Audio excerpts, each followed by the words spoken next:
Just 1 week since the new season began and upsets already ensuing at the Blast Premier Full Groups. Not so much in our first game of the day yesterday, as on paper, FaZe versus G2 should have been pretty 50-50, but Twists, he was on a mission to prove those statistics wrong, netting FaZe the W and clawing them a step closer to a place in the Royal Arena. I say craziness, that was exactly what would play out in our second game of the day. We thought it was a near certainty that Vitality would be closing that one out, but no, it was the Ninjas to submit the pain to the Bees and net the first spots at the full finals. 2 more spots today up for grabs at the Blast Premier. I am there we go. Going a little bit Blast Premier Full Groups. There we go. It's a bit of a mouthful. Yeah, 2 more spots up for grabs today. But yesterday we were looking like fools, Machu. You even ended the segment as a clown. Yes, indeed. That was not a great day for our predictions, but it was a great day for the Reddit threads and the posts out there in the world. You know, another man's trash is another man's fortune or treasure, whatever that is. Yeah. I think that's what happened to us. People praying on our down. Which one do you want to talk about first? Talk about logic or talk about craziness? Let's talk about logic. Right. I mean, there was some logic, I guess, to the first game. I thought it would go the full 3 maps. I thought we'd be getting a more competitive affair, but G2 started pretty slowly, looked pretty flat throughout that one. Yeah, it was kind of disappointing. You know, I don't want to take anything away from FaZe Clan because I think they showed up on the day and played some beautiful Counter-Strike. You said it yourself. Twist wanted to prove everyone that he's still a great player, and he was yesterday. We also kind of built up this story that these 2 teams have a lot of similarities, but it felt like there was only 1 team on the server. And for my money, that was a bit disappointing. I expected G2, I expected Monesi, I expected Nico to put up a better fight, but no, wasn't meant to be. Yeah, I think the point is because they are so comparable, a small difference can have huge consequences. And we know that when FaZe go up against G2, it's going to be a tale of what individual catch on fire and drag the rest of the team with them. Both these teams have the same symptom where if there is a game where no one actually has these multi-kills, these moments, they may be like only a little bit of fire and some finesse in the game. They're not the most finessed team that we have in Counter-Strike. Nico had a couple of moments. Yeah. That wasn't enough. And then on the side of FaZe, you look at the numbers, they're pretty clear. It was triple threat, actually, that was really showing up. And we spoke about Monesi coming into this one as well, saying, you know, we look at it as almost certainty that he'll be showing up on at least one of the map in a best-of-3 series. He was pretty quiet, as were the rest of G2 alongside him. Yeah, I guess the big contrast with that is that we saw Monesi a couple of days ago go absolutely ballistic in a game of Counter-Strike, where he took over the server and dropped a 30 bomb, as he normally has a tendency to do once or twice a tournament. So maybe a bit of inconsistency coming out from Monesi. I just noted there as well that both Nico and Monesi combined with -23 over a series against FaZe Clan. And regardless of how good your teammates are, regardless of how good the system may or may not be within G2, you're not beating FaZe if your 2 best players are not performing on the day. So Series 1, we were all wrong in who we predicted. Series 2, somehow we were also all wrong again, because we all went with Vitality, but Ninjas in Pajamas said, hell no. They were the team closing this one out. Despite coming in, Jacob, as I believe you said your biggest disappointment of after the first couple of days. Did you dirty? No, not at all, because they were terrible after the first couple of days. They lost to Complexity. They barely beat EG, and then they barely beat Complexity in the 3rd game. I'm pretty sure if you ask NIP, they weren't satisfied whatsoever with how they played so far in this tournament up until yesterday, because the performance against Vitality was much, much better. Taking down Vitality is no feasible opportunity for that. In that regard, it's very tough for them, but they won 16-13, they won 16-14, even won an overpass, a map where they didn't feel comfortable whatsoever. According to Hampus, they haven't really figured out their positions yet. So overall, NIP, they went from being the biggest disappointment in the tournament for me to acceptable qualifying for the Royal Arena. Yeah, that was a quick flip-flop. Listen, that was a cold shower for Vitality. I think Brolan gave us his best performance we had seen yet in this roster by far. His wrestle on overpass was great. Huge amount of multi-kills, very impactful. He probably single-handedly pushed Apex back to the B side. And then I have to commend Hampus, not for individual purposes, because as you can see, it was relatively quiet on the front of the Franks. But when you think that NIP were down 10-12 on the T side of overpass and then ended up winning 16-14, you have to commend that they actually were able to dictate the pace and they were punishing Vitality. We had some words from Zonic that said, we once again played way too passive and we forgot our own game. And I would argue that NIP put them in that position a little bit, right? It's not just one-way street. It's not just Vitality deciding, oh, what can I do today? I should lose this game. It's also because NIP put them in that position. What makes it even more legit was the fact that Saivu also played great and had lots of impact. So they actually did face a well-playing Vitality and a well-playing Saivu, yet still won to win. Yeah, nobody else really able to step up around the star-studded Orpa himself, which means Vitality will be moving on to the gauntlet. Of course, no elimination coming out of groups, but just one more opportunity to either potentially take down Big or OG. Whoever wins out of that series, which you put it, Machu, I mean, they're the biggest losers out of this result, undoubtedly. I mean, yeah, it doesn't feel great to go up against Vitality. I will give you that. But I don't think that Vitality have the luxury to be complacent about this series. I don't think they're in a position now where they can just relax and take it easy and count the days up until they qualify for Roll Arena. They should have NIP. They should have beaten NIP. They should have gone straight there. They haven't, and now they've opened the door for the possibility of an upset with the roster that's brand new. Yeah, just to give a little bit of a dissection to anybody who's not familiar with the format, of course, 6 teams will be going from here, from the groups rather, to the Royal Arena. The final 2 will be coming from the Showdown. So if you're losing out in the Gauntlet, Jacob, you go to the Showdown, that's single elimination. You don't want to be there. We know the Showdown to be a nightmare for the favorites. There's so many good teams coming in from the qualifiers around the world. So yes, you want to make sure that you qualify throughout this one. Otherwise, you're in for a tough one. Yeah, you are indeed. Well, let's recap yesterday a little bit with our CS Money Play of the Day. You guys have been voting over on the Blast Premier Instagram. So, Jacob, who's coming in as our 3rd best play of day number 6? A decent play as the 3rd best play of the day, but it's not enough to beat anyone else. Nico with a massive clutch. And the fact of the matter is that this is only 3rd, speaks volume to the next 2 clips you're going to see. Because this clutch from Nico is beautifully played. Danny even put out a segment with it. Well done by Nico. That was a huge clutch indeed. We have ZywOo coming in 2nd for Vitality. He had a great first map, and this, of course, is ZywOo in its antics. Ace in the pistol round, P250 work, 3rd shot, completely blinding onto his opponent. Here, dodging bullets a little bit a la Neo, as Jacob was talking about, and then at the very end, the game sense and one tap once again. Just you may think if that's not winning, then you must see something crazy now. And you're about to witness something absolutely stunning from Brokey. A deagle in his hand, and he is dangerous. Getting 2 kills to begin with right here. The 3rd one is going to be absolutely disgusting. Look at that. And we're all hoping at this point, get the ace. A 4th one coming in. Unfortunately for Brokey, he couldn't get the last one, and it finished with 4 kills and a lost round. I've never been so mad that he didn't get the ace. We were robbed, I felt like personally attacked that he didn't win the ace. Absolute thievery. We will be seeing more of FaZe coming up later today, but not before we dive a little bit deeper into Roster Mania.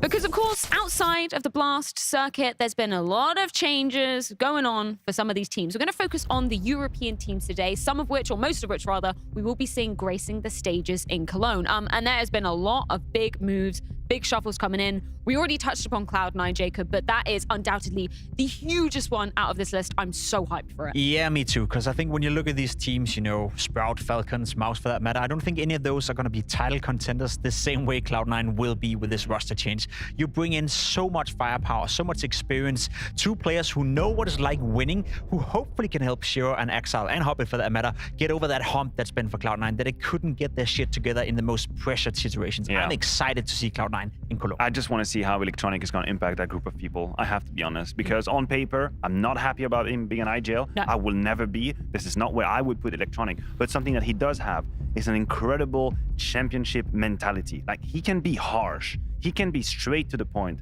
And if we are playing like noobs, he'll tell you you're playing like noobs. And this is what needs to be done. And I feel like they have needed that for the longest time. They've needed someone to come in and just grab them and say, listen, this is what's going to happen now. This is how we're going to win. This is how good we are. This is how we do it. And we're winning now. And I really feel like Electronic can do it. I want to see Axide and Shiro under that kind of guidance, that leadership. Because it would be such a well-rounded roster if Electronic was able to, you know, plug and play with that in-game leadership role. Tell you what I love a bit more, though, gentlemen. A redemption arc. We've got to talk about Mouse Sports. We've got to talk about the fact that Shuhei finally makes it there. Obviously, an incredible performance at the Paris Major with Gaming Legion. He was rumored to be going from Mouse NXT into the main Mouse lineup. Didn't happen, but now he gets his flowers, Jake. Yeah, now he gets his chance. I think what he did with Gamer Legion during the Major was fantastic. We can't forget the fact that Gamer Legion were just 1 game away from actually exiting the very first stage at the Major, going 0-2 in the group stages, so it wasn't all easy for him, but I think that's been his career in a nutshell. He was supposed to go into the Mouse main lineup to begin with, had to take a bit of a D route going through Gamer Legion. Now he's finally back in there,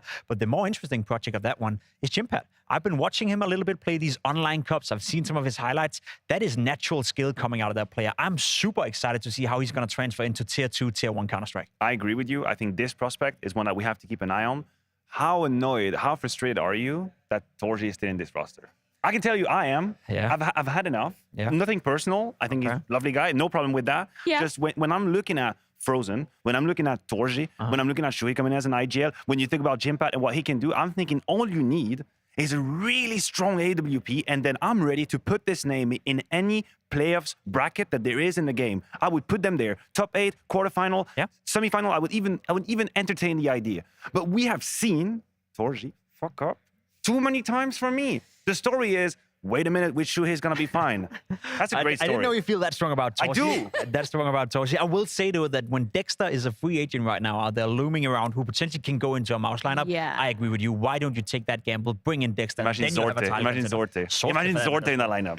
Think about it. He hates Torji, apparently. I do not. Let's decrease the blood pressure a little bit, get our heart rates back down, and talk a little bit about Fnatic, because they've had a bit of change in the guard, particularly with in-game leadership as well. We're going to see Mezzi stepping back from that role, Dexter taking up that man. How do you feel about that? I want to see the same energy now. Yeah. Same energy. No, but listen, the energy has to be authentic, right? I don't feel that engaged. I will say though, I think it's great to free up a little bit Mezzi. I really believe that he has a lot to offer individually, and what he was doing as an IGL already in Fnatic was decent on an individual perspective. Now, if Dexter can come in, free him up, I'm all right with that. Nikodol's sort of the same story as Torji. I feel like we'd reached the ceiling. The ceiling has been established, and it's like fiberglass. You can't make it through it. It's great. There was a couple of moments, and that's about it. So I don't know about Afro. I don't know what we've done, what we've seen, what he's done sometimes with Double Punny and then Heat.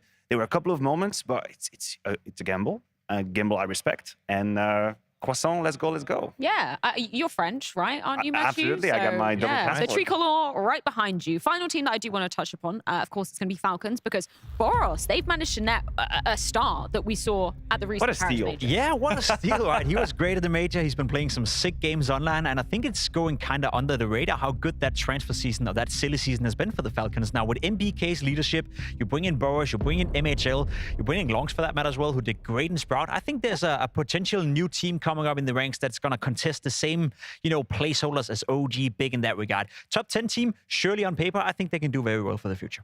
Well, we are going to have to wait to get a little bit of a first taste test. Do you have any thoughts upon the Falcons? I have many thoughts. Yeah? Go on. Falcons Pick only? your best one. Yeah. I just think it's going to be just one stop at the station for Boros. I don't think it's the end station. He just appreciate looking through the train, a nice landscape, exactly. mountains. And then eventually there's going to be going through Switzerland, I guess, to end in. Tourism is great over there. I'll hook you up, guys. Yeah, anyway, moving on. We do have some Counter-Strike to discuss on the cards, but not before a quick break, because when we come back, it's rematch time, NAVI versus Heroic, once more for a spot at the full finals.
one word I can describe the team with is innovative. We're really good at finding new stuff. And everyone on our team can show up on any given day.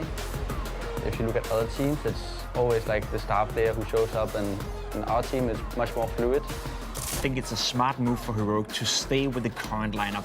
For the past 6 months, 12 months, they've been one of the very best teams in the world. I don't see that changing anytime soon. a player other teams need to look out for is NAVI.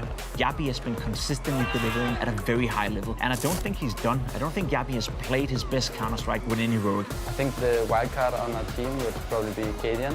He can do these unbelievable touches. He is the X factor. If you are any other team out there, you have to respect and you have to accommodate for him. I think that every team has to look out for every player on our team. Pretty much all of us can change the game with just one round, which makes it harder for them. So good luck. The best word that describes us is new team. It's international team, it's a first for them.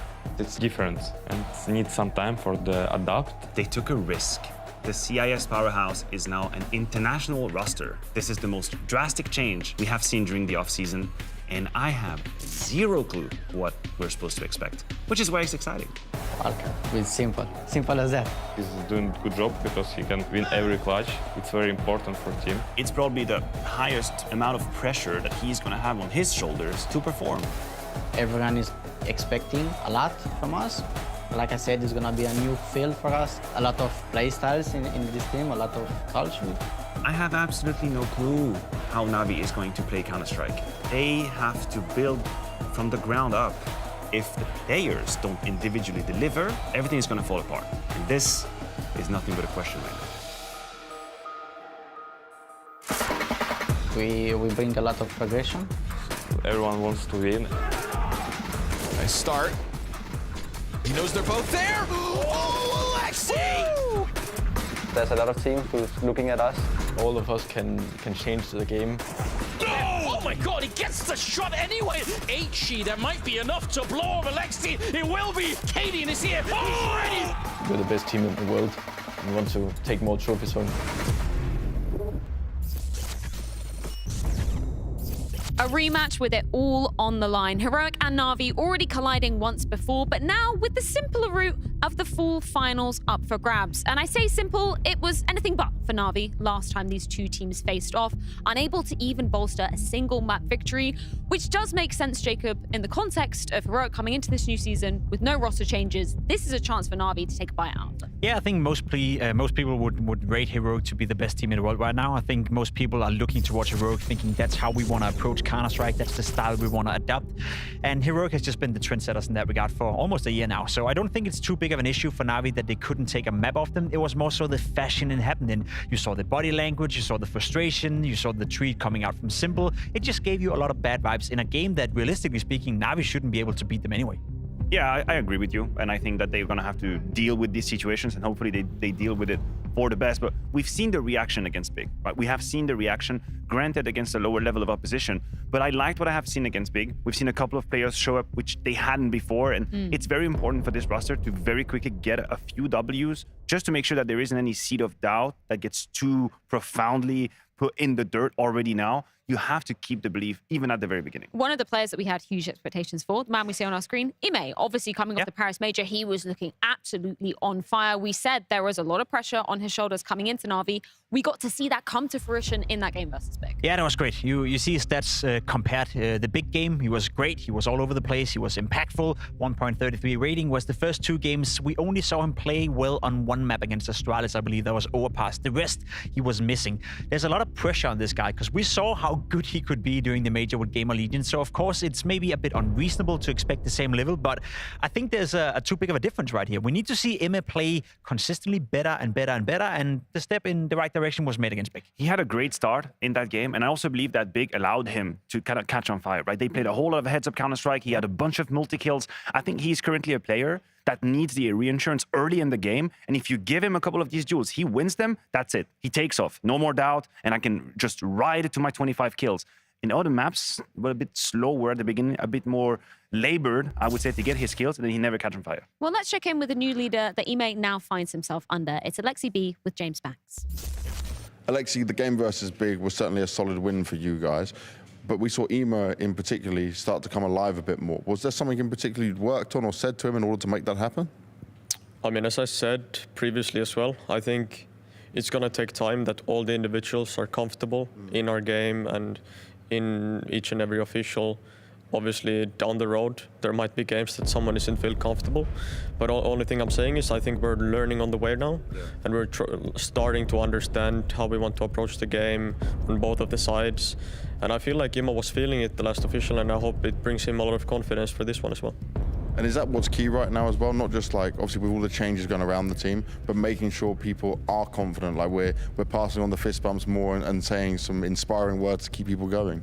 Yeah, I mean, for sure. I feel like we started already in this team, like we're really tough on ourselves. Yeah. We might not have the best mood at times. We want the best from us, but at the same time, I think we need to remember the process and where we are as a team. And I think if you give a really good mood for us today, I think we have a chance.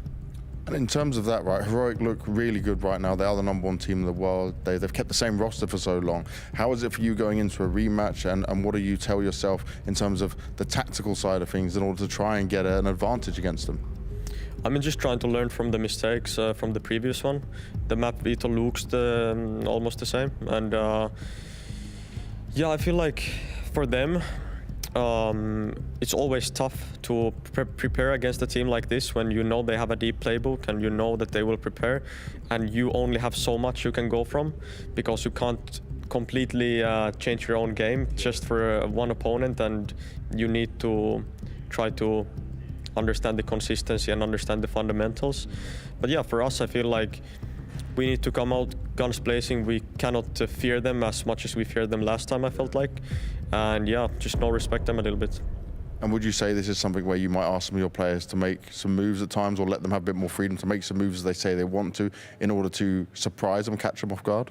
Yeah, I mean, for sure. I feel like we were doing some of our stuff last games as well, but I feel like we started to do them maybe a bit too late. Okay. So the thing is, maybe just feel more confident straight from the bat. And if it doesn't work, yeah, we have a plan B, and let's see how it goes.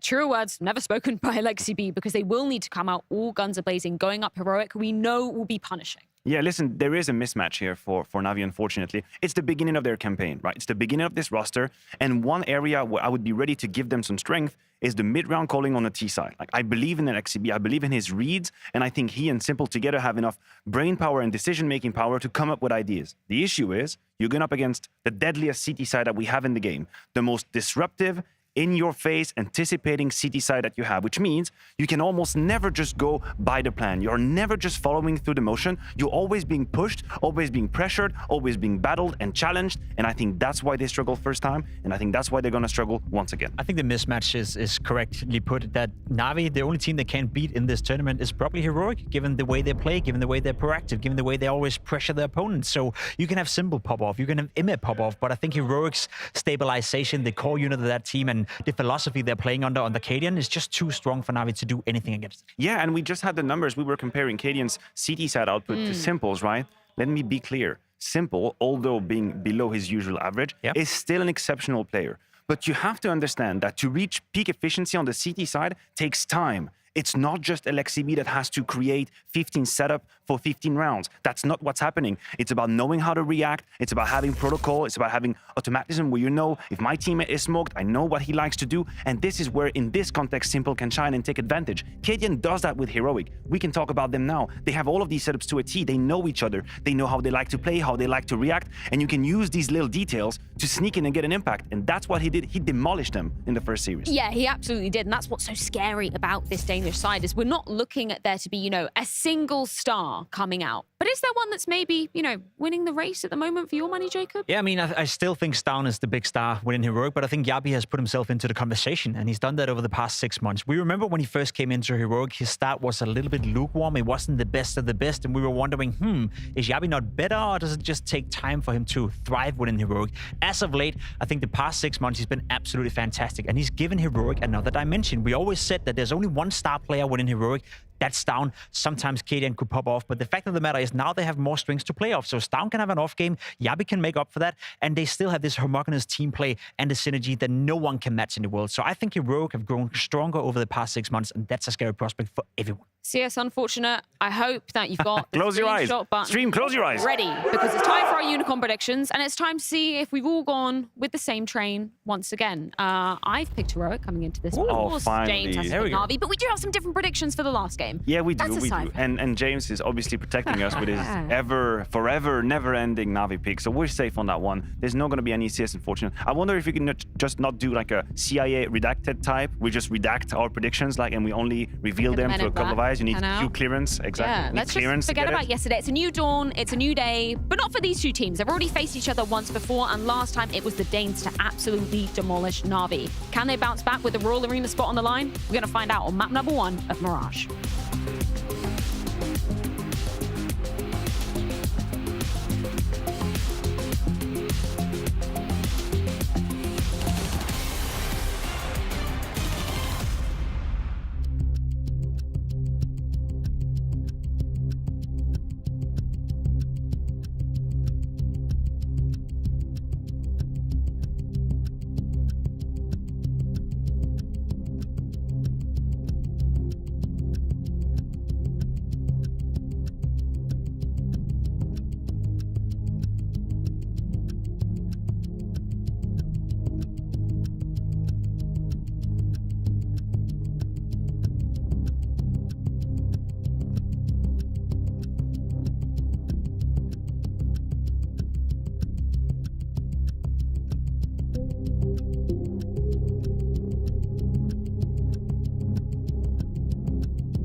Ladies and gentlemen, welcome back. I hope you're doing well. It's a beautiful day here in Copenhagen. Day 8, Anders, if you can believe it. My name is Hank, that's Jackie Chandler's next to me, and we're about to bring you another rematch here. The winners of Group B will be decided right now between Heroic and NAVI. And I have to say, Anders, I saw your prediction. I'm not too happy about it. How dare you turn up to work today after predicting 2 games wrong? I know. Can't even predict the future correctly. Why are you here? I did. I considered retiring. I thought it was maybe, time, 2 in a row. Like, no coming back from that. The odds are telling us it's Heroic, and most of us, except for Banks, did lean that way. We had the results from last time.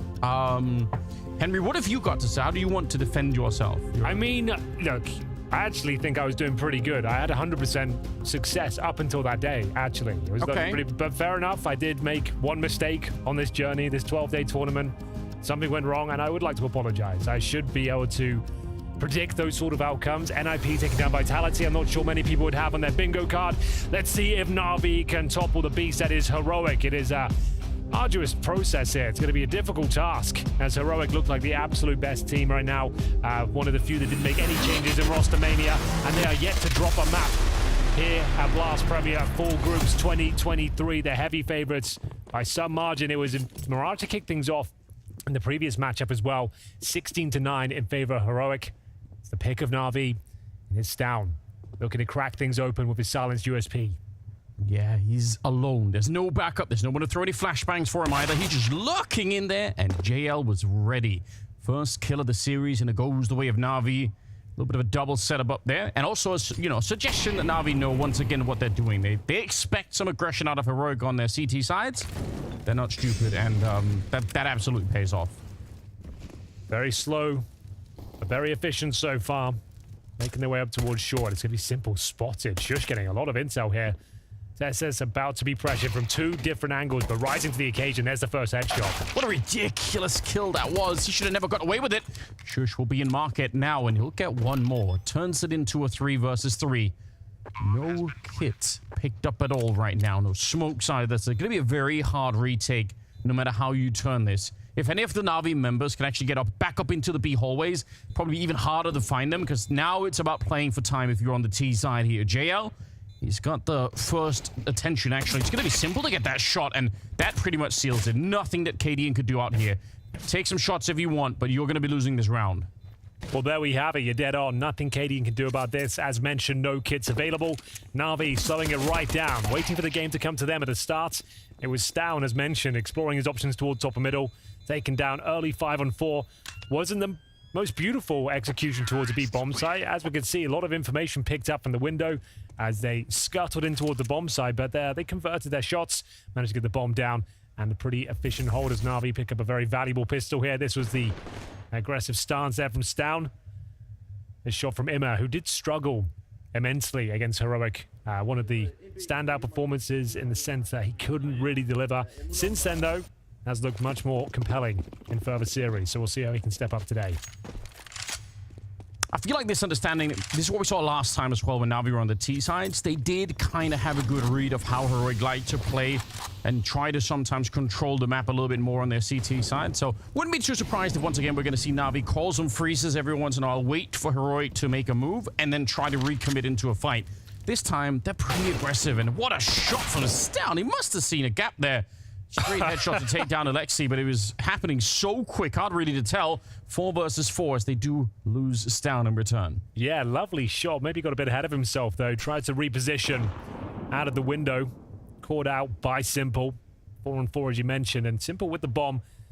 He'll be towards T-spawn right now. Actually going to be navigating towards top and middle. And here we go. Pumping the brakes for a second. Bits waiting for any sort of reactionary play from the CT side, whether they try and hunt for some info towards B apartments. CSGO is there, but holding his post, and Bit will retreat. So it looks like it's likely to be an A finish here. Simple with the bomb getting towards connector. We've got JL patrolling that A ramp, but they are slightly segregated here. 40 seconds remaining. They still have utility. Gonna try and obtain control of the connector first.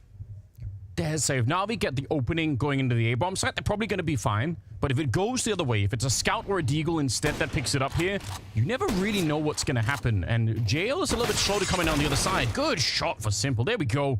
Taking down Cadian, stopping the scout shenanigans, and I think that's all they really need here. 18 seconds. Again, the clock would have been a big factor, and also Shush would have been a big factor there if a scout or a deagle could have got the first couple of kills, but it just didn't go that way. Doesn't work out for Heroic. They open things up with a lovely deagle shot from Stown, but the only kill they find in round number 2, the force buy, is swept away by NAVI here as they're on the hunt. Shush, you are done for, my friend. He's got players coming in from T-spawn and the A-Ram. Just a matter of time. Maybe he can take one down with him, but that is denied as well. Very clean and efficient round from NAVI. Nothing too flashy, just business as usual. Finding the key frags. entering the bomb site together, trading out efficiently. They only drop one single kill. So it has to be the full eco, I'm afraid, for Heroic fans. And we are going to see maybe a tactical airstrike deployed around us, as we've got Yabi and Stown of HEs. I guess you can just nade top and middle or the A ramp. Those would be your two options. They had two last round as well. I didn't really see what happened with them. So yeah, they probably have some kind of plan. It looks like you're about right. Just trying to throw it in there. It's actually wildly successful. But again, it's been backed up mostly by USPs and everything else. So I don't even think this damage is necessarily going to make a big difference. Yeah, they don't commit to it.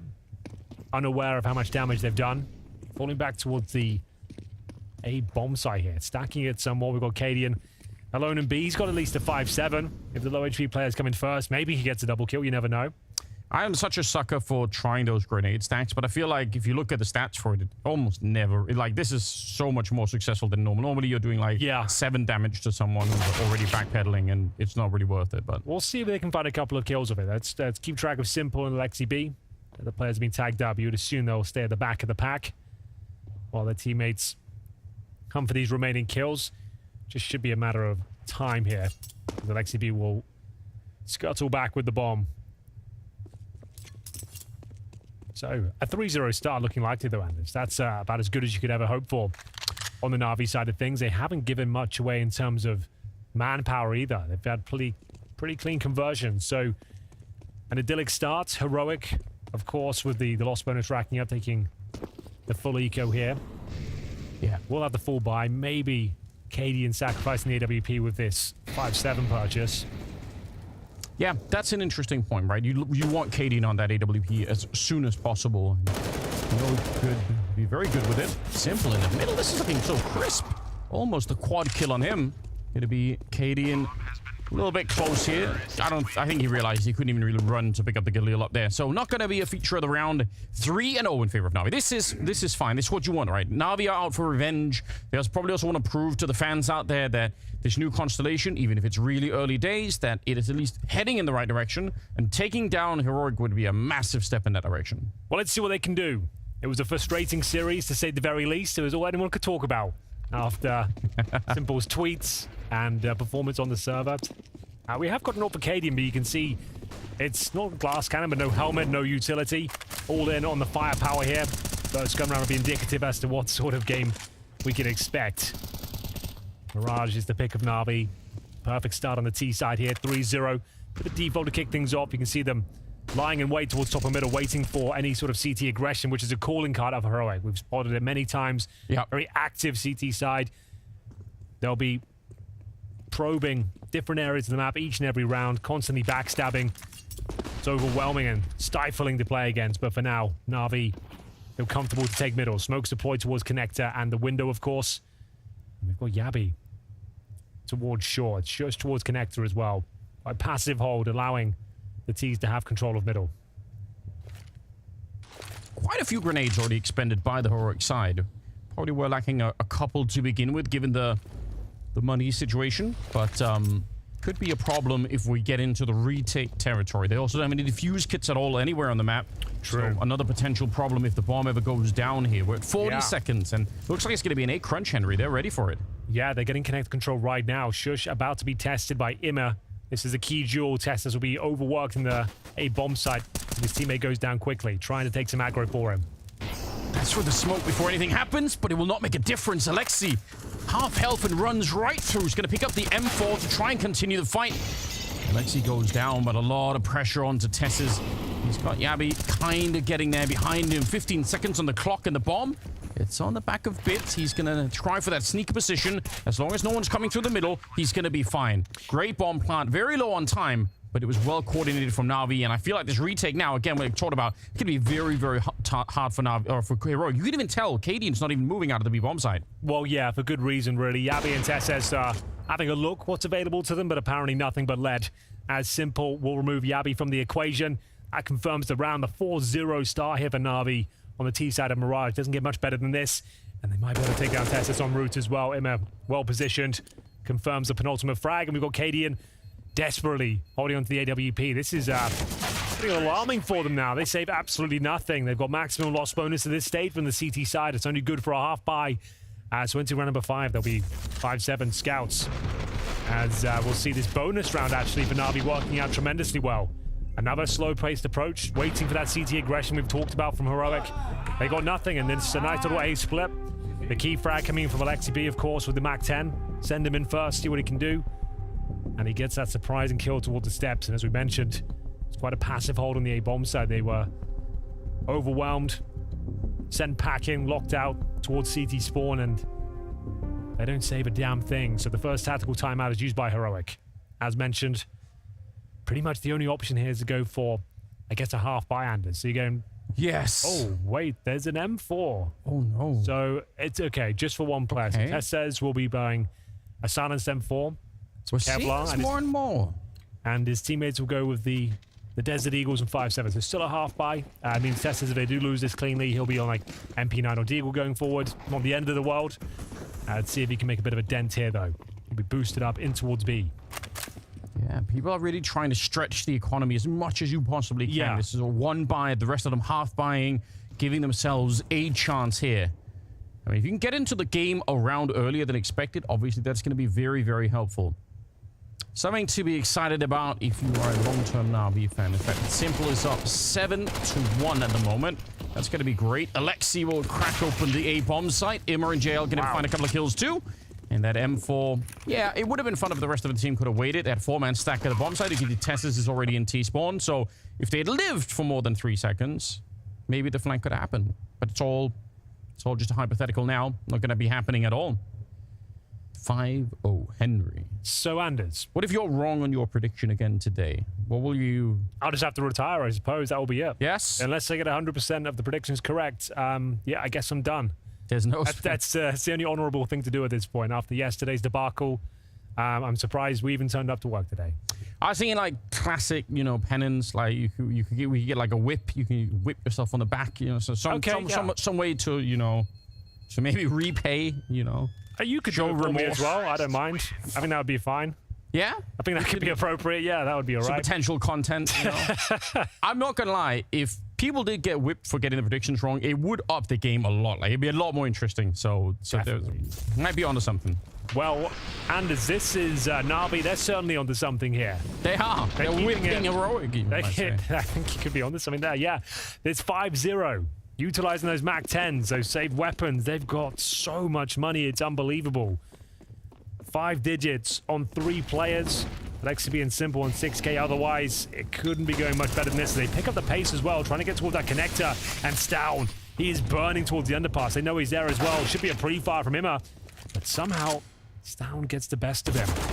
A couple of kills now. Actually criminal. How does he get away with it? He had to put down his own smoke early to stop the Molotov. He's pressured forward. You're right into Immer, who knows that he's coming. That's not a fight you want to be losing. And somehow he gets to escape. Alexi's practically dead already, so bit of a hard stop for Navi in this round, you have to assume. Simple and Bit are still alive, and not that long ago, I would have said this is one of the most terrifying combinations in the game. So, you know, if they can find a little bit of form here, I mean, it's possible to win a round like this, but very, very tricky. And Heroic, stepping away from their usual aggression. Why would you be aggressive in this round? So they're just chilling out. All very good points, Anders. We'll see, though.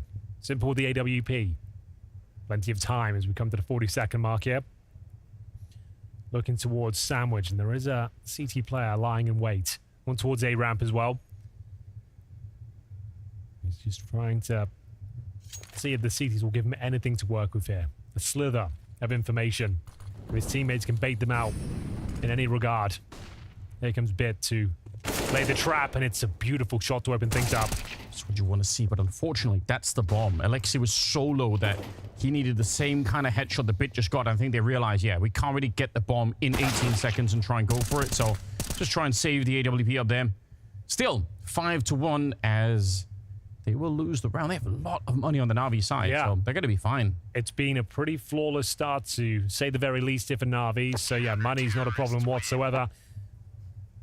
And good news in that department as well. Heroic will save 4 players going forward. I think they recover, what, 3 AK-47s as well? So that's a great entrance into the game here. It's been pretty woeful in terms of how the rounds have gone to open things up here, but still early days, 5-1.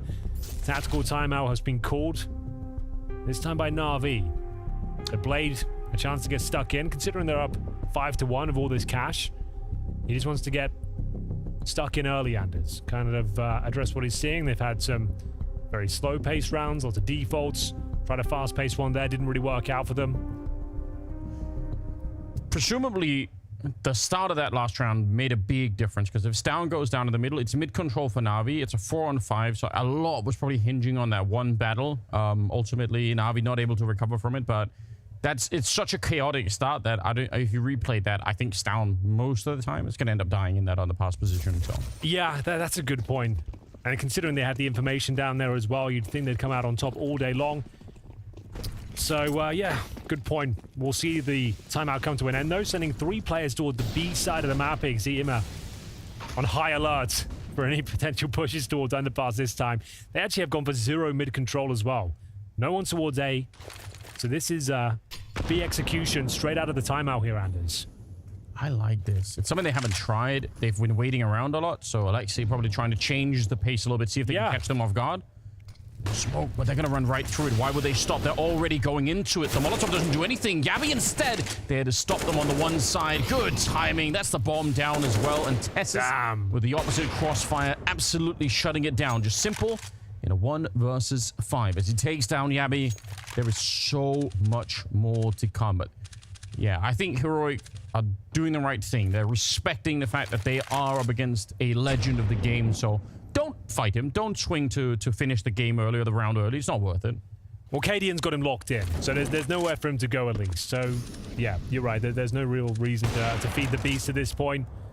Bleed him out, get him frustrated. He'll have to drop down eventually. And they've heard him, so he'll be dropped at this stage as well. Stown will collect the final frag here, round number 7, adding to the total of Heroic's very large collection of 2 rounds, but starting to look a lot more under control at this stage. This is a beautiful B hold here. Look at his positioning from Yabi as well. There's ducking and weaving. Well, TeSeS behind the bench as well. Like I said, there's AK-47s as well. They can act more like turrets at this point. They've got the one-tap potential. They don't have to play as passively as they would with the M4s there. That's a really beautiful hold. Sets the tone now for the recovery. Money's still very strong for Navi. No problem there. Simple still on the AWP as well. As once again, no lean towards the A side whatsoever. 3 players in the B apartments, 2 towards middle this time. I feel like the success of most of those B attack hinges on like a couple of things. One is getting to even touch the floor of the B bomb site. If you're jumping out, sometimes you die before you can get out and then there's nothing happening. But then how much further that first player can actually get into the bomb site. Like if you can even run like 1 or 2 meters into the site, you are displacing the CT's crosshair so much that everyone behind you can get out. But I feel like if you just get stopped right in your tracks like they did, it'll never really work. Fighting from up in the hallway afterwards is... I can't even remember when I've seen that work. So it looks like a similar approach here, Anders, but we've got Ima, who I believe is towards the underpass. So another B finish here. They've got the bomb in towards apartments. They're waiting for their CT reaction here, seeing if they'll push in, hunt for some information as they show a little bit of presence towards the connector. They're taking vision away from that position. And we'll come join them now, and they're hoping the CTs might take the bait. But that's a great smoke. At the 40-second mark as well. That's going to make things very uncomfortable when they finally do commit here. And that old-school position as well is absolutely spot on from Yabi. This is the kind of spot that's going to be really frustrating to play against. And here they come. Missed flashback from TeSeS, but he's just trying to take aggro at this point for Yabi. He might be distracting him a lot. Oh, Bit is still looking like he wanted to check it, but didn't really commit to that check at all. TeSeS, they know that he's back here somewhere, but now he's got backup as well. Only 13 seconds. Henry, they need to be so much quicker than this. It's down to get a kill, and now just 8 seconds on the clock. It's simple. He'll edge out the kill with only 5 seconds left. He's going to be able to get the bomb pun. My God, it's close. 2 versus 2 now, and Shush and Cadian with a hard choice to make. They have the money to lose these rifles, but do you really want to give it up? The gun barrel's already showing. Simple. There should be nearly a free kill. Shush, he doesn't realize how close to death he is. Well, he's going to find out right then and there. That was a 10th kill for Simple on only 2 deaths. And Cadian, there's not much you could do here. Well, it looks like they've done enough. I think he might be onto something there, Anders. 2-on-1, Cadian holding position, looking for the exit. That's all he really can hope for at this stage. Well, spot 1 jumping up. That's Alexei B. Managing to jog away to safety. And it will be another round for Navi. Didn't look great. Like we said, looked at the perfect crossfire there. They knew exactly what was going on. Good smoke. 2-man setup. but only finding 1 kill. Yabi, I'm not going to say as a missed flashbang was a huge deal, but it certainly would have helped. It would have actually... Yeah, could have, right? Would have blinded them towards the apartments, and they might have second-guessed the check. But to be fair, he was overlooked regardless, and nobody seemed to get one. It was Simple that really did God's work there, managing to get the bomb down very quickly and avoid the bullets from the kitchen. So 6-2. Money's still fine for Heroic after winning a couple of rounds very cleanly. That's a bit of a swing round here for both teams. CT's different stance this time. Focusing towards middle. Oh, pushing the AWP up as well, Anders. Okay. Time for Cadian to get stuck in. But this Navi so far, most of the rounds have been playing and expecting this. They've been anticipating Heroic doing this. So the question is, will it actually work? I mean, it's something that a lot of teams have a hard time stopping Heroic from doing this kind of thing. But everything that Navi's done for most of the rounds has suggested they're well aware that this could be happening. And even look at the setup now. I think for Cadian is, though, it's one of those positions. You miss one shot, both your teammates are going down here. Yeah. This is a huge deal. Gets one, now he can get away. Call for the backup. Perfect outcome. And I think Alexi had a grenade in hand, so he can't even really avenge the kill right away. The timing could not have been worse there for Navi, unfortunately. Tess is going to get the shot on Bit, and it's a 2 versus 5. So this time it plays off, and I suppose, you know, credit to Heroic. They did go aggressive, but not all the way. Yeah. So there's some real meta-gaming going on here where... They just got a really advantageous setup there. It's a classic as well. Just having, I think it was Stown watching towards the underpass. Cadian fully patrolling top and middle with that AWP as well. And they couldn't do anything about it. Didn't anticipate that sort of beautiful setup there. We saw as Cadian took the first shot. He comms it as a secondary player there. They're hoping to swing onto the AWPer, get a quick trade. No. Denied completely. M4 ready to swing, ready to pivot, and gets the neutralizing frag.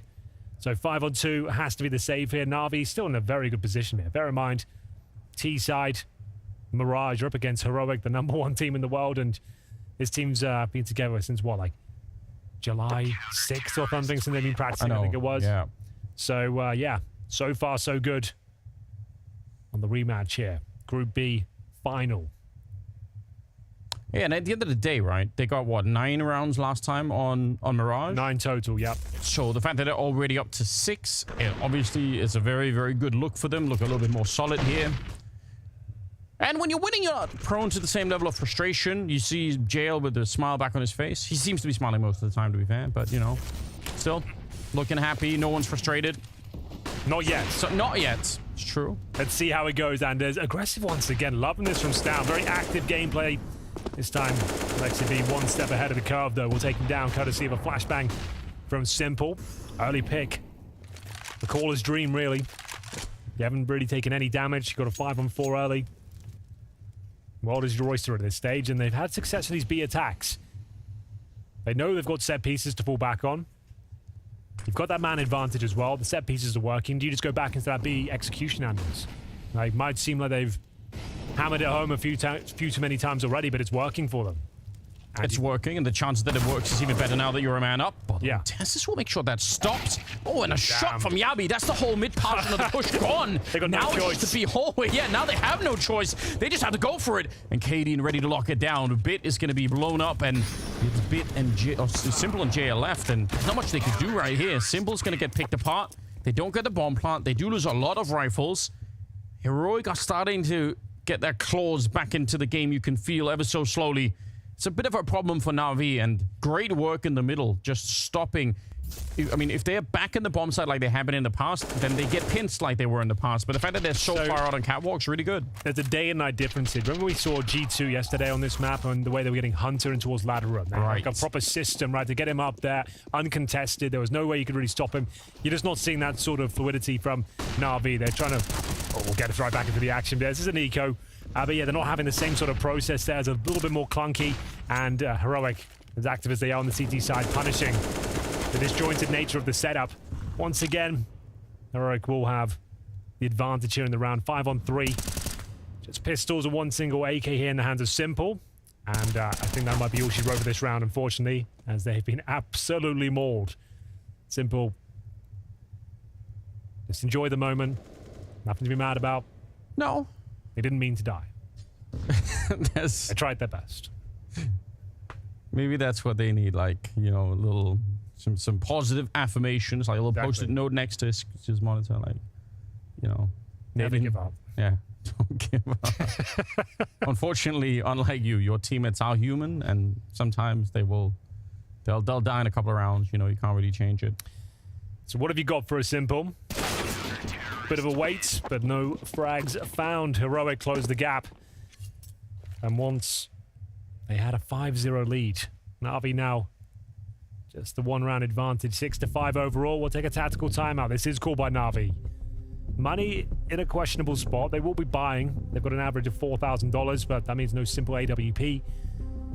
He is top of the pops right now with 11-4. Imma with 5 and 6. I mentioned his name because in the previous matchup against Heroic, he's one of the big names now, one of the stars we expect. Didn't show up in that series. He was very, very weak. But since then, it's got better. I feel like against Big, he looked lights out. I think he had some great performances there. True. But needs to turn up in these bigger games. What would you say to Navi trying more of a window boost? Something that's kind of been absent from their game. They haven't really tried that. They've had mid control a couple of rounds, and obviously they've gone for either B or a couple of A crunches, but... Yeah, I guess Alexi B did say coming into this one that the strat book is only so deep at this stage. Right. Yeah, they're lacking the same resources that other teams have. But we'll see how it goes. Like, you have to remember, they have to be so cautious at the start of every round as well because of this factor. True. When you're playing against Heroic, they just don't give you any breathing room. And look at this setup once again. Beautiful. You got the underpass covered as well from the top boxes. Middle from the cubby. Like, pretty amazing setup for them. Navi not feeling safe with the B setup just yet, though. So, leaving Stown with the AK-47. He's got full control of middle. And 2 players in towards B, including Cadian here, who might be tested right now. But they're actually going to go down the underpass, aren't they? So just Alexis making a bit of noise. I don't know what dissuaded them or if it was the plan all along. I guess they had 2 people over on the A side, so maybe they always wanted to try and sell a little bit to B and then try and get onto the A bomb side with a connection through middle. Doesn't seem like it's happening right now because Tessus has already taken down Bit, and now they're just hiding inside of the smoke. Flash through, but JL, that smoke or that flashbang landed behind him, so it did nothing at all. 4 on 4, and now it gets a bit more interesting once again. Yeah, TSS didn't deserve to go down. They actually played it very well. Unfortunately, the flashbang didn't connect, but Stown, he might be able to recover this situation, and there's the perfect backstab here. He might not pull the trigger straight away. Takes down JL, gives those position. We're back to a 3-on-3. So we are, but they only have 25 seconds, so the fact that they don't have control of the A ramp is disastrous. They need to recover that. Imma, what a shot. He just ran down Shush and now tapping away Xabi from the middle. Bomb does get planted, and even that is a bit of a miracle for Navi. They were in a lot of trouble here.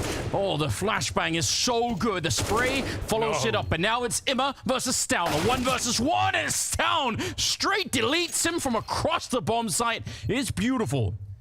Lovely shot there from Stown. More of that, please. Now this game's starting to heat up. We're seeing the players starting to show us that world-class form. That is a lovely finish there from Stan. We talked about the backstab coming in from T-Spawn there. Finds JL, and then able to find some beautiful finishes with the AK-47 as well. As we said, it was the mid control that was so impressive. Like, Heroic are just helping themselves now to all these different setups. So they've got the AWP or the double rifle. Overwhelming play towards top and middle. Like, Navi need to address this. Heroic cannot have that sort of control each and every round. 6-6. Recovering the huge deficit they were up against. And once more, bit of scrutiny here towards top and middle. Imma forced toward the top right. And CTs aren't going for the full push, at least for now. Curious. I thought maybe we would see them try to look like they had an idea that he's there, wanted to hunt him down. Instead, it's down inside of the smoke, flashed in. That actually is a really sick idea, but it almost looked like Bit knew it was coming. He was already backpedaling, so that's a pop flash you probably almost can't dodge. Really well played, but so far so good. And look at Imma. Get a bit of a liberty here. Trying to see if he can find the early kill. Not going to be able to just yet. But they're a lot more active in the round early on here, Navi, in the middle, and maybe we'll get that window boost in. They will, but not before they get a face full of shrapnel from the HE grenade. Nice job from Yabi. 1 minute on the clock here. They will just boost Imma up on the window ledge. Patrolling shorts. Teammates starting coordinates around the A bomb, so they've got connector control.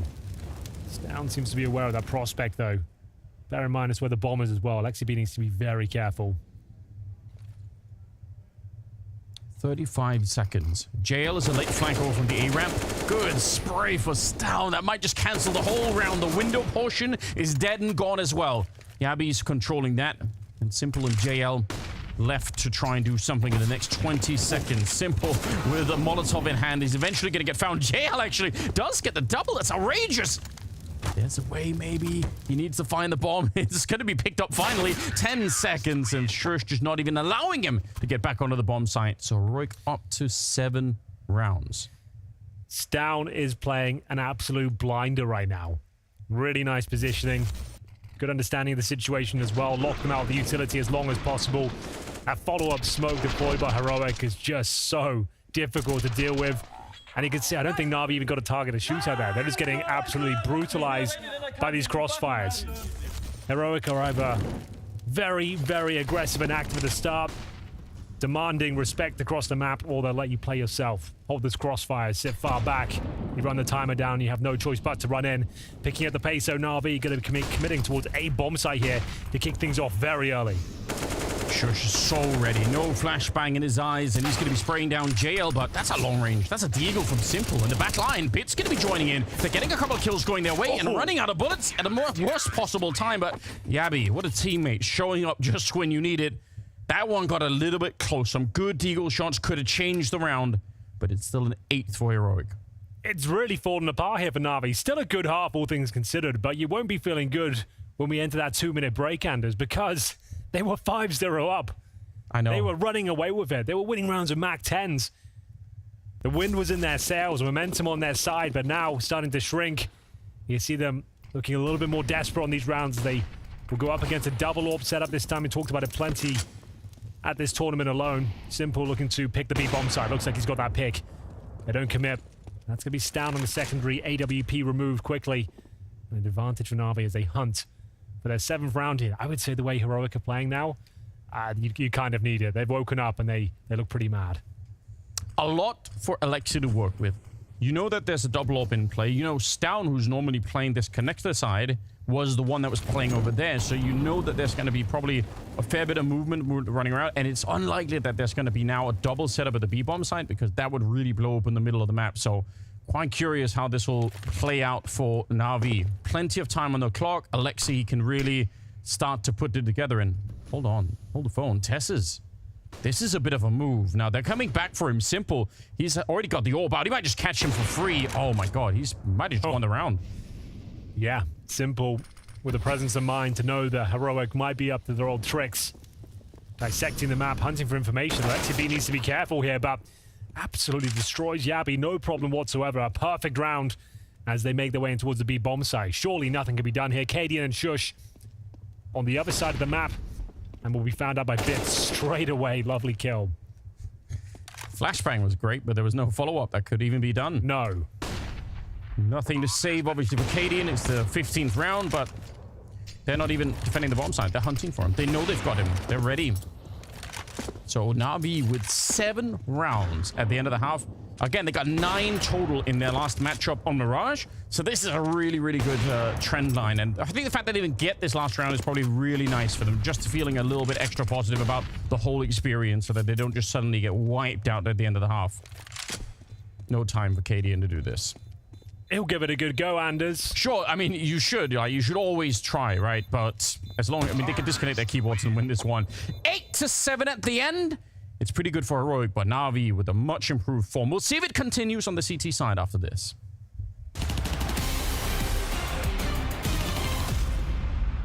The Major is the pinnacle of competition. It is the gateway for legends, and its trophy, a maker of kings. Paris will be our very last major in CSGO. For one last time, we get to crown the champion in our beloved game.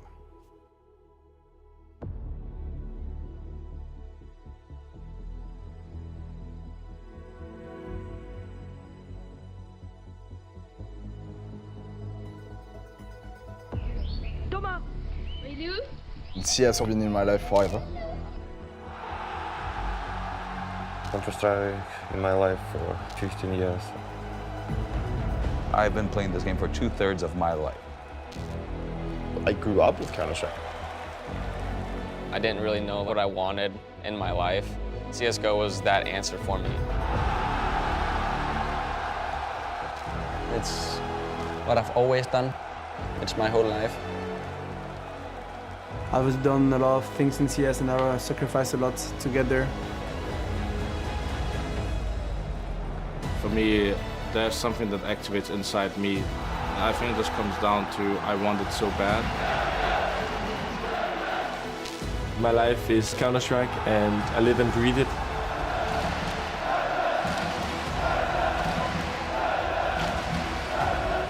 Now it's all coming down to this one tournament.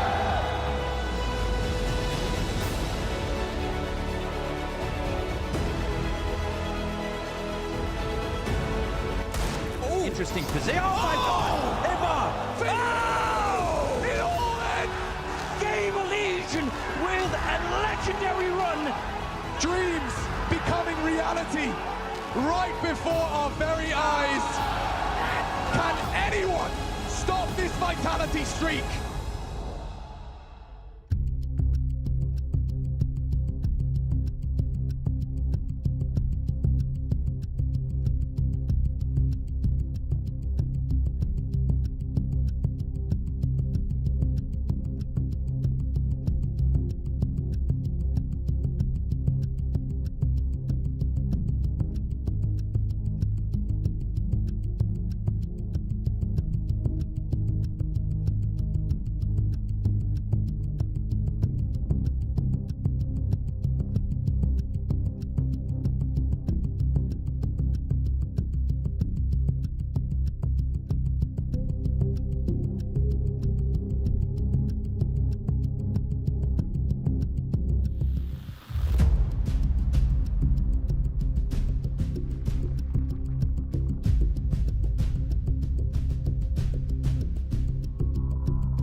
Bench, full balcony. Bench, holding bench. Bench, balcony. Bench alive. Bench. He's tagged. Maybe backside, no? No, bench still. Backside, one more. He's throwing something. He's throwing. Pick him. Nice. He's dead. Beautiful. Okay, going out. Nothing long. Key shot. He was on door. Oh, he crashed? No. Nice, boys. Nice choice, boys. We look Yes. Nice, let's go. After he jumped, Kara should have known his balcony. Bro, they missed Nate. Foo. Well, there we have it. A nice little insight there to the comms of Navi. Anders, what do you make of that? Said they missed the nade too. Oh dear. So that I think is funny. Now, something that did concern me a little bit. I think after Simple gets that shot on the back line where there's about 8 seconds left, sure, one of the other teammates says, he's dead. Now, presumably Simple knows. Sounds to me, Henry, like they're doing commentary. That's our job.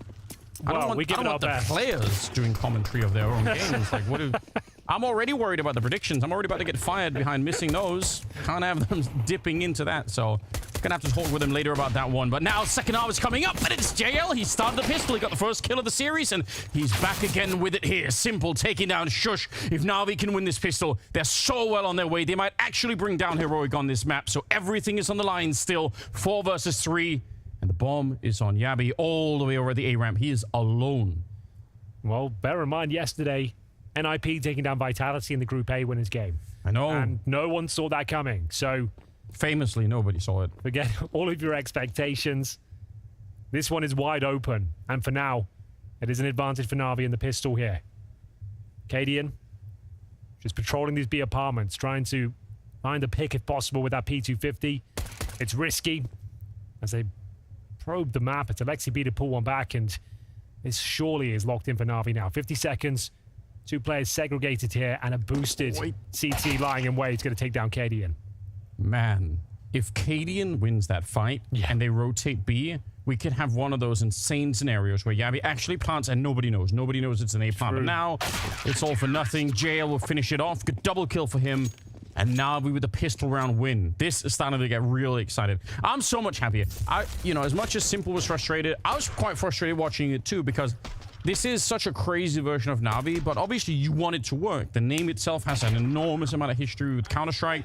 You've got Simple, who's, you know, the best player to ever touch the game. You don't want to see it just be, you know, this weird start. Like, you want them to be competitive early. You have to bear in mind with the context of them only being a team for a couple of weeks. This is Heroic, the #1 team in the world. It's true.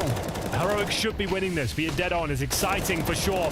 As Simple fends him off toward the connector. Big spray down. We'll find 2.5 frags. Shush will finally take care of him. Still got a couple of smokes and flashes here as they gain control of connector, looking to pick up the rifle if possible, and they'll do so.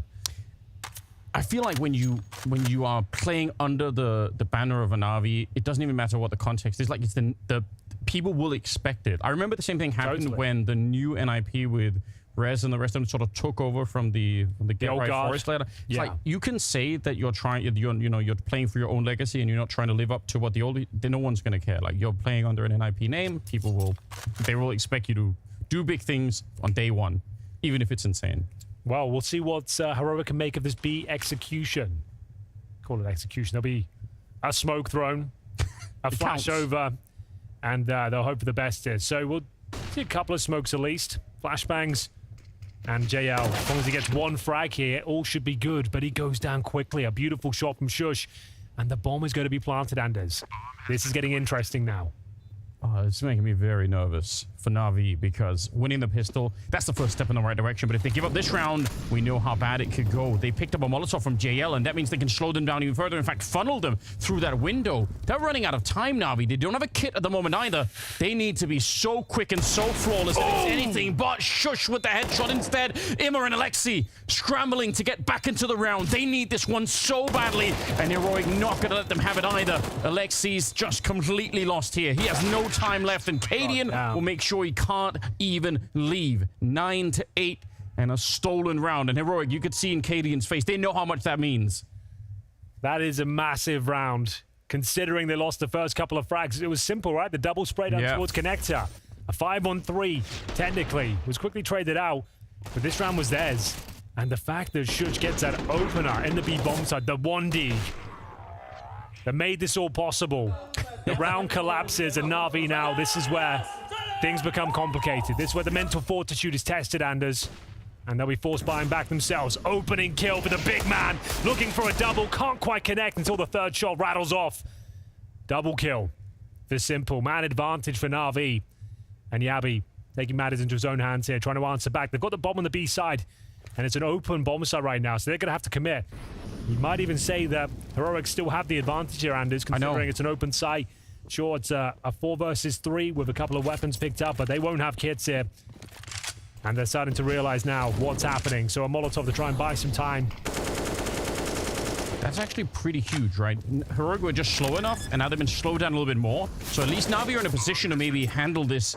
But I don't disagree with what you're saying. They probably have a little bit of an advantage still, Heroic. Now the bomb is planted. It's a 2 versus 3. But once again, no smokes, no kits, no nothing. They have to just try and get through. No armor either on half of them. Simple, the only one left that can save this round. And it's going to have to be some lightning shots to spray. Anything but perfect. Then he ends up going down. Heroic will find another round. It's really close. Closer than it should have been.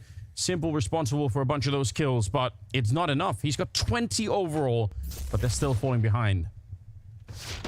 Another Simple double kill to open things up, Anders, and they can't convert the round. Is this where the frustration begins? Time will tell. This is a difficult spot at this stage. The worst possible scenario. Winning the pistol, then losing the subsequent rounds.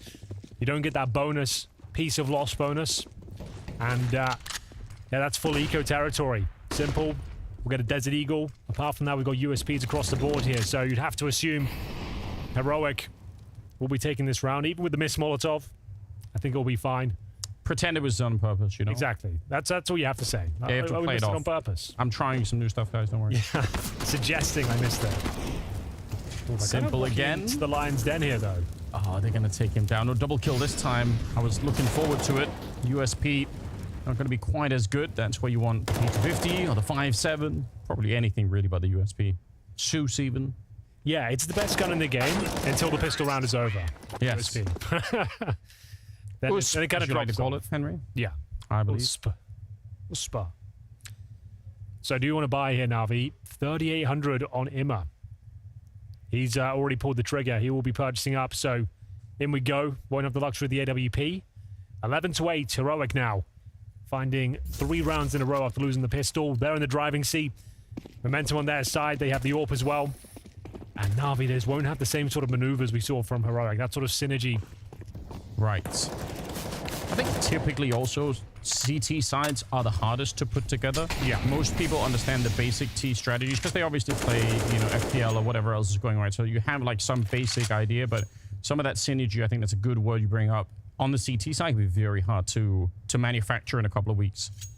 Or less. See what they can make of it. For now, Heroic sitting patiently, as you might expect, just seeing what they're up against. They know they've got all the advantages in the world after sabotaging the finances of Navi, just bleeding them out early on. You can see there's only, a couple of smokes, a single flash, no defuse kits. So yeah, they've done very well of recognizing what they're up against and taking away the resources here of the counter-terrorists. Jacob was talking about this in the pre-game. Yabi, a little bit of a disappointment early on in Heroic, but making up for it. And you can tell, he's got 18 and 11, so definitely vindicating what Jacob was saying. So far, 3-round gap, but it's Imma and JL, bit of a crossfire. But Tessus, how is he able to beat that? He has to fight the full 180 range around him to actually get both those kills, but he somehow does. Now, unfortunately, Bit is going to be able to close out the round with a bit of a double kill. So Navi picking up another round here finally in the second half. You're going to see a lot of that, Anders. Heroic love these 4-1 approaches, dissecting the map, waiting the CT resources to be depleted. 4 players in towards connector, though. 1 coming from the A ramp itself. They were shut down with the crossfires here. Doesn't work out for them. Not the end of the world. They can still buy into round number 21. Navi will recover the AWP as well. So Simple now can get fully online on the CT side. A execution off the bats. Seeing this a lot more often in today's game. If you look at the timing for Navi, they're still in the middle. They're still in the window connector, so they're going to get smoked off. Probably Bit is going to get the grenaded out of there as well. Ooh, and actually, never mind the grenades. The AK will do the job. That's flawless, but nice little gap for Imma to be finding. Shush goes down, and the bomb. Oh my god! Simple. It's close. It's so close. Yeah, it looked like one of his signature moves there. Jump up, deny the plant, win the round. But he is denied. It's up to Imma now to try and retake this bomb site. They've done a pretty good job, but back and forth we go. Just Alexi B, in-game leader, to try and win out in this 2 versus 1. Time is against him, but he has got the smoke and the flash. His first kill will be his, no problem. Finds Yabi with his back turned. Bomb is not planted for Cadian at all. So a little bit of a smoke to get rid of him. And if he can get there, it's going to put a lot of pressure on. But like we said earlier, they don't have a kit from the very outset. Alexi now, this is a dangerous game, and he's run out of time. He realizes, he recognizes the problem, wants to pick up the AWP, and Cadian is actually hunting him. Oh, there is a kit up there. All right, they had one somewhere, but never picked up. I guess Alexi probably didn't have the time to run up the stairs, but a good catch there from the cameraman. Appreciate it. Good catch indeed. Tantalizingly close there for Navi. Like he said, not a great plan, but this was the A execution from the get-go. Shush playing in front of the smokes in terms of them blooming. Yes. Manages to get the vision towards CT spawn. Hit a great shot, vital in terms of finding success. And JL not loving it. He knows that round has ramifications tied to it. They save the AWP, but it's Deagles otherwise. So Simple will have to dig deeper than ever. And they've gone for a lovely little boost here. You don't see this too often, but can be great to find the opening pick. Classic Theory Craft boost coming out. Is it really? It is. Oh, wow. It's a Theory Craft boost of 7 years ago, I think, or more, so I don't think anyone gets anymore. Is that what they're up to last night, looking at old Anders' VODs? Yeah. See if they could work out what's the boost we need to bring to the table. I link them to all the pro players every night. I'm like, guys, please, stop ignoring me. Stop ignoring me, please. Use this. All right, Shish, what have you got for us? It's an opening frag towards JL. Bear in mind, it's Simple. It's the B bomb side, boosted with the AWP, but this is Navi now with 0 information. Their boost has done nothing for them, and Heroic aren't even committing just yet. Bomb, still back in T-spawn. This could be working out their next move. They're actually sending multiple players towards the Palace position right now. As we'll see them deploy a smoke in towards A and actually go for a B stack here. So they've got the AWP. Just going to try and hold on to it if possible. Unfortunately, Yabi might go down here, but he'll get a ton of info. That's There's 2 players at least the simple AWP will be on this side of the map, so they should be committing momentarily. Yeah, and you pointed it out. You said they do like the 4-1 split heroic, and I mean, this is part of what it can give you, right? If the stack is at A, you probably have 4 people. If it's at B, maybe Yabby will find out. And he didn't even really risk that much. Here's the question. Yabby is very often the guy who is playing a little bit alone from the rest of the team like this. I guess one of the downsides of making it too obvious is if you find Yabby out here, you might know that the rest of Heroic is likely somewhere else. But at the same time, Yabby's one of those players, like he's currently one of the best riflers in the game, Anders. Yeah, like, he's hard to find.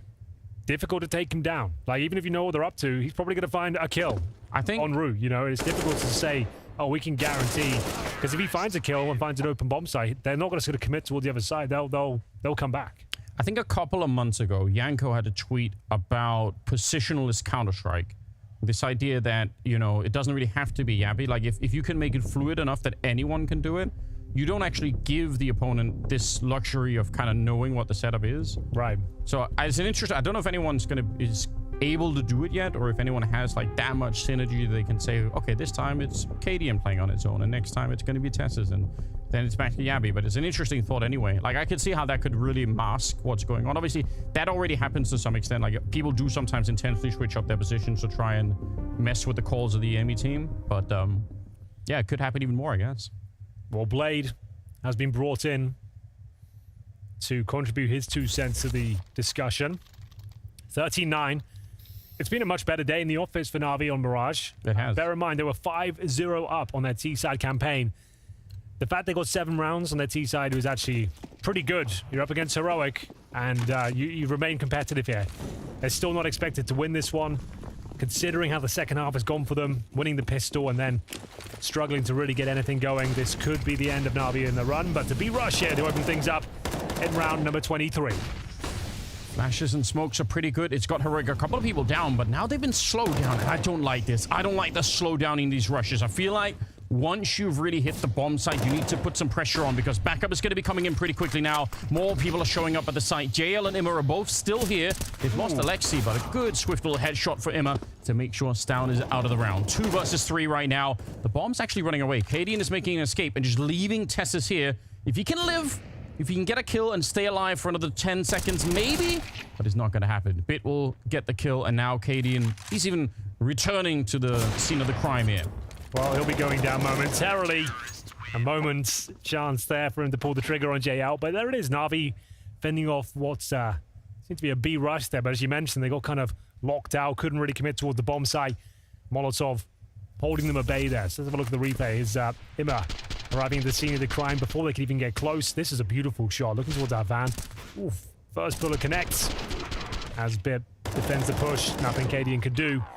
And it will be double digits here. And the money pretty low for Heroic. 3 Galils. Cadian orb, sure, but this is a huge round as we get fast mid-presence. Cadian crosses over, looking for the first pick towards shore. Look at the money for the Danish side. They're actually quite low on cash at the moment. Now we have a window of opportunity to get back into it. Oh, that's real close. Yabby and JL nearly having a bit of a fight. Does he know? I don't think any of them know. Smoke goes up. Buy some time for Imma to play around. If he dies, though, all of the pressure is on Bit, who's at the CT spawn position, and they actually just flash their way through. Relentless Heroic in trying to get this fight, and they will.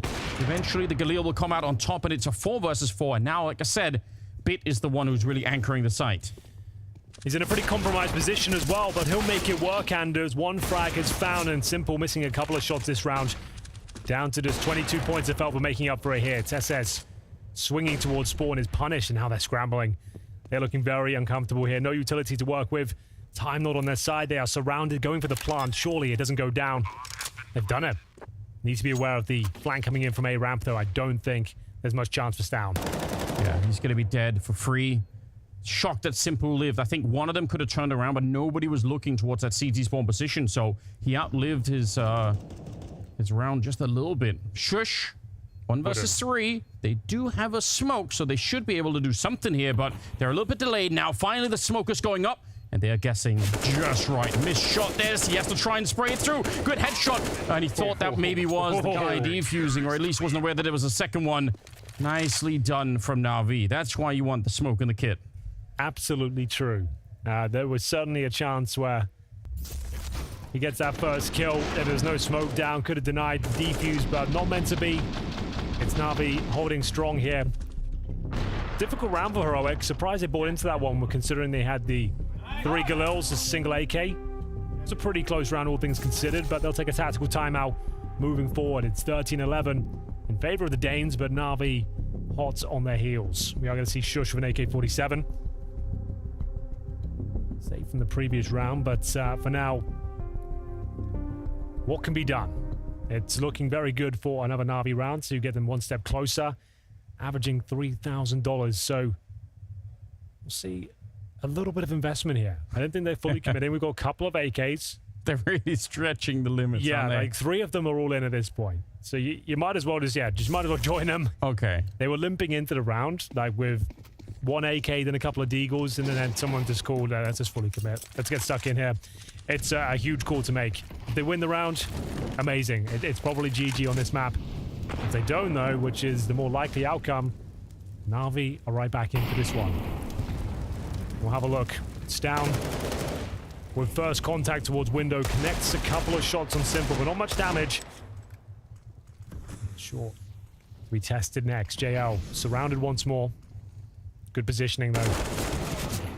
It is, but they wide swing it so much that he doesn't have the free instant headshot that he was probably hoping for. Alexi, this is risky. He's very out in the open and potentially vulnerable to a flash or two. He's going to move forward into the kill, and that's absolutely everything they needed. Some of the rifles even lost out there. The bomb not really being planted. Stoun's in the middle, but it doesn't matter. They need to get rid of the B defense. Otherwise, they cannot plant the bomb. So even if Stoun is doing a little bit of work in the middle, I think it's too little too late. Alexi, expert defense coming out from him. 3 kills in the round, leaving Yabi with a deagle to fend for himself. His teammate's just way too far away right now. And it is a 2-on-2, but surely... Oh my god, Yabi! No way! How has he found that headshot? And now Alexi, he's low. He's gonna get hunted down. And Heroic, they brought the round back out of nowhere. Absolutely disgusting from Yabi. That is a world-class deagle sequence. We see once again on the B-bomb side of Mirage. Yesterday, we were denied Brokey's magnificent ace, Sanders. It didn't quite connect. Not quite as flashy, but still a very impressive effort here from Yabi, saving the round single-handedly. 3 shots, 3 kills. NAVI back broken financially here as well. $3,000 per player. No one can believe it. That is something quite special from Yabi. A round would look like they were down and out. Alexi B had done so much work, Anders. I know. 2 massive kills. Stayed alive for what? Another 20 seconds on top of that. Even got a third one after the fact. He even got one more on the guy trying to plant the bomb. That's one of those moments, man. It's going to sound like it's pure hypocrisy, but this is one of the few moments where you actually wish NAVI were more aggressive against Yabi, because leaving him alone and playing for time in that 2v2 gave space for Yabi to move around. I know every other time we've been saying don't do it, but... Bear in mind, Anders, like we said, this is a rematch. Do you remember a very specific play on Inferno against these two? Acadian Clutch, perhaps? Oh, my God. At 1v3, it seems like every time they're in the driving scene, they've got a chance to get back into the series. Strong point. One of these rounds comes through and sabotages everything. So just bear that in mind. Acadian had one of the best clutches of the tournament on Inferno, and now Yabi just saved the round 1 versus 3.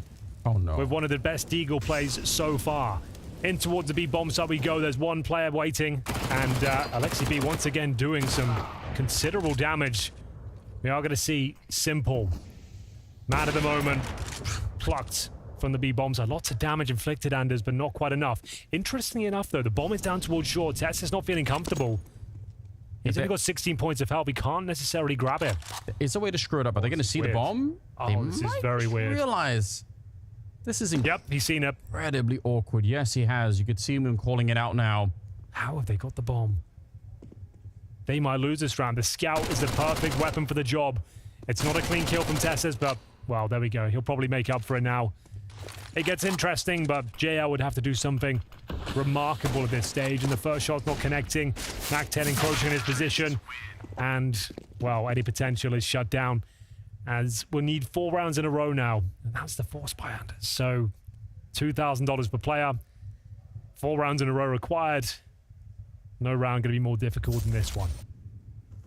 Yeah, it was going to be tough either way in that 2v3 at the end, but a little bit of a shame that we couldn't see more out of it. Cadian, very, very cool with the AWP in that particular round. A couple of times there where he could have messed it up, but good connections. Gabby's up to 26. He's actually overtaken Simple, who's still at 23. And you're not wrong. They need 4 in a row. They need to make this a flawless end to get it into overtime. I feel like NAVI are playing in a way that they could, but obviously the money is the big obstacle that they're facing here. Oh, there's a flash on around the corner. Yeah, we're going to go for the second flashbang. You're right. Unbelievable. Okay, I was about to say that this round's done. It's GG, but that is quite the miss from Stown. Maybe they can do something with it, but Shush making up for it now. CT spawn. A point of contention, I suppose. A Desert Eagle not quite connecting. And I think we're done here, Anders. 4-on-2. But the first map, the pick of Na'Vi. Heroic have got this one in the bag. Yeah, there's nothing to be done. Simple's going to be going down. Alexi on his own. Again, they don't have any other utility that they would need. And it's a 16-11. It's improvement from Na'Vi. Much improved, I would say. Even just beyond the scoreline, they definitely look like a more competent team. But Heroic, there's a reason why I most rate them the #1 in the world right now. Lethal the way that they turned up today on Mirage. Now, there is another map obviously coming up. It's going to be on Inferno. I'm excited to see where that goes. We'll find out after this.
A good start for Na'Vi, but not enough to tame the Great Danes. Heroic put Mirage in their pocket once again, and particularly after starting off this map 0-5 down, Jacob. Heroic make one hell of a comeback. Yeah, obviously a great comeback by Heroic. They managed to stabilize a game where they were struggling in the beginning. They were pressured by NAVI. I think, was it Anders or Henry saying coming out of this game that NAVI looked much, much better, and I tend to agree with that. This was a competitive game. This was an improvement coming out of NAVI, so good to see that Heroic were pressured, but also I think we got to see what we expected, that even though Heroic were under pressure, even though that they were put to the test, they're still significantly better than NAVI. This round history graphic is actually so incredible to watch. Like the fact that Heroic goes down 0-5, and then from that point on, NAVI only puts 2 rounds back-to-back once. Once in the entirety of the game can they actually string rounds after each other. The reactions from Heroic are just great. We can probably roll round 12 just to show you guys. We were talking about proactive CS. We're talking about grabbing map control. That's a great example here. A relatively quick A-pop from NAVI. You can see they put pressure on the defense, but what you can also keep an eye on is the mini-map where Stone is already in T-spawn. So even though there's trading happening, and I think JL is doing a decent job at staying alive, all this time, Stone has been eating away map control, grabs the first kill, and then he stays alive. Here is the savoir-faire, and we'll have a little bit of that flair with team play coming in as well. Great shot, blinder for Ime, and then from that point on, it's the team play going, because Stone is in a very hard position, but look at the flash that pops right now. Easy kill for him. 2v1, it's just a Heroic way. It's great to see. But this is a great example of what we talk about when Heroic is proactive on the server and they make their opponents feel uncomfortable. The fact of the matter is NAVI is actually doing a good round right here, getting a good opening, they're in good positions, they're getting ready to split up on A, and all of a sudden Stone is in T-spawn and he's unaccounted for. This is exactly what we try to describe whenever you're playing against Heroic. You gotta expect it somehow. You gotta be prepared for it because they'll always be moving around the map and trying to find the gaps in your defense. Yeah, and I think we have to give credit to NAVI, even though they suffered this comeback in the first half. Most of these rounds were really hard fought through battle. We're talking about clutches where a couple of differences, or a couple of milliseconds rather, make that difference. We've seen Shush being tested on the A side. They always had Navi Daddy's players trying to catch him off guard, getting peeks from Ram, from Apps. We saw on the B side, Tesis was being put under pressure as well. It wasn't easy for Heroic at all. They had to into their deep Counter-Strike to do that. And that's what we learned, you know, from seeing Navi take on Big, take on Astralis, had some really good mid-rounds. Alexi clearly with some good calls. It's just that, yeah, Heroic are going to punish you in those situations with their dynamic CT side. Then we come on to the second half. It was kind of a bit of a Stan show in the first half. Yabi really warming up in the second, though. Yeah, we kind of came into the game prefacing the fact that Yabi has been stepping up in Heroic the past 6 months, and I think this was another great showing from the man himself. He's great. He's solid with the rifle. It's a guy that you can count on. It's a guy you can rely on, and he finds a lot of impact in a game like this. Again, as Matthew said, a lot of these rounds where Yabi comes in with the impact is in very close rounds, 2v2s, 3v3s. When the round has to be decided, though, Yabi throughout this game was consistently delivering. He was the best player on the server. Even though Simple did start at 200 kilometers per hour, and he had a moment where he had us all thinking, oh, goddamn, is it happening? Like, are we going to see like golden Simple again? It was about Yabi. Yabi was the one that had the most impact. He was the one that was involved in the most crucial rounds out there. He literally turned the tide of this game on his own, and we can jump straight into this. Let's talk about round 25. Let's talk about all of the hopes of the Navi fans and James Banks, for that matter, just go down the drain, because that's Yabi right there, Jacob, doing him dirty. With the Deagle in this position as well. Yabi is just in a great position, and so is Navi for that matter as well. Alexi B is doing a good job holding them off the B bomb side right here, doing everything he can, getting a multi-kill. You think to yourself, all right, Alexi B, you've done enough. But then Yabi strikes with the Deagle. You see the round is continue right here. Alexi B comes in with another one.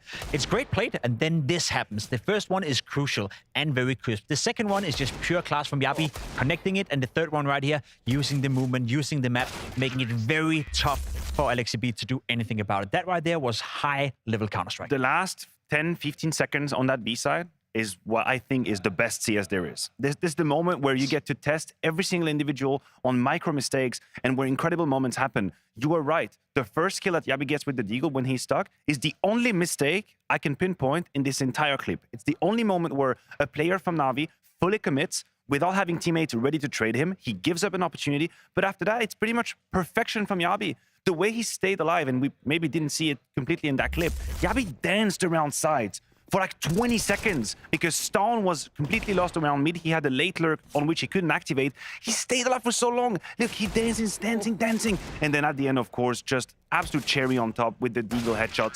This was pure Counter-Strike. This is why I get out of bed every morning to come here and talk about the game. But these moments. Love that. Yabby dabby, Deagle action.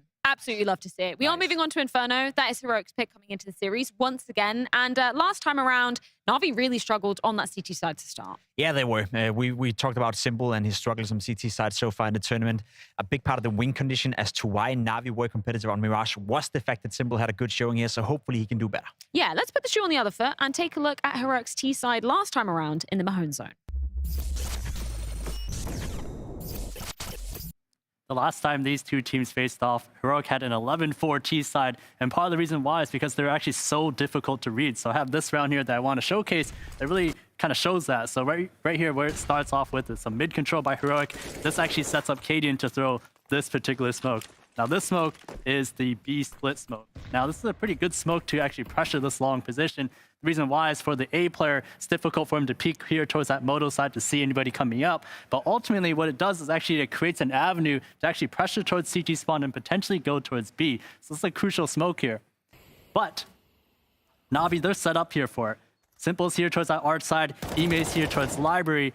But the key detail is that Heroic, they don't actually use the smoke. Instead, they just simply hold.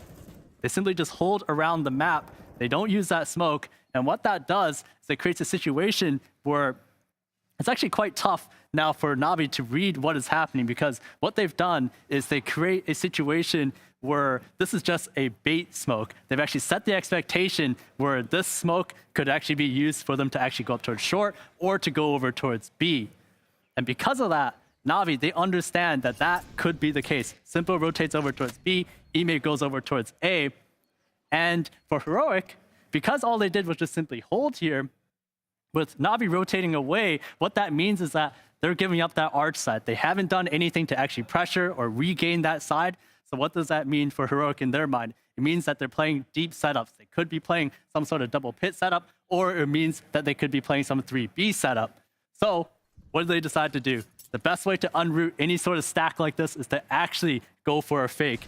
Cadian, he goes back here, throws a Moto smoke, and as well, he throws flashes as well as nades towards short to bait the rotation over towards A. All these nades come over towards that pit side. This causes the rotation over from B towards A.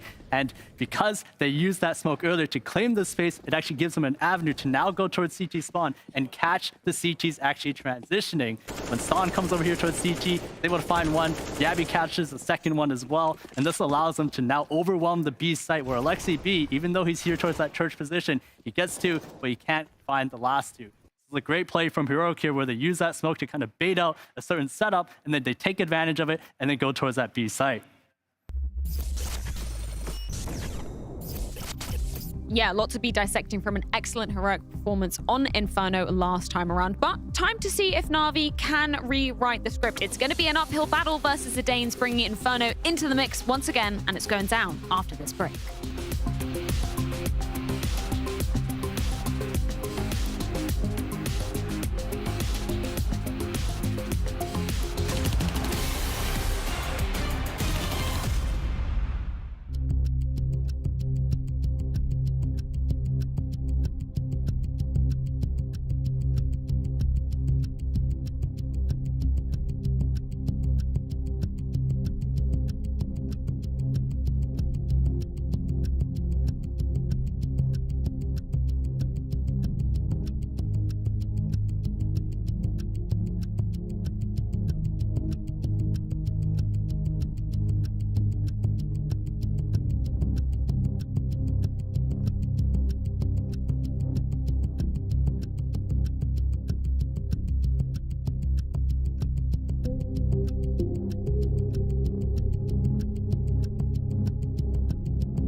Welcome back, gamers. You are watching the Group B final here at Blast. 4 groups. Heroic looking to continue the Dream Golden run, not dropping a single map so far, and they're 3 best of 3s. They're just 1 victory away from the Royal Arena, Anders. Can they do it? That's the question.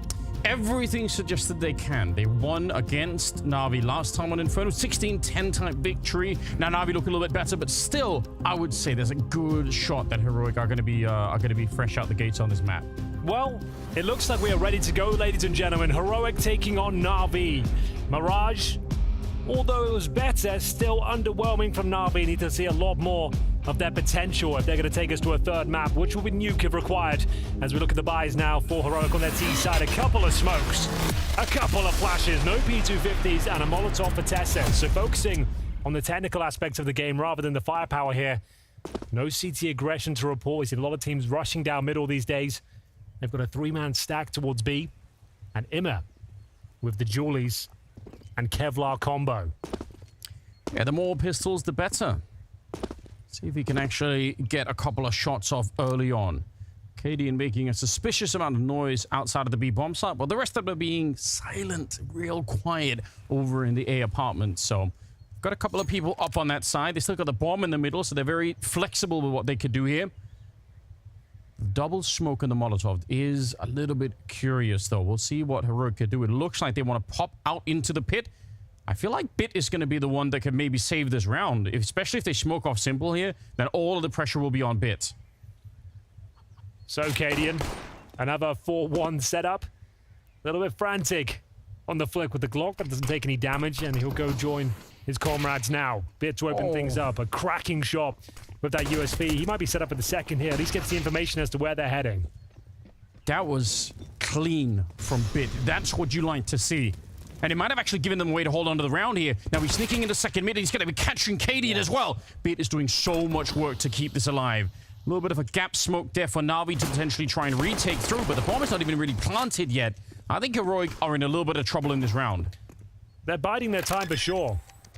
A dink has been delivered towards Alexi B, and the retake begins now. Speaking of which, he'll come in emphatically with that USP. Looks like they've done absolutely enough at this point. TSS waits towards a pit. Double headshot, he wouldn't, would he? There's a real chance. Look at how low they shut down. Yeah, exactly. There was every opportunity to win that one out. 1 HP for Alexi B. Oh my god. And 21 for JL, but it doesn't work out. It will be another pistol in the bag for Navi. Bomb planted though, Anders, means the Galils can be brought out early. This is where Bit really showed his worth. This great little push down towards middle when he felt like he was surrounded. Beautiful retake attempt as well. Alexi being that low point of health, managing to find the opening kill. So we don't see the buy just yet. 5 seconds remaining. And with the P250 purchase, they'll be buying up into the next round. So full eco. A couple of flashes. A couple of P250s up against a simple auto shotgun in the second round here on Inferno. Now, you just don't see it too often. Don't really have much more to say to it than that. You just don't see it on Inferno. No, it's rare, isn't it? But delightful in a way, you know? Oh, yeah. I welcome it. Relief to the game, you know? Yeah. So serious all the time. And he's chosen the perfect round for it. They've got no armor. They've taken a full eco. He's 1 step ahead. They're coming towards him. Let's farm some cash, Simple. What have you got for us? Oh, no! Okay. All that build-up. All that excitement. And it does nothing. In fact, Stown is the one that steals the shotgun and kills someone with it. Yeah, true. He gets an extra $900 for that, right? How does that work? It's not ideal. That was against a full eco, of course, but they get a couple of kills, and they've got a nice, strong buy coming into this next round. AWP as well. I feel so teased out. You know, they had everything. He was in the right corner. It all should have worked out, and it just didn't.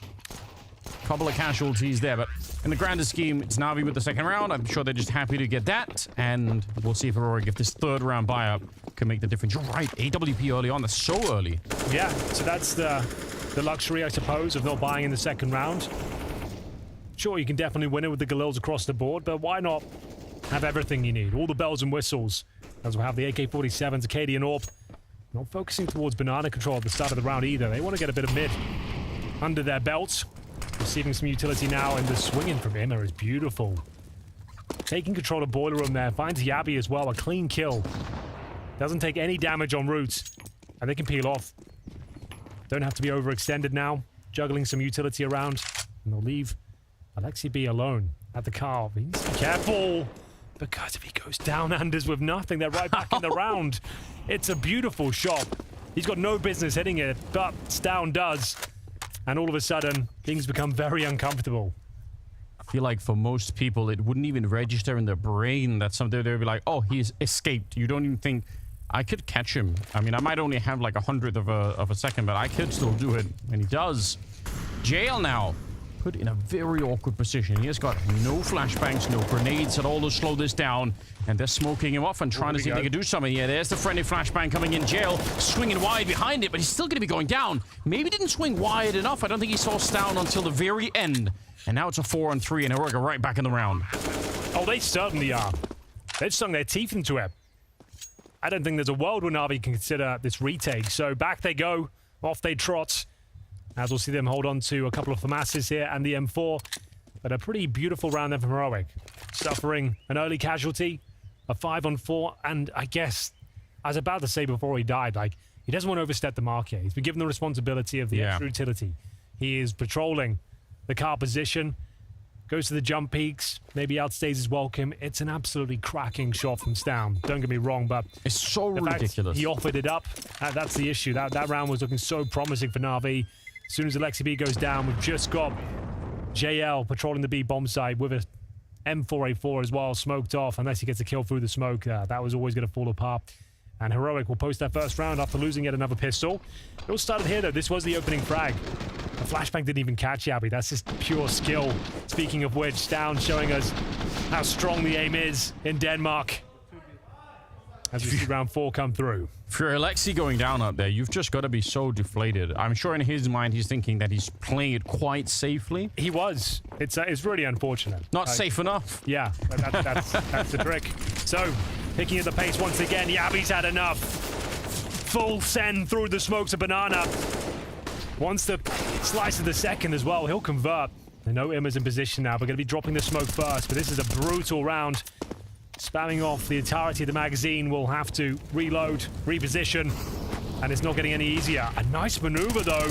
Actually doesn't deny the plant. If he did, that would be worth it. I would say maybe not now.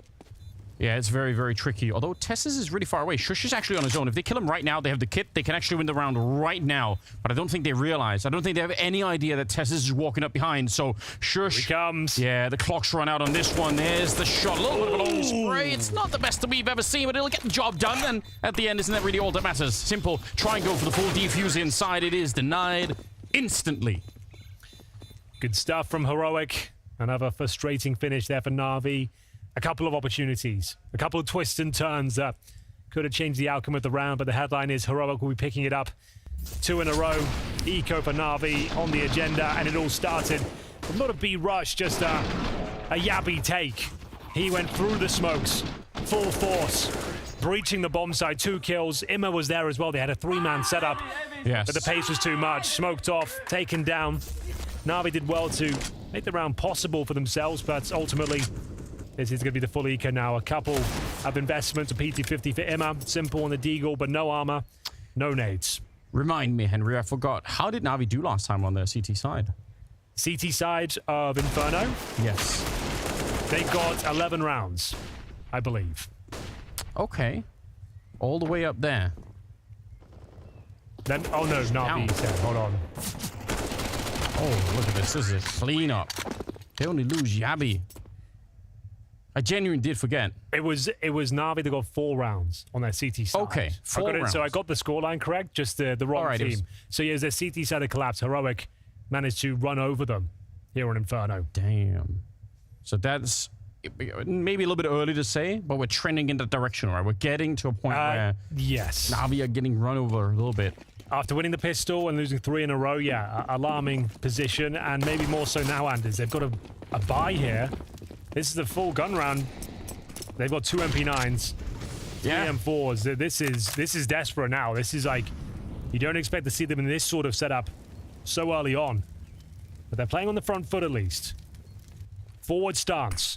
Yeah, I like this. Simple will be battling first. In terms of helmets, 2 players without. Simple and Bit as well. Not one of them at least. The Mac 10 will be pretty easy to push back. if he commits to it and finds Bit instead, might be a little bit different.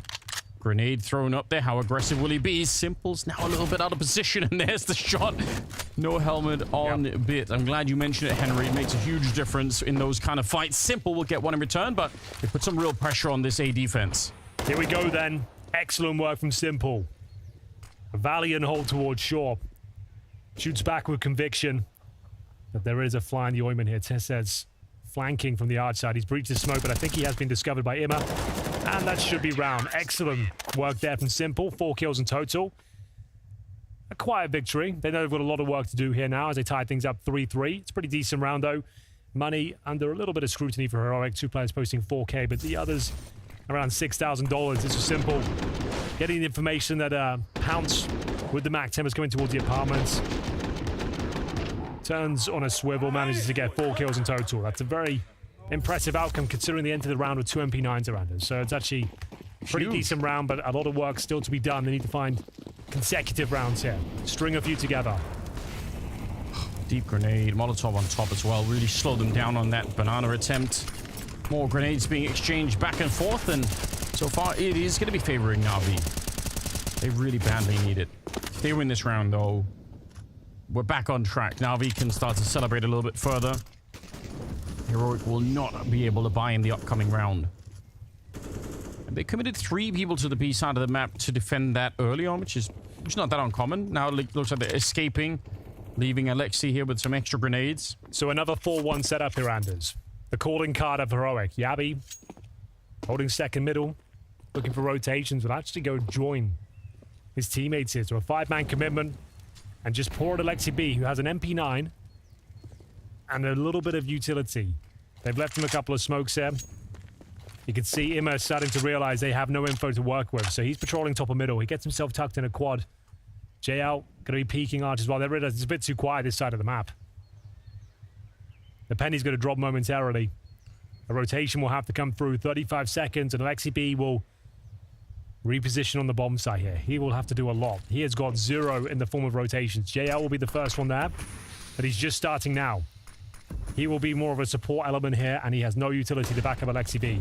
Molotov thrown down behind him. They're already dropping on top here. You said the penny, but more like an anvil, Henry, because they just absolutely break the bomb site wide open. Imma goes down on the flank, and they've already called it up. They already know that they cannot win this round. JL's going to get caught as well. And now I said that Heroic would be out of money if they lost the round, but the same is kind of true for Na'Vi here. A couple of rifles saved could maybe make them a bit competitive. Maybe JL and Alexi could buy something, but my God, it's a rough start to this CT side for Na'Vi. I'm definitely starting to get a little bit of concern, I would say, going this way. Well, Henry, it's an actual well in this. Oh, I see what you're doing there. Your first dad joke at the broadcast. Congratulations. A little bit of a late entry. Warming up into it. I like it. It's not your best work, but certainly not your worst. I'm glad it's not my best, though. It's going to be 5 players surviving for Heroic. So, yeah, you're right. This is the point now where they are running away with the momentum. They've already played this map against Simple and Co. It was a comprehensive victory. They know they can post a massive amount around the T side here like they did before. And the fact that they've posted, 4 out of the last 5 rounds, that's a problem. Na'Vi did win one, and then answering straight back with a pretty easy take at the B bomb site. Didn't have any information to work with. Alexi B alone with an MP9. No utility to try and fend off a full execution there. Like, they were being slightly active towards middle. We saw them coordinating for some information, but it was just a little bit too late. We're at the 35-second mark. They had nothing in terms of intel. Yeah, and I mean, if you're Alexi, right, there's no one else to blame. You're presumably the person who is calling for the 4-1 setup. You're saying, I'm here, I've got, almost nothing, but just trust me, hopefully we can make it work, and it just doesn't really pay off the way that you wanted it. So, unfortunate. But they do save a couple of M4s, Anders. Not all is lost. Maybe some hope can be found as we enter round number 8. We've got 5 7s. 1 Deagle for JL, no armor, just to note that. Some utility in those saved M4s in the hand of Simple and Bit, the tag team duo. We'll have to go above and beyond, dig deeper than ever. As you see, some nice grenades exchange. Unfortunately, though, Na'Vi receiving the brunt of the damage there. JL without Kevlar, as mentioned. Oh, yeah. Those grenades do a lot more damage. Nice positioning here. Bit could actually do some work. Nothing but Helmet's going to be showing jump past. He does get the first. He spots the second. He's actually daring to throw out the smoke. I respect this for Bit. This is playing it purely by the numbers. Why would you repeat to go for another fight? If you die, it's right back into a 4-on-4, and one of the rifles that you have is lost. It's so much smarter for him to escape. It's one of the reasons why he is a valuable player in any context. 50 seconds. Those two M4s are still alive, and Heroic, every other time they've been down like this, they've stretched more towards the B-bomb site. Now they're trying to test the middle, but Bit, he's really hard to stop. Gonna get him eventually, but Simple's here and up close with the 5-7. It's Imma to bring down Tess. Just Cadian in a 1 versus 4. He is the sort of man that could win this kind of round, but you do need to get started. You need to get the momentum rolling, and it never really got off the ground. Great work for Navi. That's what they needed. A very convincing rebuttal from Navi there. Looked like they were down and out. Saving a couple of M4s though. Managing to get the job done. It was Bits in towards that boiler room position who had to deliver. And the timing couldn't be more unfortunate there for Yabi. The reply towards top of middle, but unfortunately, Simple was there as well. The trade's going in favor of the CTs and Heroic. On the back foot once again. Galil's coming out. We'll take a tactical timeout. A chance for Exist to get stuck in. And as you've been commentating the Exist game since the beginning of time, haven't you? It's mad. He was the original, you know, just the in-game leader that everyone was talking about, and obviously for good reason. Now it's funny when I think back on it now, because it's so hard to say how much of that was necessarily, because I think we found out later that Fiflown was actually doing a lot of the tactical work on that team that just nobody knew about. Right. But obviously Exist and Forest and Get Right were the headline names in that team for a long good while. So yeah, I mean, I think it's so cool to see him still here with the game. I think it would be such a disappointment if, level. Yeah, you know, imagine if someone like him, if his career was like he's retired and it's done. But no, you're right. At the highest level, coaching a team to some huge victories. I think it says something about Counter-Strike as a game. Because he's so reserved and quiet, we don't really talk about him too much. Yeah. But yeah, he's been part of all of their success, you know, the last couple of years. It's been a while, and they seem to speak very highly of him. So shout out to Exist, absolute legend of CS, as we get into round number 9 here. Heroic looking to answer back after having a very difficult round against the Pistols. There's Imma though, dishing out damage with the AK-47. Nice grenade as well, should do significant damage as they start to wrap. Heroic's so good at this, threading the needle around towards the library side, applying pressure from the apartments. You can see CT scrambling for stronger crossfires here. And look at the little slowdown for Heroic. They're hoping to catch someone. They want someone to rotate through Arch. They want someone to make a mistake. Another dink and it's on Simple, but he's actually doing fine. Finally, there's the connection as Shush at range with the Galil, and just missing the shot. There's the bomb dropping down in the pit, and Stout and Yabi are still fighting. The round is not done yet. Heroic, they're still marching on to the bomb site, and Bit, he's in a lot of trouble here. Gonna get found, and JL trying to get there. 30 seconds. The bomb is down in the pit. It won't even matter. Who needs the bomb when you've got headshots? Just a Counter-Strike masterclass there. Thriving in the chaos. No panic when they're collapsing on the bomb site. One of the very best to do that sort of approach. The A-Rap coming through the smokes, trading out efficiently, excellent pathing, and you can see how good the communication is there. They're covered from the key choke points. CTs stranded, bombarded with grenades. And Heroic take the lead once again, 5-4. Navi limping into the next round here. MP9 at the top of Banana here for JL. Alexi B will join him. Decent grenade in response. Go for full control here. JL fancies it. Flashed off. Offers up his hand. They know there's an SMG on this side now. Tess is claiming it's vanwitted, which means it's crazy. Oh, loosely translated. Okay. It was crazy. It was a chaotic moment, but they looked very comfortable. 8 kills on Imma. 7 on Simple. Bit with 6.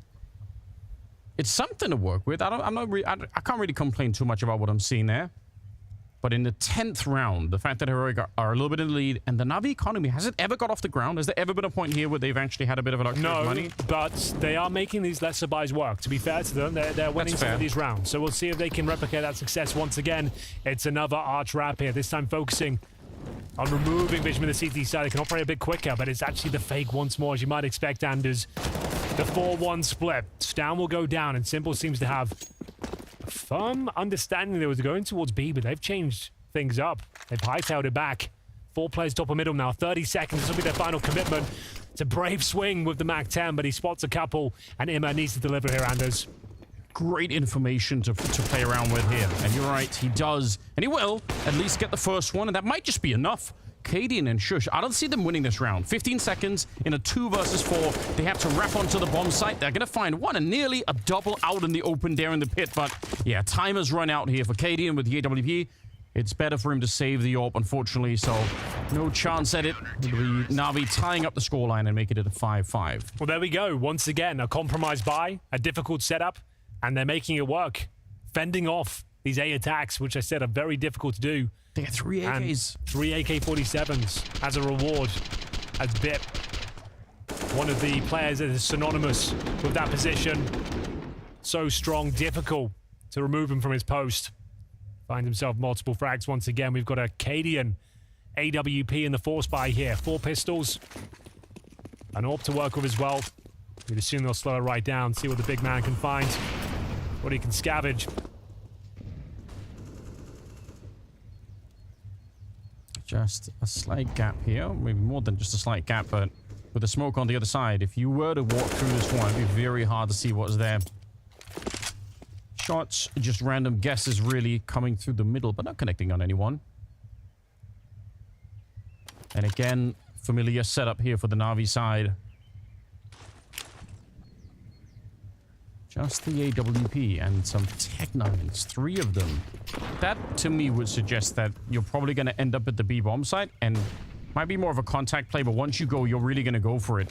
And that's exactly what's happening. Look at how fast they're being. Smoke around the corner. It's Shush to go down first, but that's the P250 out of it. Alexi, a little bit close here for my liking. Want to put some distance between you and those Tech-9s that are running it down. He was running in with his hands covering his eyes. He couldn't see anything, and he still got the kill. A 2 versus 3. This could be 1. If they get the bomb plant down, you know what Cadian could do with this AWP. That's a very good point. We've seen this sort of scenario before. For now, though, it's down to CESGO.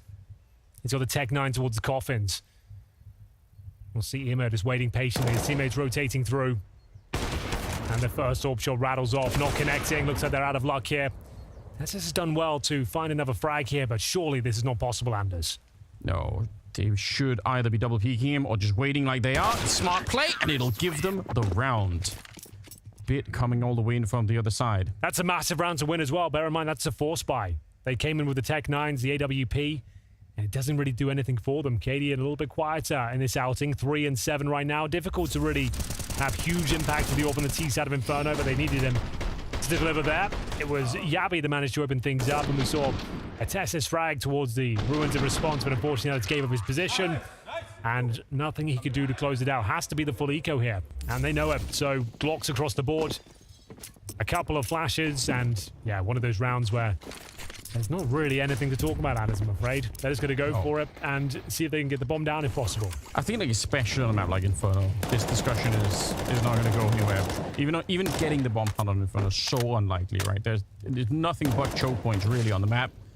You don't have any way to get through them. Yeah, if you run down a person who is sleeping somewhere, maybe, but there's no reason you should be able to. JL hasn't had the best of times over at the B side. He's got 3 kills so far. But he shouldn't be able to give up this round. Well, they're getting some exercise in. Yeah, they're getting the footsteps up. We're going to see them just go around the entire map. If you got a daily counter, Henry, I used to. I just go for I try and go for like a walk a day. I'm not necessarily counting it. Like walk until I've had enough, I suppose. Would be my philosophy. Like it. Seems to work out, and this is working out quite nicely for Navi. Nothing really to report. Big spray down, as you might expect, and they're starting to look more comfortable here.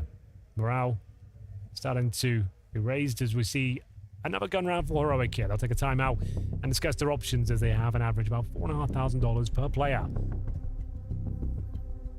Yeah, not as good as it could have been, really. But yeah, probably a good time for a conversation about what's coming up. I agree, though. It does look like morale is improving a little bit on the Navi side. How was it 4 or 5 rounds they got last time with the CT? I already forgot what you said. But... They got 4 rounds on the CT side in the previous matchup here at this tournament against Heroic, yes. So already up to 7. That's not bad. They were improved on Mirage. They look improved on Inferno. I think as a Navi fan, that's what you want to see, right? You just want to see a trend that's going in the right direction. You have to manage expectations here. Heroic, and I don't use this word lightly, are literally the #1 team in the world. Yeah. Right? That's why they're ranked.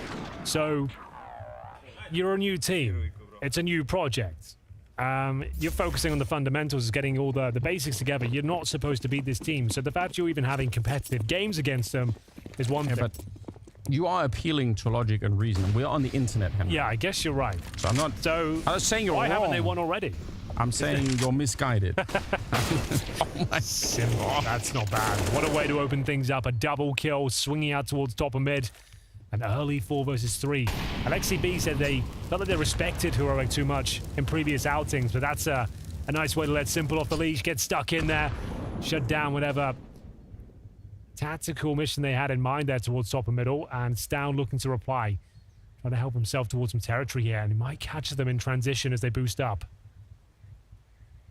They don't have any Molotovs to get rid of this, so this boost should be really good, especially now that Lexi is out there signaling that he's on the right-hand side of the bomb site. Cadian on his own. I mean, this would be a miracle if he could do it, even getting 1 more kill. Even if JL is low, there's so much smoke going on. And look at the reposition for JL. It's actually a really sick reposition inside of the bomb site. I don't think Cadian will expect this. He could go towards A. Oh. But there is a world.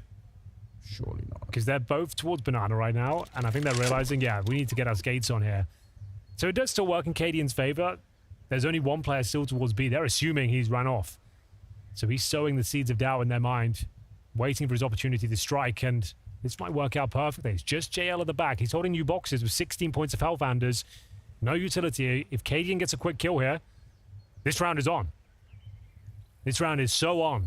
If he can kill JL in the next 5 seconds, Simple is coming to back him up. He's realizing this could be problematic, and JL, unfortunately, for Cadian, will have the presence of mind to check the coffins as they find that 8th round and indeed win the half here on Inferno. Yeah, you could see Cadian wheels were turning there for a minute. He thought, you know, maybe there was a way. I agree. There probably might have been, at least for a bomb plant. Even that would have been quite nice for Heroic to play around with. But if you are paying attention at home, it's 8 rounds now on the side of Navi for the CT side here on Inferno. It started to look a lot better. I'm definitely impressed with what they're showing us here. And they might keep it going. Tech 9s, 4 of them, and a Deagle onto Stown. So that's, it's a bit of firepower. They got some grenades behind it, but you really need the first kill to make these rounds work. We've talked about the apartments pop so many times before, Anders. It's really excellent with the Tech 9 to deploy this sort of strategy. We know Heroic like to do it. Good point. We've got 3 players in that position. Cadian with the utility bottom of mid. They'll probably smoke off towards Moto and send over a bombardment of flashbangs here. So will it work out? Emma to defend. We're going to find out. Smoke up to try and stop any Molotovs from coming through. Simple on the first one. A little bit of damage being deployed as well. Simple with a good couple of kills here, just to slow it down. And again, the speed and the follow-through with these Tech 9 rounds is absolute key. And the fact that they've already been slowed down the way that they are suggesting this isn't going to be working out all that well. Imma does go down. Cadian going to be found in the middle. It's just down here, looking through the smoke or trying, but he's going to get shot down. Not Jenny from the block, and not Robs from the ramp, but Bit from the pit. Bits from the pit. That is quite nice, Anders. We'll let you have that one. It's an evolving work in progress. Bits in the pit. Yeah, he gets another magnificent round under his belt, taking his total up to 11-7. It's the final round here. Heroic have let slip 5 in a row here. AKs across the board, no KD and AWP. So Test has set up maybe just a B rush. They're being overwhelmed at the start of these rounds, and they can't find Simple once again. They take a ton of damage in the form of grenades as JL will strike at the secondary orb, find the opening pick once again. And they've got a pretty uncomfortable position once more. Locked out of B, bare bones utility. They've done some damage on the CT side. They might have straight up pushed this. Yeah, they don't have much of a choice, I feel like. What a flick from JL to begin with. That happened so fast. Alexi, he's here to clean it up. This is looking great. 3 kills, and Yabi 1 versus 5. No chance at all. 10-5 at the end of it. Again, NAVI, the huge improvement, and it might be enough this time to actually defeat Heroic. We're going to find out after this.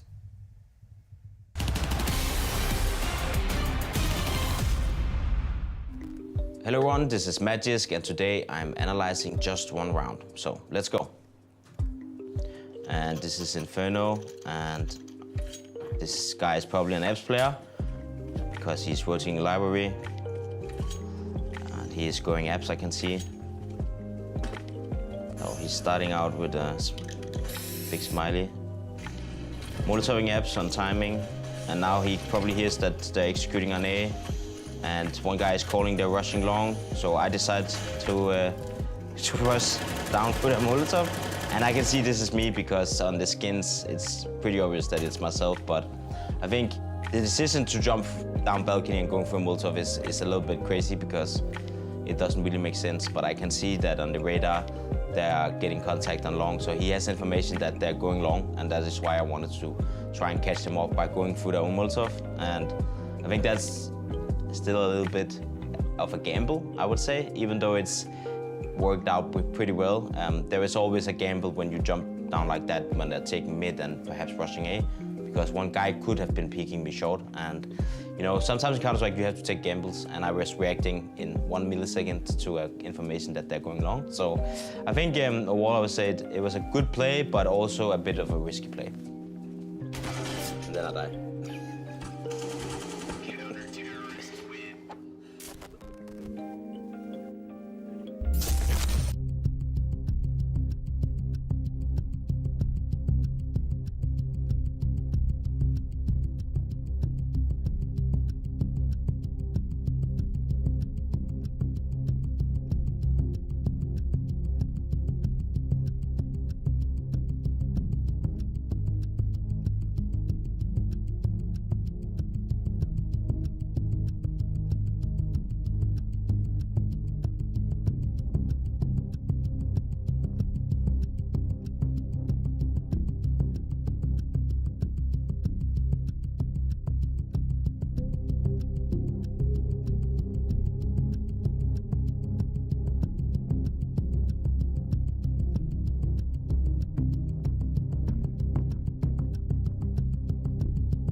Hope you're enjoying your Thursday, ladies and gentlemen. We're having an absolute blast here in the Group B final. 10-5 for NAVI, as they might actually do it. They might stop the undefeated streak of Heroic, yet to drop a map in the tournament.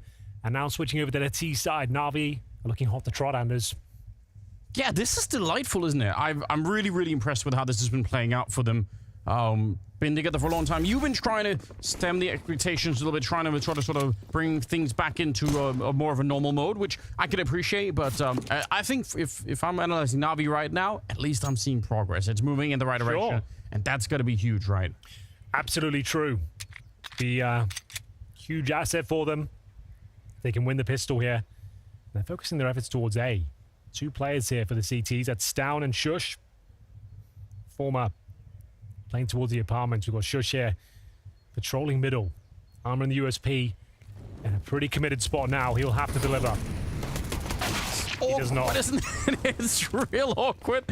He definitely had the time for it. You could see him trying to line up one of those beautiful USP headshots, but now it's on Stown, and Stown alone. He needs a double kill, or they're not going to be able to win this round, I think. He turns around for it. Oh my god, it's amazing. It's close to godlike, but he's run out of bullets. They're still hunting for him, and finally they get the job done, but it's time. It's bought enough. TeSeS and Yavi showing up, and Stown, he is an absolute god. He just saved this round for Heroic.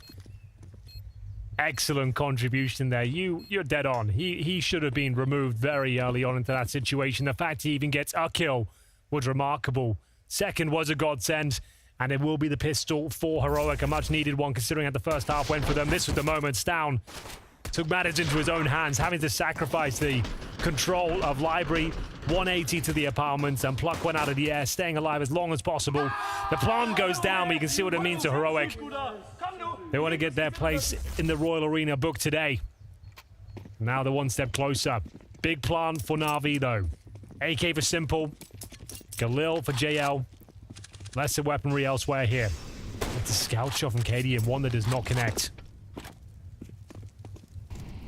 I'm sure that they are not quite satisfied with the 5 rounds they got in the first half, but winning a pistol means they could probably run it quite far back, but they do have to be a little bit careful, right? There is the AK, there is the Galil. Oh yeah, more than a little bit careful. Simple's got an AK-47, and they're going for an apps pop themselves.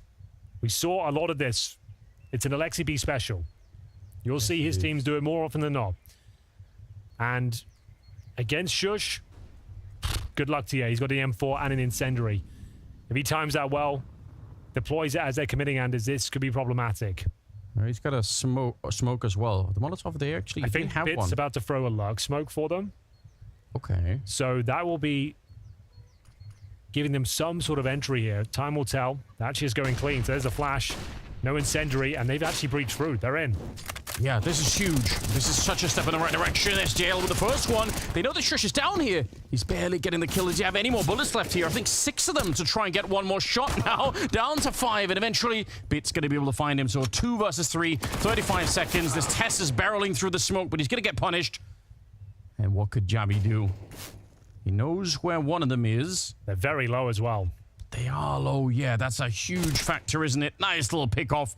Leaves Alexi in a very unenviable position. Smoke's going to be going up, and Alexi, he's out there. He's just now picked up the bomb, and Yabby's looking to go right through, isn't he? Oh, that was his chance. Might have been. He's going to go for it anyway. 1 bullet here, or 2 might be enough, and it's going to be a straight headshot. Alexi, he just didn't have the health for it. It's unfortunate. Close round, as close as it gets for NAVI. Yeah, it's frustrating, isn't it? They did very well to thread the needle, to get that pick control, overwhelm the CT defense. But it's Shush, like I said, one of the absolute best in the game at holding this position. He gets so much out of this. Like 2 frags, delaying for another, what, 5-6 seconds there. So much damage inflicted, and then Yabby, as mentioned, in his current form, one of the absolute best riflers we have in CSGO. Ice cold on the retake, low HP as we mentioned. Doesn't put a foot wrong. Big, big round. As the bomb was planted again, that's one thing we'll say for Alexi B there. He did well to get the C4 planted. It does yield another half buy here. We know the skill on the NAVI side. Potent to say the very least. They can make these rounds work. They've got smokes, flashes, as they battle for banana control right now. And even to the extent that they can keep the CT economy low, if they, they get 4 kills in the last round, if they can get a little bit more damage in with the half buy here, it all adds up. It all stacks up. But they're getting back into it a little bit. If they win this round, they're up to 10-8, and it's impossible to say really who's going to win it at that point in time. I think Simple was top fragging for NAVI on the first map, and he's back at it again now with 16 kills. So he's having himself a pretty good series right now. That's got to be important all on its own. It helps. It does. Something you'll always welcome for a NAVI game, as they'll get basic control of middle here. Has to be the A finish for the CTs are up close and personal.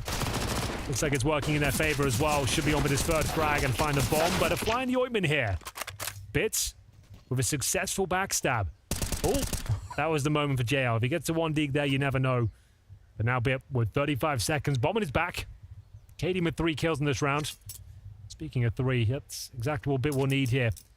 If he's got a standard chance of picking this one up, it's incredibly unlikely. TESS with a perfect counter. This position should be finding the kill. And indeed, he will convert it. So good effort there from Heroic. They fend off the half buy. And here come the AK-47s for the first time here for NAVI. So much more difficult in modern day Counter-Strike to win those kind of 1 versus 3s because the teams are so disciplined in not fighting you. Sure. If they run to hunt bit down because they're hungry for frags, like you could have easily seen in a 2013, 14, 15, like, you know, back then it was a little bit easier. I feel like what's nowadays, funny is, like, if you look back at like the first ever major and the final there, which you probably commentated, there was only like 2 Molotovs deployed in the entire final. There was only 1 all purchased. Like it was a very different game, but you're absolutely correct. You can't get away with the same sort of nonsense you could back in the day. As we see the opening frag come in, it is going to be Cadian going down, actually. That's huge from Imma. Nice spray from Yabi. You can say that again as he does connect in the end.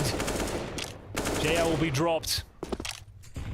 Imma low as well, so I'd even say the advantage for Heroic here, especially with this banana control. 3 players here, Anders. What have they got up their sleeve? it's such a classic Heroic. And it's grouping up Shush, and pushing. who's alone in the pit, so do they just want to hold in this position? Do they want to push any further? Well, that's going to be answered right here, right now. Yabi goes down. Stown left alone here after 2 magnificent frags from Simple. Do they commit? They don't. Oh, they don't care if they know or not. That's a huge test. I was going to say, because they find Yabi, who already got the kill, they have no idea that Stown would be here. They don't know there's a 3rd man, but obviously they're going to send him hacking 2 versus 3 in 50 seconds. So he's hoping he can funnel them in towards A. He dropped that incendiary. He's low HP. He won't be able to fend over 3 versus 1. But he suggested he's on this side of the map, so just going to go for the gamble stack here. Join Shush. Hope he's done enough. But unfortunately, they will not be taking the bait. This is a round for Navi locked in. Once they plant, the only option is to save at this stage, unfortunately. That's a good job from Navi. That was the first real gun round here. They're 3-0 down in the second half. And this one's pretty clean. In terms of the money, they'll be getting $1,400 per player on the CT side. And with Shush and Cadian at $0, Stown at $1,400, they desperately have to save these 2 weapons. Here's the replay. Aggressive from Cadian there. There was a response quickly, but Simple taking care of business here. He gets 2 frags, has the presence of mind as well to spam that car position. Yeah. And win the round with the spam, really.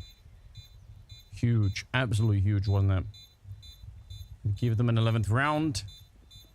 And because of the earlier damage, you already know Heroic don't really have the money to put up a very strong defense. Good job that they saved the rifles here. That's obviously going to be super, super important. Yeah. But how do you make this work? Yeah. Going to be put out of range of that AWP if they wanted it. It's not going to be a feature of this round. And a 3-round gap. And now So- kind of early on into the second half. Not resting for too long. They might even take a pause here, to be honest with you. Because they saved those 2 weapons, but it's on a knife's edge. What sort of buy they've got, so they'll enter without the pause. But 4 M4A1Ss and an MP9 for Cadian here. So one of the luxury of the sniper rifle. Same story for Navi, I suppose. As we'll see, at.CEST just delivers some utility towards Banana at the start and will retreat. And Cadian, oh, doing a lot of damage there towards Banana. Imma burns to a crisp. How? Well, that was actually in the abs. Yeah. We need to know. We need to figure out what happened. I assume that'd be towards Banana. Did he get flashed off and then mollied? I have no idea, but they'll take it all day long. That is a weird position to get taken out. Must have been blind. I feel like that's true. We're Or gonna he jumped need... up and like committed to the flame and store of space, and then it spread to the area of safety. We need a detective Maybe on there that. was, the spam was following it up. I'm not sure. We're on the other side of the map, so yeah, we'll check it out in the replay. Interesting nonetheless, as we see Navi now recovering from the deficit. How do you bring it back now? That's a really awkward start. Maybe Simple's going to be the answer because he does have 18 kills and just 8 deaths, so he's been pretty reliable for finding openings. Down on the one side, Testis on the other, and Shush could swing in to do a bit of work, but so far the spray is absolutely perfect for Stown. Bit of a double for him, and Alexi's going to walk right into the shot. That's the bomb on the ground, and JL with 30 seconds. It can be done. There is a way to get this round back. He sees the gun barrel. Flash from a teammate there, but doesn't know about Shush. He's already dead, and he fakes it once. Out in the open. Oh, he's ice cold, isn't he, Henry? Going straight for it. He can't get the AK out in time. They're going to call his bluff. Not the cleanest finish from Cadian, but it doesn't matter. He gets the job done. Thanking his lucky stars. A slight discussion afterwards. Well, let's see if we can find out. Okay, so there's already a Molotov up there. Is he in the corner? Yeah, he's just... Alexi B just watching them burn from the sidelines. That is so sick. Like, just wondering, guys, what are you doing? Get out. It's like that meme picture with the little girl in front of the burning house. Yeah, He's exactly. recreated that. Oh my There's god. nothing he can do. Memes do shape reality. Oh, that's such a good way to spectate that moment. Like, just knowing you've overcommitted, there's no way in or out. Past the point of no return. Your in-game leaders is watching you burn. There could be some great captions for that one. Like, what am I doing on this team? This is the difficult round. Look how much damage they've taken en route to Banana here. Good flash, Yabi. Doesn't want to fall back. You'd think he'd take the advantage all day long, Anders. He sticks around. He wants to fight. And suggesting they've fallen back. Will they have the presence of mind to check the sandbags? Of course they will. JL brings it back to a 4-on-4. Would have loved to have seen this, the reposition there. Felt like they had done the job. The heavy lifting was complete, but wanted a bit more. Especially when you see the player retreating, you probably think that is Jabby that's falling back. So a little bit of a switcheroo could have worked out. JL does take a bit of damage, falls back low. It seems like Navi want to commit to this side of the map, and that is probably fine for Heroic. They're in a decent position to defend this. It's an okay one. It's Tessus with the SMG, bear in mind, towards the boosted CT spawn position. Cadian with no grenades elsewhere. So yeah, they've got some manpower here.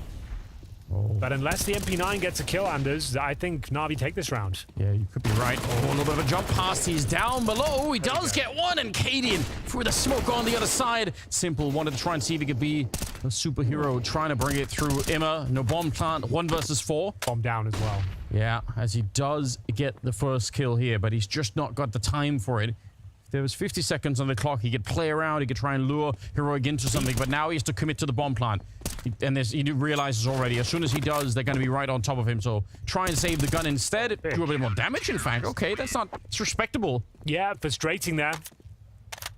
These rounds are all down to the minute details right now. And the fact you've taken another gun away limited their cash going forward. It has a knock-on effect, and Imma will save the M4A1S here. But this is how the round started. Feeling a presence outside the B bomb site. They flash over, claim territory, but equal trades for the opening sectors of this round. But Heroic, as mentioned, with no utility. Holding on with the crossfire. The MP9 can take enough aggro for Cadian. He might be able to spray them down.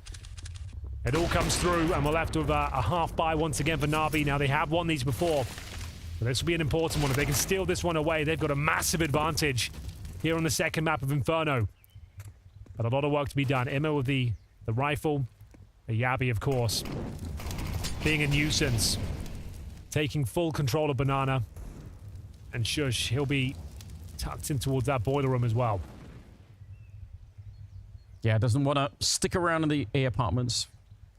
He was there alone, so probably felt a little bit exposed hanging around for too long. But just the one M4 that saved, I mean, you could do some damage with it. But just like in some of the other rounds that we're talking about, you probably do need the opening to go your way. You need to make it a 4-on-5. And they do try and push out the boiler room. Not going to be finding anyone, really. Grenade, I think it's going to be a little bit too shallow. Yeah, tiny bit of damage. But a good kill onto Imma. Drops the rifle on over to Bit now instead. Losing that first fight is not a good omen here for Navi. It's not great, Anders. It's a fair assessment. As I said, Alexi B likes his apartment plays. He's got 2 players there ready and waiting now. It's Bit and Simple. The ultimate duo. Unfortunately, though, will be detected, and it's a very clean round for Heroic. 11-11. Navi need to make a wish at this point on the T side. Their advantage has slipped away. They finished the first half with 6 rounds in a row on that CT side. A 10-5 lead. They've only won 1 in the second half. Single round. Yeah, they lost a pistol. I don't feel so good, Mr. Greer. Yeah, I think this could be problematic for you. As we'll see, the excellence, the class of Heroic CT defense now is the reason they picked this map. Define the meta in some ways of the modern Inferno. Yes. And we'll see round 23 come forth here. Blade stepping in. Some tactical insight. What's the next play? Do they want to fall back to some set pieces? Some faster B entries, perhaps. Trying to find the control and denying so much information for Heroic at the start. That is a problem. Seems like when Heroic want to take Banana, they'll get it uncontested. So a single round found so far for Navi. Yeah, that's really the issue, isn't it? And I guess the luxury they still have is that the money on Heroic is not really amazing yet. So if Navi have to talk about something, if they have to have something to look for, it's probably that, right? It's probably the idea that if we win one good round here, then we're going to put them in a really, really bad spot. But if it goes the other way, yeah, what a nade. Heroic will start to build an economy, and this will be a very different, a much, much tougher game for Navi to win if they can't keep that CT side economy as low as it is. You can see they're very aware of the potential threat. They have a CT posted up close. They're having to negate all these smokes and use a lot of utility to gain control of these key positions. They now have the apartments. Trying to battle for control towards the half wall as well. Just KD and alone of B, but he's got that AWP. And he's one of the AWPers that doesn't miss the shot that's really crucial. He'll nail that one on entry, reposition. Won't be offering himself up for free. And this is actually perfect. Heroic got 4 players here on the A side, focusing on the crossfires towards the pit. Got CSGO in anti-flash right now, waiting for the apartment's execution. They still could go back towards B. JL has confirmed he still has control of half wall at least, but towards middle we go. Are they boosting up Yavi to get KDM back? They're doing something over on that side. Either way, they're going to get confirmation now. 25 seconds, so you know that this is going to be a wrap on the A-bomb side. There's no chance they're going to be falling back to B at this point in time. 20 seconds on the clock. 3-man setup for the defense, and now the 2 at B are starting to get there a little bit. Navi, they must win this round. It's so crucial. What a drop down, a shot to TeSeS. But Shush, as you said, he's very good in the pit. He's going to get a kill, and Stown is still alive inside. 6 seconds left. The bomb being attempted out in front, and I think actually smartly, Stown is waiting. He didn't want to risk it. Oh, and Bit! What a headshot! Cadian! He gets that one in return, and now just a pistol out. He knows the Bit is a little bit low, and he's going to wrap around. He's got the kit. He's got all the help from the world. And Bit, is he going to be aware? So far, it hasn't dawned on him yet. Now he's spun around to look for it. He needs the headshot. It has to be clean, and it's anything but. The timing on Cadian is so good. Oh, he wants that one back. Shooting his corpse, Henry, at the end. Heroic. They live through the round. That's a really fun round to spectate there. That one really had it all, coming right down to the wire. Acadian 2 versus 1. Excellent effort there from Navi. They got a lot out of a little. They had 8 seconds left, scrambling for the plant, and we still had a CT player on the bomb side. They had the presence of mind to take him down, make that round very competitive. This was the kill, taking down Stown there. A real chance to them, but as you mentioned, Cadian is playing it to perfection, upgrading in this instance to the M4A1S. Great movement, perfect timing, and Bit overwhelmed, low HP, couldn't hold on as it go 12 to 11. 4 rounds in a row for Heroic and 7 to 1 overall. As we'll see them enter round number 24 of all the advantages you could really ask for here. Navi, in terms of loss bonus, they will be a maximum after this round, so they can definitely justify some investment, whether it's the full buy yet to be seen. It looks like they will. Khalil for JL, AKs otherwise, and yeah. Still a lot of work to be done, but that's that lead they had, the 10-5 advantage, that is long gone. Yes, it is. But again, it is down to a 1 versus 1, so the CT economy is still really getting beat up in this game. That I think if Navi are keeping some hope alive here, it's going to be based on that economy. 20 kills on Bit. He's actually overtaking everybody on that Navi team. Everyone on the server, in fact. A game from him. It's been amazing. If you remember that sequence on Mirage as well with the Desert Eagle. Good lord, we've had a bit of a treat here today in terms of the level of Counter-Strike that's been on display. I think that's been the best thing about this tournament. Some amazing individual moments, high-octane clutches, a beautiful pick from Cadian to open things up. He'll find Bits towards the apartments. You got it in my head now. But we are going to see that opening kill. And yeah, a difficult one to recover here. This was a compromised buy at best, as they now will have a Galil for JL. 3 smokes, a Molotov, trying to garner some access towards middle. That is a brutal smoke to receive as well. They might have to push through that smoke. They can't really afford to sit back for 15 seconds. They've got nothing on the map, Anders. They're locked out of banana and top of middle right now. Going to be peeking boiler, and I dare say Cadian's got that frag, but there should be a trade here. TeSeS will go down. They might as well commit towards A. This is their opportunity to pounce. Very, very swift work from Shush up on the bicycle, taking down JL. And again, the clock is running dangerously. He's doing such a good job, isn't he? Yeah. Yeah, sometimes it isn't just about getting the quick headshots. Well, for Emma, it is. But just the time that he bought there. Oh, no.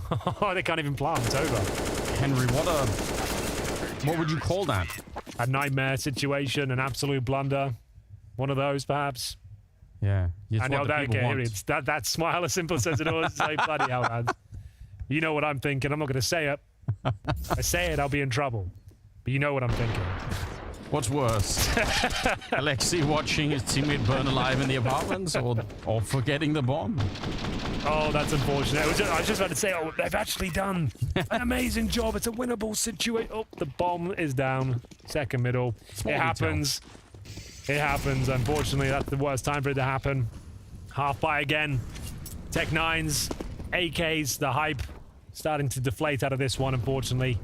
As they just don't have the depth on the T side. You can see that as soon as they lose one of their big clutches, as soon as one of the rounds falls apart for them, it's just not recoverable. Heroic just outclassing everything that's put in front of them so far. Yet to drop a map in this tournament. Deserve that place in the Royal Arena. And I think that'd be fair to say. Yes, I'm sure that in that sense, there's a lot on the line for Heroic to make sure that they actually qualify, because they're going to have plenty of fans inside to cheer them on. I've no doubt about it.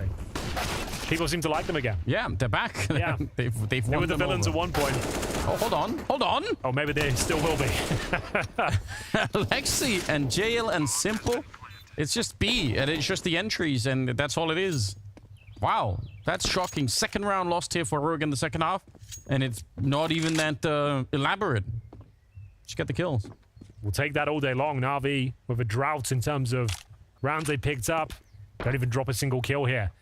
The execution, Tech 9s, rolling with the momentum. 3 frags picked up. It's a scoreboard for you. You can see no one really significantly dropping off. It was Immer who was struggling in the previous matchup. This is a rematch. We saw this as the opening game. And Immer just didn't really turn up to the series. But ever since then, subsequent games, he has looked much better, performed.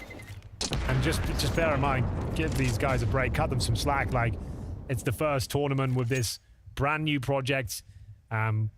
We've got players like Immer and JL coming from, I guess you can call it tier 2. They don't have this sort of experience. This is a lot to take on board. Yes. And they're keeping up with the world's #1 team right now. So regardless of how this one finishes up, it's unlikely they win this map. If they do, amazing.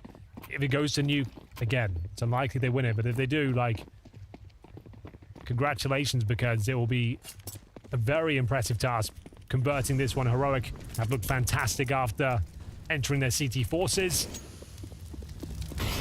And we'll see what NAVI can make of it. Round number 26. Rifles across the board here. And entering the B bomb site, the banana area. This would be it. If they can win this round, Anders, the money is officially broken. And that's an opening kill all day long. What a flash. Setting it up. They first got rid of him with the Molotov, and then he's just trying to get back into the position again. They catch him with a flashbang, and it couldn't really be any better. 4 versus 5, and they've left Shush alone. It's another one of these rollers there. It looks like they're saying, let's just try and save the rifles, or maybe we get really lucky and they actually show up to the bomb side, the B bomb side, that is. Shush, oh, he's doing a fine job. It still is not, it's not going to be anywhere near enough. Now it's interesting again. Now it's a 4-on-3, and things have got a little bit questionable for NAVI, but this was almost a 1 round, the way that they had set this one up. It looked like they were getting ready to save.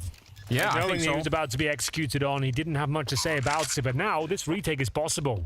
They've got a kit on Yabi. They have incendiaries, a smoke as well, the man advantage. I would say NAVI probably still take this one, but it's worth a go here. 4 players coming together towards shore. We'll see what they can make of it. The incendiary towards the pit, perhaps. Yeah. Here comes the flash. Flash to set it up. Actually, a smoke instead, just to get rid of Bit, but oh, they might lose everything, Henry. I think some of those early kills for Heroic, they've lured themselves into thinking they can still do it. It's going to be real tough now. Simple with the spray. What a continuation. Taking down Yabi. And yeah, I'm very, very sure they already called for the save, but then they had so much success, they got lured back in. Exactly. I think they were going for, like, not necessarily a gamble stack, but it's accepting, like, it just wasn't worth losing another player. If they take A, just let them have it. But yeah, they get 2 big kills. And even had a bit of an advantage at one point with the bomb down, a lack of utility, and this beautiful spray control from Simple. Crouching, moving, full spray, connects the head, but he isn't satisfied yet. He knows there's still a lot of work to be done if you're going to find 16 rounds against a team like Heroic, who will be taking a full eco here. That was an absolutely huge round to pick up. Full eco here, and Heroic, to be fair, they win some of these rounds, Anders. Don't say that, Henry. Don't. They are pretty good. And winning these full ecos, there's something about them. USP. If they just overlook this position now. Oh my god. Oh god. They don't even overlook it. He's got really long fingers as well. He's able to grab onto something about heroic and full ecos, like they make these work. They probably lose it, right? But you're not comfortable right now if you're NAVI. Now, do you want to save 2 AK-47s? Is that worth it? Or do you want to go for the win? The fact that you don't have any utility or any nades or anything, you can stick around and make it expensive, I suppose. Yeah, just use the AKs and the USPs to lock them in. Make NAVI really pay to win this round. They're throwing in the smoke. They're putting on a little bit of pressure. They are trying to run through it, but again, it's just the USPs that are leading the charge here. And Emma, what a spray down with a MAC-10. He's going to get a 4th one in there, making tons of money. And Heroic, they wanted to go for it, and they got punished for it as well. A little bit scary there, Anders. Full eco, 2 opening frags, AKs recovered. Thankfully, they get bailed out. JL with the MAC-10. A sigh of relief all round here. That would have been a complete disaster. That would have been like a team meltdown if they had lost that round. I don't think they recover from that one. But still, well done. Well handled. Good response. I'm so intrigued. This could really be NAVI winning the map. Oh, absolutely. Touching distance now. They've got the lead once again, but up against a buy of Heroic. Round number 28. NAVI with AK-47s across the board here. A full buy, a nice reservoir of cash as well. Simple and Bits operating at $7,000 per player. We'll see if Heroic can make this one work. They do not have a kit to speak of. No AWP themselves. And we're battling for banana control once again.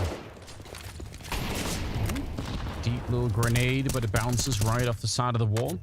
Not going to be doing any real damage here, but you're right, no defuse kit. That is always cause for concern. It's obviously fine if you just straight defend the round. But I feel like NAVI have got real deep into especially that A side of the map for a good long while. Curious, because they had that one rush, more or less, Tech9 to the B-bomb site that they won NAVI. I wonder if that's something that's in the back of Alexi's mind, that he's like, there is a weakness there we can come back and exploit at some point. Because it felt like now with rifles, you know, maybe they could even do even better. Flash into the middle, and they're not really seeing anyone. Imma's playing right around the corner in Boiler. And a lot of grenades have already been used by Heroic. Looking for map points here on Heroic's pick. No one thought this would be possible. But NAVI really showing their potential, their firepower in the dying stages here of Inferno. 3 rounds in a row. They have the lead for now, in more ways than one. There's 2 smokes remaining on the CT side, but Cadian opened things up, looking for the double kill here. He'll be caught off. Flashbang was perfect, and now Stown has to deliver. Flashbang was perfect. You know, the last one. That is the bomb in a really bad position. Nice shot from JL. It might be doable. Bit's going to find one more. And with 15 seconds, they can get the bomb plant down. They will get the bomb plant down. 2 versus 2. And it could be the entire map that's on the line here for Heroic. Nice shot from JL. He actually got caught trying to get out of there. Yabi's sneaking on in, and he knows that one of them is in the pit.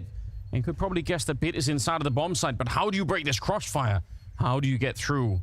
We've been praising Yabi today, but he has to step it up in a massive way. He does see JL. That's almost a free kill. Can he find Bit on the other side? He goes for it, swings out wide, and he's a bullet away. He's so low on health right now. Behind the box, he needs the headshot. Yabi comes in. He can't find it. There we go, finally. Even without the kit, he is going to be able to get it. He keeps the dreams of Heroic alive for another round. How is he this good? How is he so calm? He couldn't have played that better, Anders. Every element of that clutch, he doesn't even take any damage. The pathing to the bomb site, the understanding of the situation, how they might be set up here. It all started towards top of middle. Cadian did enough to keep the trades alive. Shush, strong as ever towards the pit. Gave Yabi enough to work with, spotting the ankles of JL towards the pit. Playing it to perfection. Down to the millisecond. As he finds enough time to get that headshot, close things out, save the day for Heroic. This would have been GG if he loses that 2 versus 1. An absolute masterclass in Counter-Strike from Yabi once again. As they go 14-14. As mentioned, though, plenty of money for NAVI. They still have all the advantages here in round number 29. A second bite of the cherry. A chance to take down Heroic here, who have a limited buy once more. at.CEST MP9. And they've got a basic banana control on the Na'Vi side as well. We can see JL towards the logs. Alexi B will join him. But no real damage inflicted thus far. Got to really highlight how the mood has changed from this being a walk in the park to from Heroic to really having to defend against Na'Vi, who are getting into sites, getting the bomb plants, putting real pressure on. This is, again, just really, really impressive work. You've got to give them some credit. Simple on 21, Emma on 20, and 24 kills on Bit. This is starting to look a lot more interesting. But you're right, Heroic don't have everything they would have wanted in this round. Definitely not. And they're defending a 4-man attack, this time towards the arch side. Good flashbang deployed. Cadian lying in wait. He has a slight gap there. Could see some little booties crossing over potentially. Could fire here. It's close. They know There that it is. there's a gap, but you're right. They just walk into it. It looked like they all stopped to take a look. It's one of those gaps you just can't tell is there. It's really fortunate. This is a banana split coming through. Simple will breach with the first kill. And Cadian's in trouble. They're wrapping him from spawn. He's a dead man. It's now to Yabi. He has to deliver here. Multiple frags from the back box with 10 seconds remaining. Yeah, or stay alive. Just stay alive for another 5 seconds, but he can't. He gets hunted down, and the bomb's being planted. Now, Stown started to get there. Shush on the other side through Banana, but they both have to win their fights right now, or it's never going to happen. The problem is simple, so low on health. He's so exposed right now. Can he get the clean one click away? The spray will do it instead. And Shush, he just need to land a bullet. He would have maybe had a chance here, but instead, it's Na'Vi to get to 15. The banana split through CT spawn just when they lost the opening kill as well. Cadian couldn't hold on, and the pressure was too much there. Going for the spray towards Banana, caught on the reload. Overworked in the position, and it will be Na'Vi hunting for the final kill, and they have every reason to do so. There'll be absolutely no money left for Heroic going forward into round number 30 here, as Na'Vi will post 15. Holding on for dear life. It's absolutely crucial save of the AK-47. Stown can drop a FAMAS on top of it with the AK. That's about as good as it gets. If they've got a pause left, they will need it. And you can hear they're taking in here, but with 10 seconds remaining, if they got that one kill, deny the plan, maybe they could have stolen the round, but it all comes down to this. They've won 4 out of the last 5 rounds. Yeah. I mean, this is some rock-solid T-side work coming out from Alexi and the rest of them. So, Stown, as mentioned, will have to drop. He's gone for pistols instead. So, allowing everyone to have an upgraded weapon and utility rather than just one extra FAMAS. Yeah, desperate times, call for desperate measures. And Heroic, whatever they can throw into this round, they've got it. 3 5.7s, 1 scout, 1 AK. Quite a few more grenades than maybe you would have expected. So probably hoping to slow them down. They focused on the utility over the firepower here. We'll see if it works out for them. It's going to be Yabi with the scout this time. He's top of middle. We've got 3 players. Top of B. Caden will join Stown and Tess as this time. Incendiary deployed. Segregates Alexi B from the pack. He's in a precarious spot now. The Molotov doesn't help things out. He's got a swing, and he'll go down. They can recover that rifle. They know it's imperative that they can collect him. Have to try and grab it now. And they've got it? Yes. Okay, that's massive. Oh my god. That is absolutely huge. 2 AKs now. A man advantage.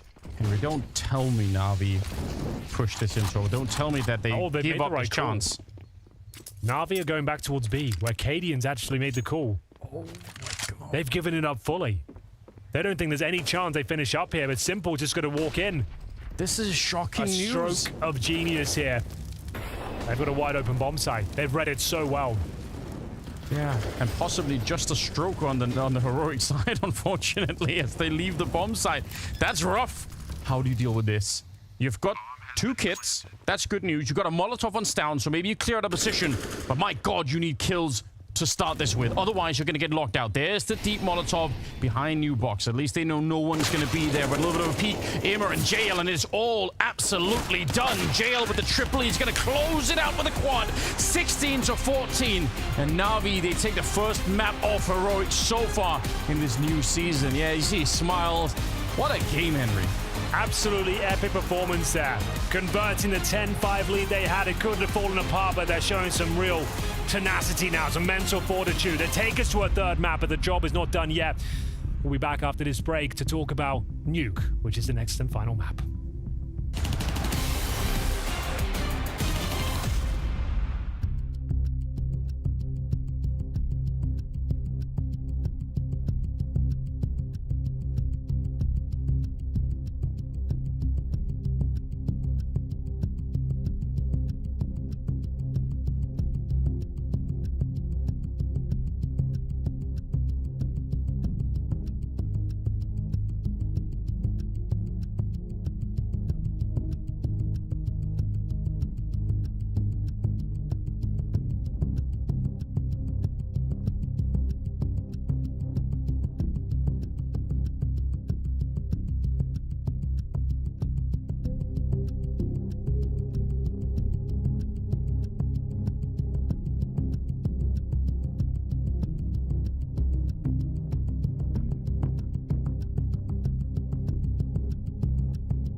NAVI, Bite Back, and On Heroics map pick. A much improved showing from last time around. Starts off with 10 rounds on that defensive side. Coming into the second half, able to withstand the pressure on the offense as well, Jake. They showed once more. They have progressed from last time they faced. Don't forget they played a couple of days ago. The exact same maps where Heroic were manhandling Navi. They couldn't be put up to the test. This time around, we saw on Mirage that progress has been made coming into Inferno. That's probably the best game I've seen Navi play with this new lineup out of all of them. I don't think Heroic played poor. I don't think Heroic didn't play good Counter-Strike. I just simply think that Navi were better in this matchup. This was straight up my favorite map of the event so far. Yeah. This is the best map of Counter-Strike we've seen here in Copenhagen. Yeah. The level was incredibly high, and one way or another, we had so many critical rounds that came down to a kill, a decision, a second. The quality of the trading and the speed of the training was a reminder of the skill that's on the server. And it's great to see Navi, this lineup whom we've hyped the hell out of the skill of guys like Bit, guys like Simple, of course, Ime. Finally, kind of everyone coming together and having this flashy, immediate headshot just to give you a beautiful game. And it was a game of inches when we came down to those final few rounds, because of course we saw another unholy clutch coming out of KDN, but then Navi answered back in round 25 with basically a bunch of Tech 9s and some hope towards that B side. A good execute coming in towards the B bomb side. Yeah, we may as well roll the clip so you can see how it went down. Heroic in a good position here, 13-11 on the CT side.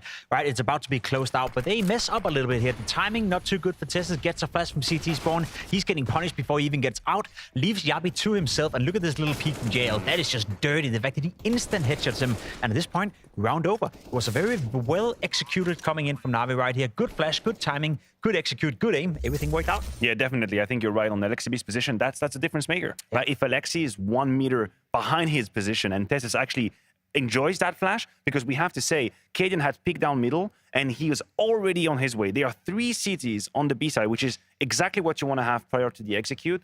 But because Alexi is so far forward, TeSeS can never use that flash. And then the skill, you're right, like JL just destroys that quad player immediately, and that's it.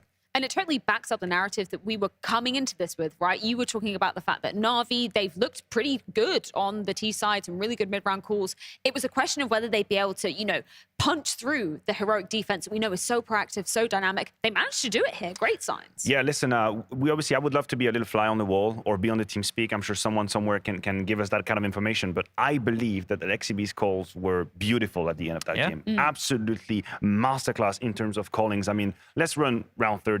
Let's kind of envision that. Put it in pictures for you guys at home when I'm talking about good calls coming out of the sign of Heroic or rather Navi, because there were so many different moments in that game where they actually made the right decision. 15-14, losing a man earlier on. Alexibi, of course, he's out. Now it's a 4v5. The weapon has been retreated. And this is a signature Heroic move. We're going to get the kill onto the B side and live. What do Alexibi call? What do Navi call? Immediate B execute. We're going to take the back foot of that strategy. We're going to take control. And when the clutch can get a little bit of hairy, there is that joint peak that's going to come in. You will see in a few seconds from the left and the right. Just pure Pitzer move. And just like that, you close it. But the call to immediately hit that B side after you lose your man, that's a chess move. That's chessmate. Checkmate? Chessmate. That's a chessmate. Exactly. It's refreshing. It's refreshing to see that XB has the balls to make a call like that. It's also refreshing to see someone punishing Heroic for making such a, you know, you call it in the green room, a panic decision almost. You could just see how they're flying around all over the map, couldn't really find themselves comfortable. And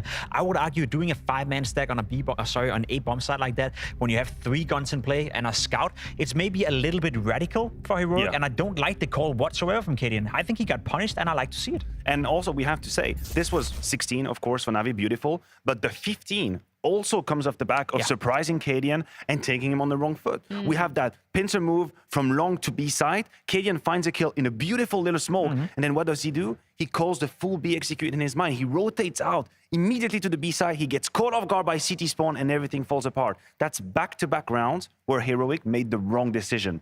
And how often do we stand here saying that they are reading the game wrong? Almost never, literally. We talk about the strategies coming alive for Navi in the tail end of that one. We also have got to talk about some of the individuals who were shining bright. Obviously, not a great start on map number 1, but Bit really made a name for himself on this Inferno. He sure did. We've been after Bit a little bit so far in this tournament because he's been lackluster, to be completely honest. For good reason, yeah. He hasn't lived up to the expectations. This time around, though, we saw the headshot machine. Some of these clips you're going to see right now are beautiful from Bit. We know he's good at picking up headshots, but the impact comes on the T side when he was coming out of apps, when he was entering, when he was finding openings in rounds where Navi had no business winning it. That's what I like to see from Bit. It's been a while since we've seen him be so explosive on the server, but that was more of it. That's the bit of old. That's the bit that we like. That's the bit that put Navi on the map in terms of winning trophies, right? So solid individually. I mean, against him, he has Shush, who is arguably the best pit player we currently have in the game. And I would say Bit did as good as a job. As good as a job. Anytime Heroic were trying to test the A side, and Lord knows they've tried, he stayed alive for a while. He had that solidity to make sure that whoever walks into his crosshair first is basically dead. That's a tax that you had to pay against Bit. So yes, we have to praise him for this map. Yeah, and we've got to praise him as well. We know the integration, you know, into this new English-speaking system has been a challenging one for him. We've heard that, you know, the coach has been making sure he's texting in English, he's communicating in English outside of the game. Feel like it might be paying off so far.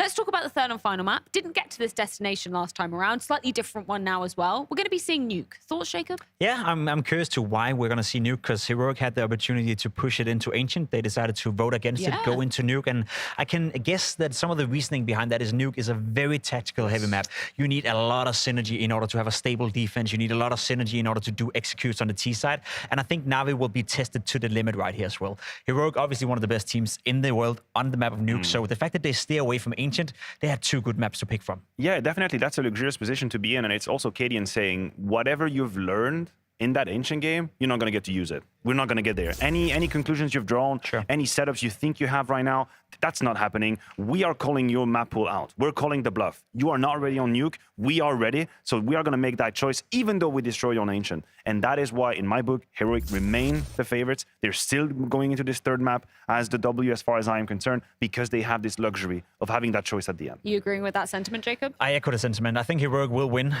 Not easily. It'll be a game again from NAVI, and I think that's exactly what we all hope for. Another competitive map, because this series so far has been banging. Yeah, it has been an absolute banger indeed, and that is going to be continuing on the third and final decider. Didn't get pushed this full distance last time around, but NAVI managed to take Inferno. Nuke up next to decide who is heading to the Royal Arena.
Welcome back, ladies and gentlemen. You join us for the third and final map between Heroic and NAVI. We are still on the hunt for the second team to join NIP in the Royal Arena Anders. And against all odds, NAVI take Inferno away from Heroic. We move on to Nuke next.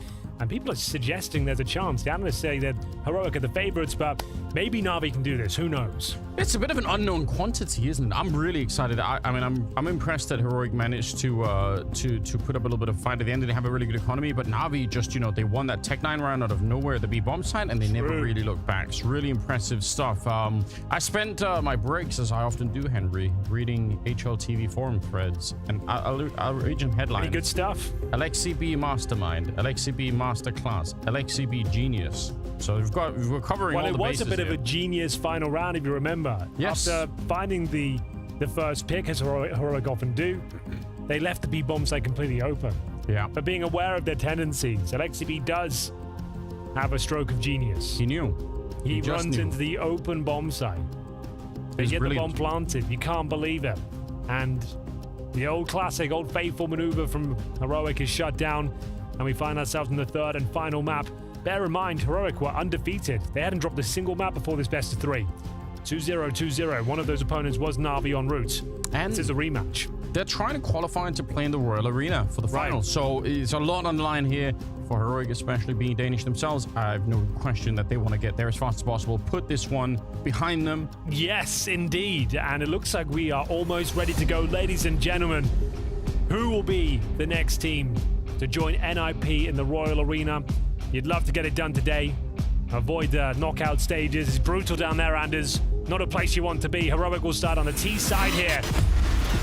Can Navi hold on? They're going to bring 7 guns to the pistol round here. JL and Ime working with the dual elites. Cadian, fast pace out squeaky door. We are off. Who will be striking bloodthirst? Really trying. A lot of bullets being fired at the shush to open it up on Nuke, and he gets another headshot to bring down JL. And just like that, oh my god, they're hunting for them even before the bomb has been planted. They just go out there, and Yabi gets punished for it. It does actually create an opening for Navi to get back into the round. 3 versus 4, and I don't know where the bullets are going. I don't think Bit knows either. He wants that chance back. He could have had the kill right then and there onto Stown, but now this round might be a little bit too far gone. Stown with another couple of good headshots. Triple overall for him. Ooh. And it's Navi losing the pistol. He is fired up. Stown with an impressive sequence with the Glock there. I can't believe his luck, though. You're right, Bit should have had him in the side. Can be the most difficult shot, though, unfortunately, when they're ducking and weaving. This moment, he can hit the bullets hitting him. Yeah. And had to go for the 90-degree flick and come out with 2 kills. Translation? Says, I am better than them. That's fair enough. I would agree. At this point, that was a beautiful way to confirm the pistol. They're going to have a force fight in response with Simple with that scout. Doesn't connect with the first bullet, but he's aware of the potential crossover towards T-Ray. Great grenade. Significant damage towards Cadian, but hoping he can land another shot. Not going to happen. In terms of rotation, Anders, do we have anyone down towards lower? Yes. It is going to be Imma. Not the best weapon for the job, admittedly. The 5.7 on the crosshair. We'll see what he can make of it. Yeah, at least if you can, you know, stay alive. It's obviously much better if you have a second player down here that could create a real crossfire, but you're right. Very tricky to do much with this kind of a pistol. Now he's got a bit of backup. There is a second player coming in to try and join him. But Heroic are fairly committed to this one. They've got a player still outside somewhere to catch rotations. Tess is on the opening. Emma going down, and Alexi hiding in the corner, hoping for the element of surprise to really be the difference maker. He's going to get the shot, but he's so surrounded. They're everywhere. They can jump on right on. Yeah, there it is. Make it 3 in total. Alexi B could even find a quad. How is he still alive here, Anders? I have no idea. That should never happen. JL, he gets the kill on Stown in return, and now Yabi is sneaking on in. He's going to get that one. And there's no idea where Bit is, but he's coming in from the ramp. He just needs to find out and get out of there. That's so dangerous. Out in the open. It's a UMP as well. 4 Bit. No utility.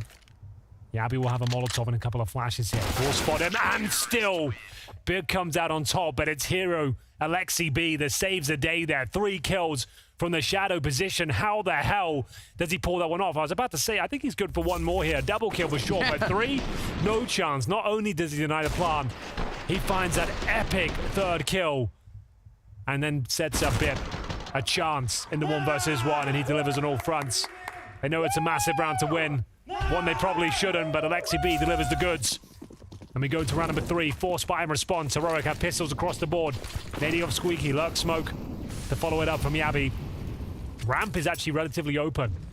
They will rotate Bit and Simple in, so that's been taken care of. But it looks likely to be a ramp finish here, but they've got a nice crossfire. It's absolutely ridiculous. I really can't believe it. I feel like once you fire the first shot and they know where you are, there should be more of a chance. They had plenty of time. It's one of the few times where you see Heroic maybe get a little bit too flustered, a little bit too aggressive. They probably could have waited it out. They probably could have coordinated that a little bit better, but they can't have the round back. And Bit just to the back. He's getting hunted slowly but surely, probably feeling quite uncomfortable, although he's got some backup with him, so at least they can make it expensive, trade that kill right away. And this should still be a fine round for Navi. I don't see them losing this one. Time will tell. An M4 is found. They get a quick kill down towards lower. It's wide open once again. That is unfortunate. Alexi B Maybe giving too much away there. Could have just had a nice passive position, hold that lower bomb site. But now, window opportunity is open here. Big round. We have M4 that's down. Maybe another rifle can be picked up here. What's the reaction from NAVI? Positioning everyone towards upper right now. So just go for the retake if they go down towards lower. That's not necessarily bad, but it comes with some potential problems. Although I was going to say, Heroic, they had a Molotov. They used all of the grenades they had more or less to get into the site. They're not sure if anyone is there, so would have been curious to see what would happen if they'd saved that one Molotov to the after plant. Wow. Speed behind it, but what a shot. You're right. He's put to sleep immediately. Now you can get concerned. Now you can be worried if you're on the Navi side here. Immer and Simple trying for the retake. They're going in the right direction, but Stown's just lurking back here. A little bit of a flash to set it up. Simple's almost dead. Even if Stown doesn't get the kill, that's a big problem. And the bomb is planted right for this door. How do you stay alive? Immer gets the kill, but there's still Cadian out here. They're going to close the door on him. Try and see if he can go for the plant. If he opens it right now, it might be good enough. But the spray is in with 0.89 seconds left on that defuse. Cadian will win the round. There he is. Captain Cadian strikes again. Another 2v1 lands in his favor. They answer back with a force by victory of their own. And as you said, Anders, when this point in the round from you even said it, like, this should be a round where Navi put it to bed, no problem. I dare say Alexi be the one who oversteps the mark there. He doesn't need to find the killing towards Ramprum. He's challenging with the FAMAS. That didn't sound as friendly. There's too much yelling. I need the replay. We'll do the translation. Oh, no. That was a lot of fun. But there it is. 2 versus 1 for Cadian. As he said, Simple was low. They didn't have the intel as to where he was. Opens the door. They line up, mows him down. And surely it's a force buy back in response. This one heating up once again here in the early stages. Heroic have the lead for now on the T side of Nuke. But we do have pistols across the board for Navi here. We had a mad game, Henry, on Nuke, where it was back and forth all the time between G2 and Vitality, and obviously that was outrageous. But you know, see if Navi can steal the round back. That was G2 FaZe, right? G2 FaZe, you're right. Yes. I lied. You did lie. I just wanted to make sure we corrected that on record. It's important, you know, trying to sneak one past. Yeah, you tried your best. Deceive the audience as much as I can. So the force buy, as mentioned, the 5-7s and Deagles will have to do God's work. They stand a chance against this full upper execution. Immer in a good spot, but the jump makes things complicated. But the Molotov also makes their entrance very uncomfortable here. Alexi will pull one back, but it's a 3 versus 2. But 1 HP for Cadian. I think they can still win this round. It's JL and Simple. You know how deadly these guys can be. Down towards lower we go. No CT presence there, I'm afraid. Towards the vent, they'll have to rotate. And Yabi should have this kill towards upper. It's awkward for JL. And leaving Simple here with a MAC-10. Making noise. Yeah, I think they even heard him. I think actually Yabi heard him running to begin with. So that might have even been why he went for the peak when he did. You're not wrong. I mean, there is a way. With Cadian being that low, could be a little bit interesting. He's certainly showing up for it. Going to be opening up the door, but I think now it's a lot less likely. Can he find Stown out in the open? This is a bit tricky. If you get the kill on him, oh, Stown is going to be good for it. I was going to say, if he could have gotten that, he would have had a fair 1 versus 1 against Cadian, but it's a close round, but not quite close enough. 3-1 in favor of Heroic. Yeah, unfortunately for Navi, close one or cut it. You're 3-1 down. You've got a full eco ahead of you. That round, sure, you got a few kills, but it doesn't really matter. On T-side, you got 4-1 now. You've got MAC-10s, Galil's in hand. Money isn't really a conversation for Heroic. Just putting this round to bed efficiently. It's the only thing they're worried about right now. And you're up against a P250 at Deagle. No armor, no nades. Should barely be a kill here. If they get over a single frag, Navi, like, consider it a bit of a win. All things considered there, because... I think that's fair. Yeah, like, if you're expected to get 1 in the trade, but if you get 2 or 3, like, that's kind of interesting at that point. Worrying trend if you are a fan of Navi to start with, because Stown is already 7-2, and he's been playing really well overall. He's really good on nukes specifically, and it's just... You don't want to see him get warmed up and fired up at the start. You just don't want to see that. As he told us, he's the best, and no one's as good as him. I like that. I appreciate that kind of confidence, you know. You should probably always at a professional level have that feeling inside. Like even if you don't say it out loud, you should probably feel like he was screaming. He was yelling. I guess he did it in like a covert language, so we didn't really know. Like you kind of threw him under the bus. Now the whole world knows. That's what I'm here for. Yeah, just ratting on other Danish players. That's just a complete traitor. Rat content.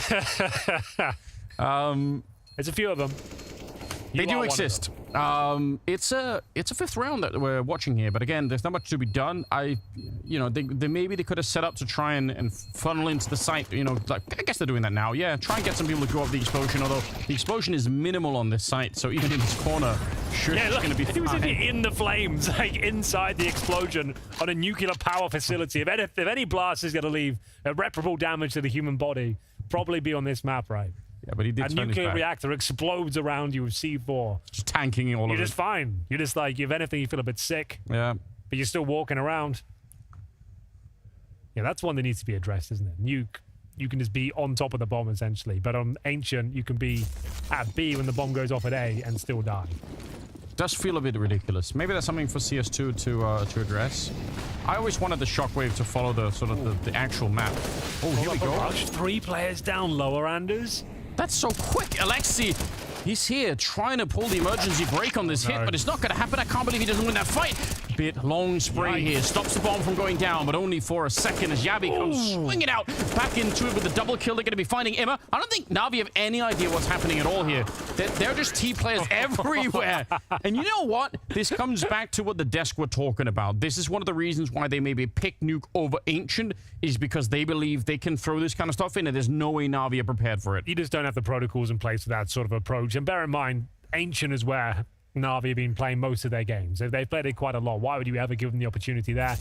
Taking it to Nuke and, yeah, these sort of novel plays, gimmick pushes, 3 players down the vents, and they've got no idea. And it seems like you're right. Everyone was just trading out across the map. Yabi, some sensational shots down toward lower. The hard Molotov lands once again. They're trying to play above it. 3-man stack with the pistols. They're 5-1 down this third map. A little bit troublesome for Na'Vi. It's unraveling in front of their very eyes after winning Inferno 16-14, right down to the wire. Mirage was pretty one-sided in favor of Heroic, being the favorites throughout, but Na'Vi broke the streak. It was a perfect run of form for Heroic until this best of 3, and now negating the smokes, trying to make their way down towards Secret. They will have a nasty surprise. Alexi B was there, was being the operative word, but now here's Imma. Joining the team, the double agent. Yes, he is. Oh, jail. He'd love to escape. Actually, it's pretty good. I mean, they get a couple of kills here. Bit of a shame that Alexi couldn't have been alive for when they walked through the smoke, but obviously not really his fault, I think. Bit gets a shot onto Yabi, and now he piques my interest a little bit once again. They fake it out. Oh my god! Okay. No way! How's that connected? Okay, well, that's all good. Don't worry about it. All right, Simple. Just something about this situation. I don't know. It feels foreboding. Simple in the vents where he can like knife people and wall bang them, or get like some bullshit shot on the ladder. That's what I'm expecting right now. I feel it too. Although now that the bomb is planted, I'm expecting him to just go up and like wall bang him like through that. Surely not. That's what I'm expecting. Not. Oh, he's been found. Okay, went for it. Doesn't connect this time. And yeah, nothing Simple can do. 6-1. Yeah. Don't want to say it might already be over, but it might already be over. Like, this is a huge tally of rounds against the world's #1 team. You've given them enough rounds to even call the half now and go, yeah, you know what, 6 will do. We can win with 6. And they haven't really had much to push back with. A single round picked up. Difficult to get the wind in his sails. That fist bump kind of says it all. Wasn't much conviction behind it. He didn't believe in the fist bump. Listen, I don't want to call attention to the fact, Henry, that you said that you didn't want to say that it's already over, but you did, in fact. Oh, yeah. I wanted to say it. I definitely wanted to say it. And you did. And I did. So, here we are. 6-1. It does feel... I just feel like this team won't be able to recover from this. If the boot was on the other foot, Heroic, they can stabilize it. But it's fine. It happens. But this new team. Not really got close in any of these rounds. Like, they've had an XCB, what, 3-man Deagle sequence down lower to pick up 1 round. Yeah. It's also just the ease, it feels like, with which Heroic are moving across the map. Like, there's so many unexplored areas they haven't tested outside that much. No, we've barely seen it like a wall of smoke, so there hasn't been a requirement. Yes, so they have like a whole nother avenue that they can explore at the moment. They're dropping this hot Molotov at the start of every round, nading off the door, smoking main at the start of every round, and just like bleeding them out. Yeah. They catching the nades in the hand. There we go again. Super frustrating. Forces Navi, you're right. And when you don't have the economy, being forced to use the counter rush grenades to just make sure they don't get run down is very frustrating. And the money's just been difficult. So they don't have the AWP outside. It's been rifles pretty much every round. You can see this outside presence. A lot of teams will drop that like glaive smoke. We're seeing combative crossfires, but this is very passive. Simple's all the way in CT spawn. They might not even know that Cadian's dropped down towards Secret. He's with the AWP. It's not an ideal position to be alone. As you can see, LXCB will be ready and waiting to shut down the potential threat. Kind of the fight that Cadian wanted, right? He just, for some reason, missed it. It's unfortunate. See if they can change the pace a little bit here. They do have the right idea up in the hut, and it's a little bit of a surprise, but Imma going to go down anyway. Jail to follow him, and if he would have got his head taken off, it would have been a very open round once again. A little bit of a Molotov to maybe slow them down, and there should be a bomb plant coming through. That's the important thing here. Well, that was the window to get the plant down. They'll go for the fake, and it's a 3 versus 2. They've got a smoke and a couple of flashes here as well. First flash will be deployed. Yabi. Oh my god. Garner's control of the main entrance. 2 plays towards heaven. Huge position for Yabi. That stops the vent, and it actually can stop the defuse as well. They don't have a kit. They don't have anything ready to do this with. Bit's going to get a good headshot, but they need to be a little bit quick with it right now. Oh, Yabi, let's go of 1. You don't want to see that. 10-second defuse initiated, but he has time for it, and he's going to get shot down anyway. My god. I think if he has that first one, it's not impossible they can win the round. That's a little bit closer than it seems. Yeah, that's a good point, because then he only really has to play the bomb, jiggle the bomb. And we'll have the information. One of them's defusing. It doesn't have to deal with the pressure coming in from Squeaky Door as well, but that was a very important kill. In-game leader LXCB managing to find the AWP of Cadian. It was chaotic finish. It wasn't comfortable. Like you said, there's a chance Yabi wins that. But it's their second round on the board. Blade looks happy. Money, though, not broken just yet. They need to win this particular round as Cadian will bring out the AWP. They are fully invested here. NAVI need to start posting consecutive rounds. A few in a row. Same Molotov down. Utility towards main entrance. Just a constant threat you have to be aware of. And Cadian, he's pushing through. This is aggressive. Unbelievably aggressive. Simple surely hearing it.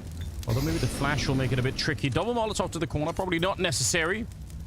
But they've taken ramp.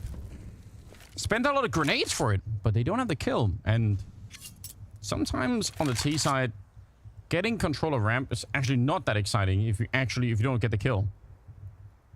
They're falling back and just leaving Yabi, I think it is, down there. Yeah, he's hanging around. I got a weird position to be in a nuke sometimes. Gives you a couple of more options when you're controlling ramp, but it doesn't really solve the problem for you. Looks like there's going to be a smoke towards the hell windows on the other side. Pretty massive to have Yabi in the ramp room. It just makes the CTs incredibly uncomfortable. It's a big gateway in towards the lower bomb site. But you're right. CTs seem to be relatively calm, but they've got to try and regain control. Bit doesn't know it, but he's walking into the crosshair of Yabi. That's a beautiful shot. Waited there for like 30 seconds. Yeah. Executes him in the side of the head. We've got Alexi's dead. They were coming in from the other side as well. Even if he gets the first kill, there's another one coming in behind him and 2 more from the other side of the map. So this round is probably just done. Shush with a good spray down. The bomb is going to be planted down below. What can you do? Nothing really. Nope. It's down. Come on. He's going to find him towards main. Just as he turns away. Well done from Imma. Holding on for dear life here. No way they can win the round, but can they hold on to the M4s? That's the question. They've got an AK-47 for Simple as well, but that's going to be 7-2 overall here for Heroic. 1 step closer to the Royal Arena. NIP already there. Against all odds, taking down Vitality. Yeah, that was the shock of the tournament, really, in many ways. I feel like really impressed by that. NIP lost to Complexity. Yeah. And then, in the winner's game, take down Vitality, our first team to the Royal Arena. That is bizarre to me. Like, it's awesome. It was a great game, but no one saw that coming, right? And that's what started the great debate of, do the analysts and casters know what they're talking about? And that's where it all began, really. It was, and as we found out yesterday, definitely not. Definitely not. Should they have jobs? I don't think so. Should they be allowed to live? I doubt it. You know, we brought up, you know, Whippy maybe dock their salaries. There were like a lot of different ways to go with it, you know. It's about time, Anders. And we are back into the action. 7-2. NAVI need to come to life here. Show us they can keep up. That's not bad. Imma aggressive towards the squeaky door, pushes through the smoke, does take away TSS, but it's an equal trade. Bits otherwise has taken full control of the trophy room. So that's a key position. It was Heroic that had the ramp under their remit before. And now, Bit needs to be incredibly careful though. Committed. Smoke up towards main. To the extent, anyway, that now that Heroic are so good at manipulating the map, if you give them the space for it, actually makes a lot of sense to try and push forward and not even give them, like, you make sure that they are a little bit limited in that sense. I like this approach from NAVI. They need to change something because this is a ridiculous first half already, right? 7-2, so I feel like NAVI can't stick to what they were doing at the start of the game. They probably do need this kind of a little bit of a change. Well, Bits is the linchpin of the round. If he's activated and finds them as they're pulling their grenades, he wins it for them. If they walk into his position, it's likely he gets traded out. They go fast towards lower. And we've got Cadian on the T roof here. So Jess will be executing towards upper, and that means he can potentially catch them when they finally commit. He is waiting for his time to strike here. He'll be coming momentarily. Imma feeling very lonesome at the moment. The spray is pretty good, and there's Bit. That's the difference here.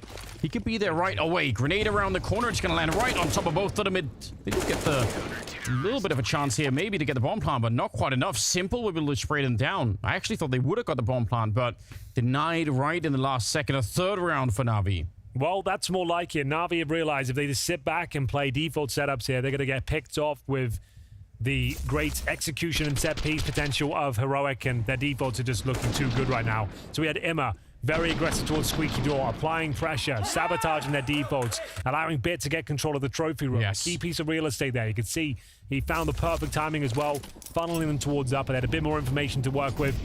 And now a very crucial round.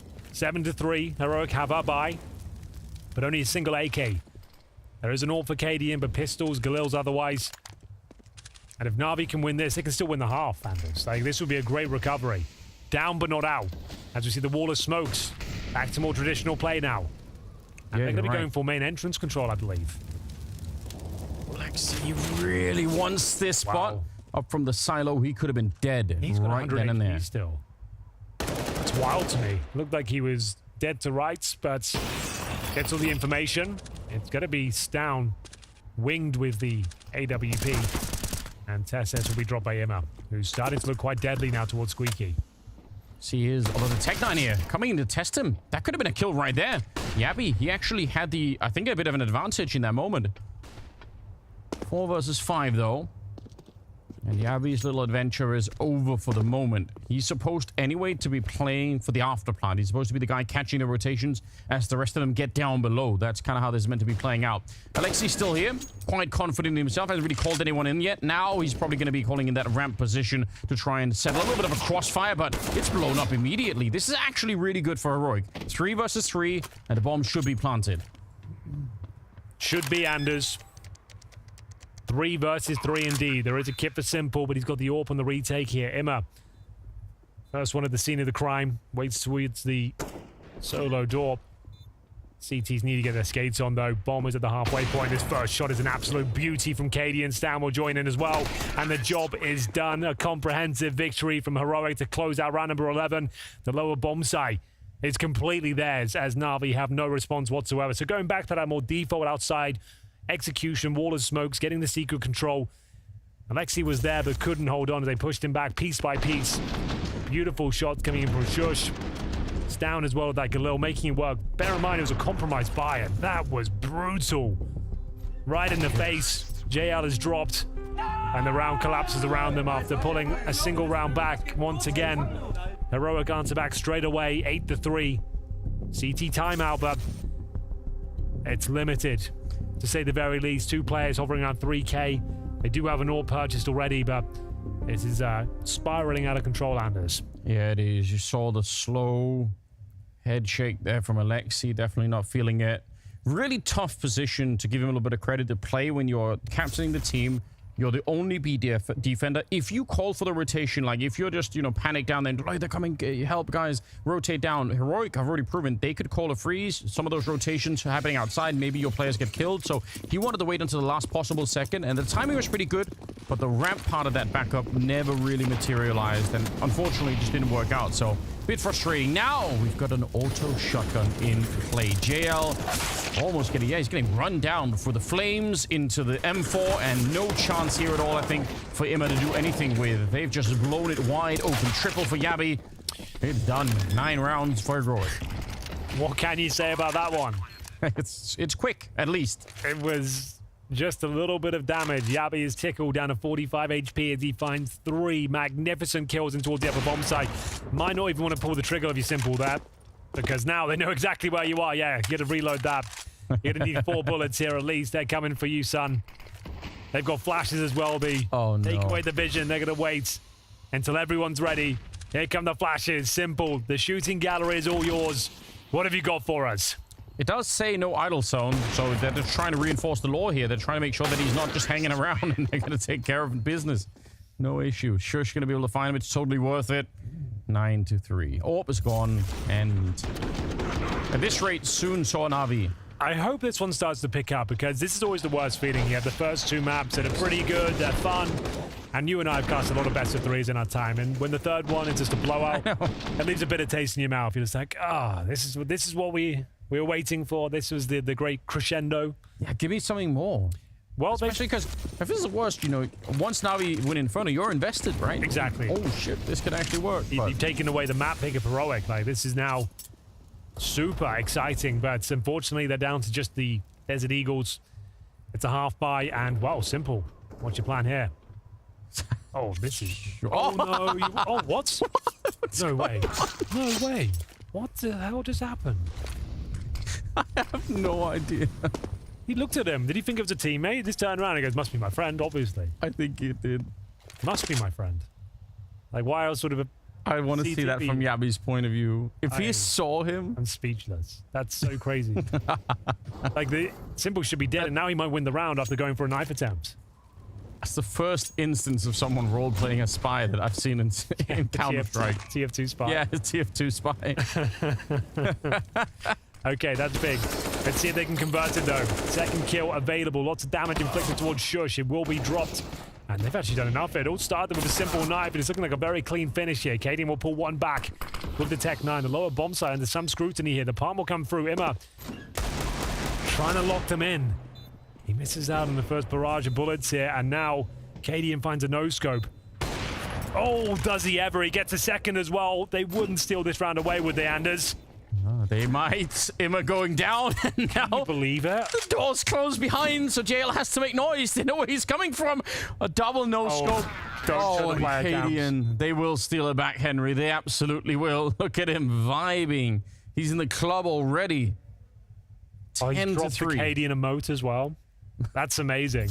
You haven't seen one of those in years. Okay, so boys. Does he? He looked at him. It looked like, at least from the POV we were on. I don't think he did. Now I've seen it from that angle. I guess he didn't see him. I need somebody to go and find the demo later and actually find out. I can't sleep tonight until I know. Oh, I love that. Yeah, let's put that in the game. That's what we need. Dance moves next. Yeah, why not? Like a real game. Yes. No way that's going to be abused. Yeah. in awful ways. So, this one, I don't know, maybe it's already over, Anders. Like, we're talking about dance moves, and they've just rushed up with no resistance. They haven't taken any damage. I think that's a sign of things to come. Yes, it truly is. I mean, I think our analysts did set the scene very nicely for us, in the sense that if they'd played Ancient, then there would have been more for NAVI to go on. There would have been more of a, a little bit more experience in that sense.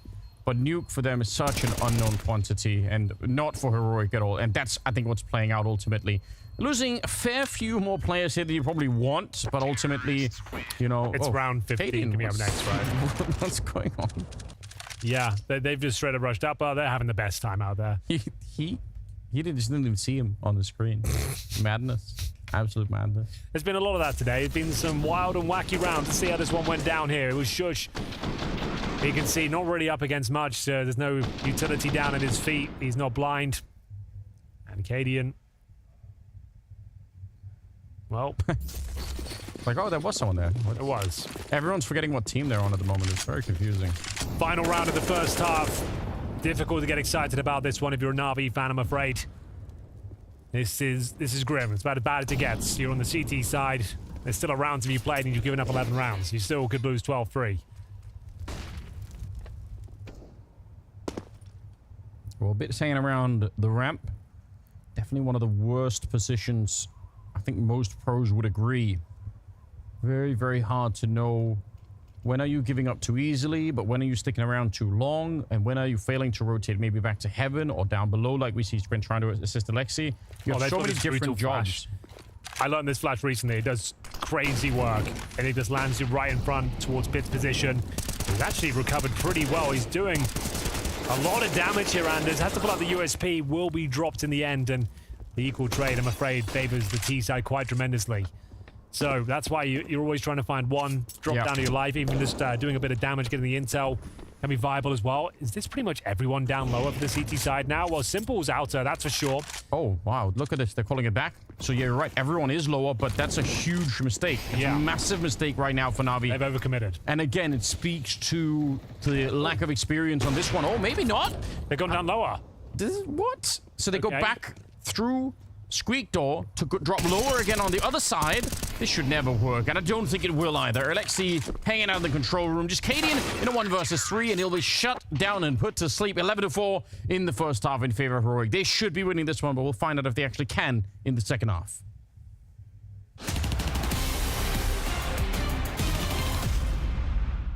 Who'd be the better caster out of two of you? Dude, I would say me. I say me. I'll say watching the games and stuff sometimes, like I picture myself thinking, give me perspective and stuff. No, for sure. Like, if it's on English, then it's you. You think? Broken for sure. I don't know myself, so I go with you. I feel like my English is a bit broken when I speak, so maybe I need to get better at it to cast. I'll say you. I love the Daniel Jackson. Really? Daniel Jackson? I thought about it as Daniel Jackson, but I think because you have you have by far better English. I'm really bad at looking and talking at the same time and thinking. I've had some. You've been on the analyst test, so I was like co-caster in the game, and it was not a nice experience. I was sweating my balls off. Can you show me some demonstration? You can't be putting me on the spot like that, dude. I need my colleagues with me. Flames jumps out, he gets one, oh my goodness, and he gets the follow-up, oh my god, he's an amazing player, it's the player from Israel, the legend himself, Flame, easy. But you speed to the other side of the room.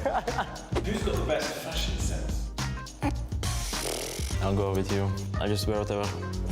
That's a pretty banger, honestly. Oh, yeah, I want to say you. I literally just wear free stuff. Yeah. You for sure. I think me, yeah. Yeah, no chance. Okay. I'm not looking that much into fashion. Nico is the guy from G2. I don't know who is in FaZe Twists. Probably, yeah. Man, they're like setting you up for these questions. What is happening? I did not read the script. I'm gonna choose me, but I also think that you're pretty slick. I mean, I think you look pretty good as well. Like I can see you like outside Instagram and stuff. You look pretty good. Like, I'm not sure if you can pan down, but he's rocking some nice shoes. The Travises, man. I'm never gonna go out and be like, oh, I need my Gucci, I need my Versace, Balenciaga, or whatever, you know. Like, but you had some You had a nice watch. I got like some bracelet. Yeah. You got tattoos. I don't know. It's pretty chill. It's like 60-40. Nah, I love my fashion, bro. That's all I'm saying. Like, gotta make sure I'm always dressing nice. I've seen you pull up in some pretty banger stuff, so that's a 50-50. Who in the year the most trophies? This is obvious that we both go with the same, so I go me. I go Brock. Pressure. I hope my team I'm gonna say me, so I don't look like an idiot. Of course. Us, Team Liquid, me. I'm gonna go Mavo. gotta be representing ourselves. Yeah, that's what I was saying. Like, if you say you, I say you. But if you say me, I say me. Okay, I say you. Okay, I'm saying you as well. So we believe each other. Yeah, maybe it's you. For sure, you're the... I think you're a better team at the moment. We both hope it's us. Well, you have you up, right? Imagine. Yeah. We'll see. We'll see. Yeah, it'll be easy for us, but we'll see. I hope that doesn't bite me in the ass, but yeah. It always comes back.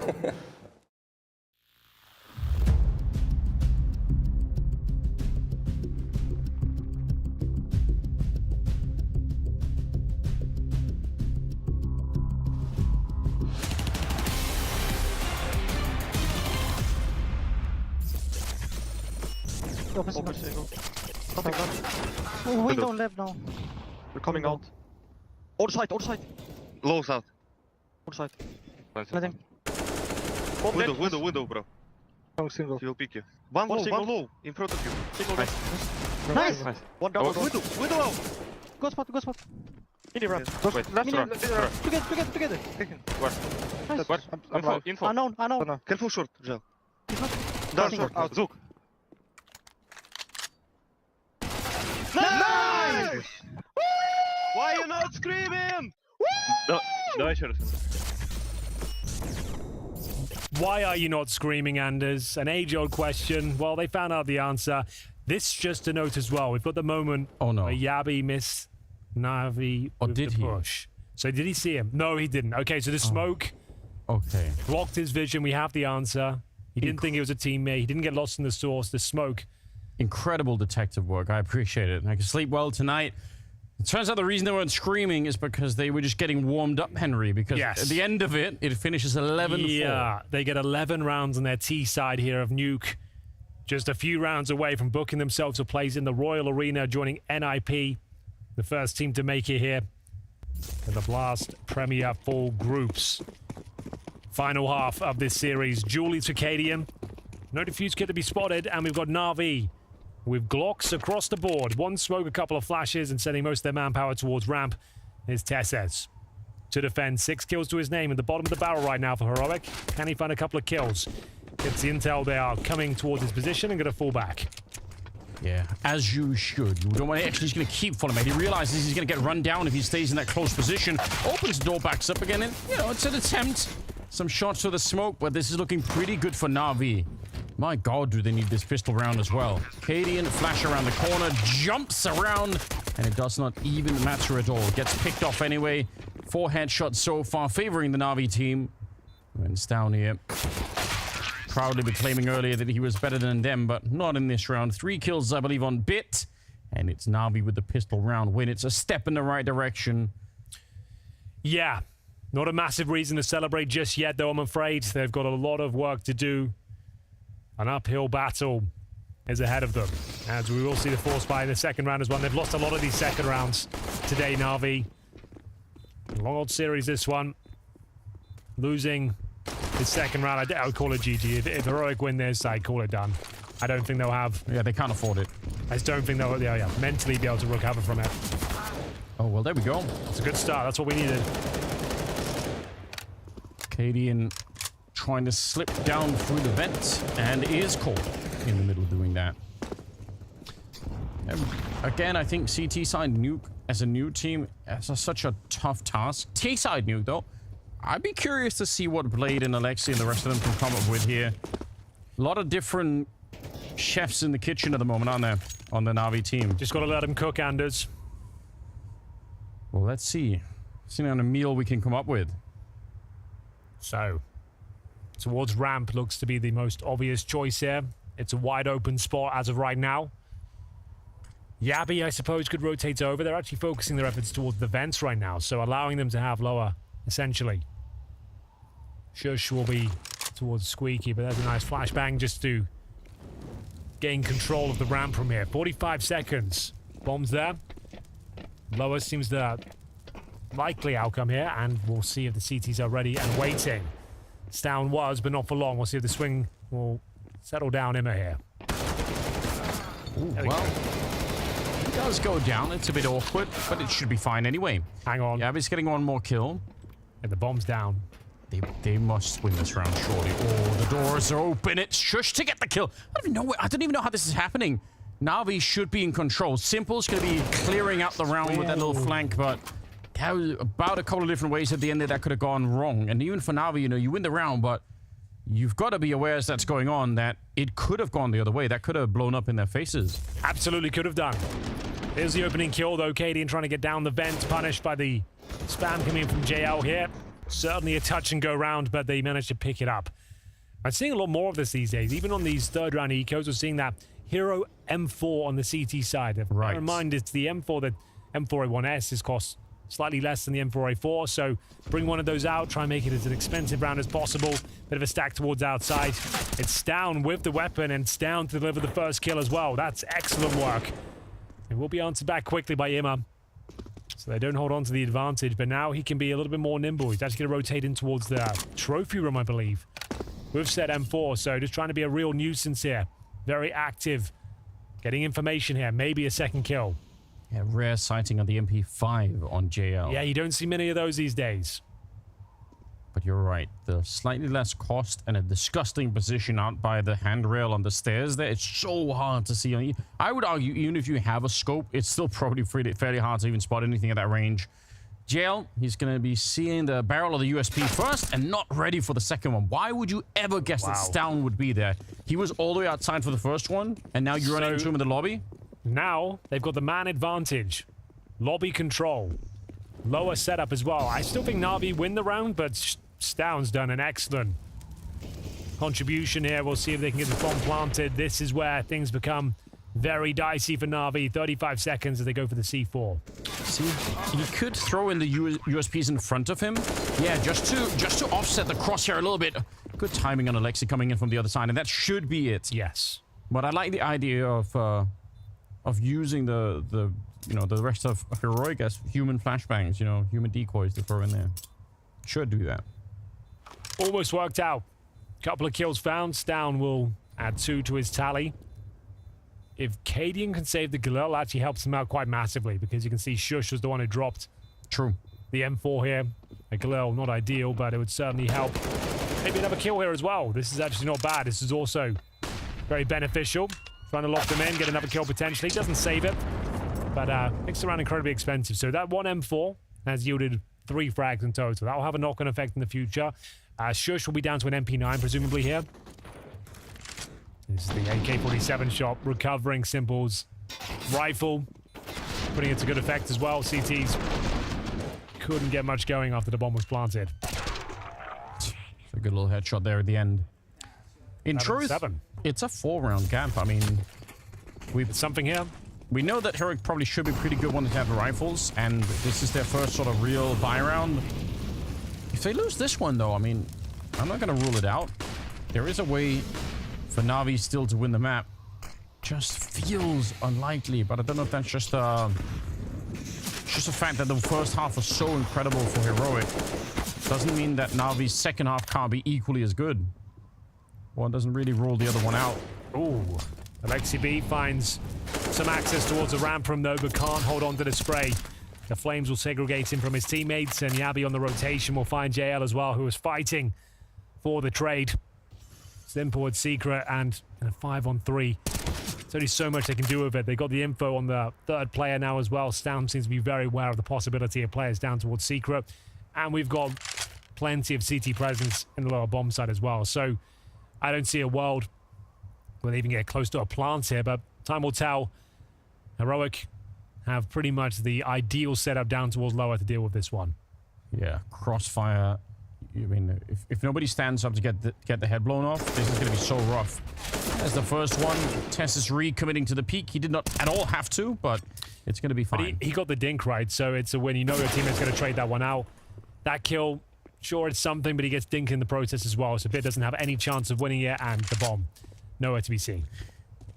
Small point of detail, but go on. I think they tried to push 2 people into the ramp room. Now, when Heroic tried to do this, when they were on the T side, something they were really good at doing was always throwing the Molotov towards that hell position for any rotation to come in to block him off. And otherwise, Tessus would have been very much alone. So it's a really small detail, but that's something that Heroic were really good at doing is stopping any ramp reinforcements and forcing that ramp play to fall back. So noticed in this round, there's no Molotov, so then Yabi, I think, was able to step in and just get the follow-up kill. Yeah, and they were segregated, as mentioned, just before they committed towards the ramp. They got the information there. Tesla's dropped the incendiary, and you can see nothing JL could do. Yeah. Rotations coming through. And as I mentioned, one of the strongest setups you can have down towards lower. And with the dink inflicted, it was an easy pickup for Cadian. 12-7 now, this one. It's starting to get out of control for Na'Vi. They managed to get 3 rounds to kick off the second half. 3 in a row, but the first gun round eludes them. And bear in mind, some of those rounds were costly as well. The second round against the 4 spy, only 2 players survived. And the third round as well, that saved M4 Anders. Yeah. It comes back to haunt them. They lost 3 frags in that round. That's true. So at this stage, after losing the previous round, the first gun round, that all adds up. It comes back to haunt them now. And they are going to be buying, but it's a weird complexion of weaponry. We've got, what, 2 Galils, a Tech 9, a Deagle, an AK.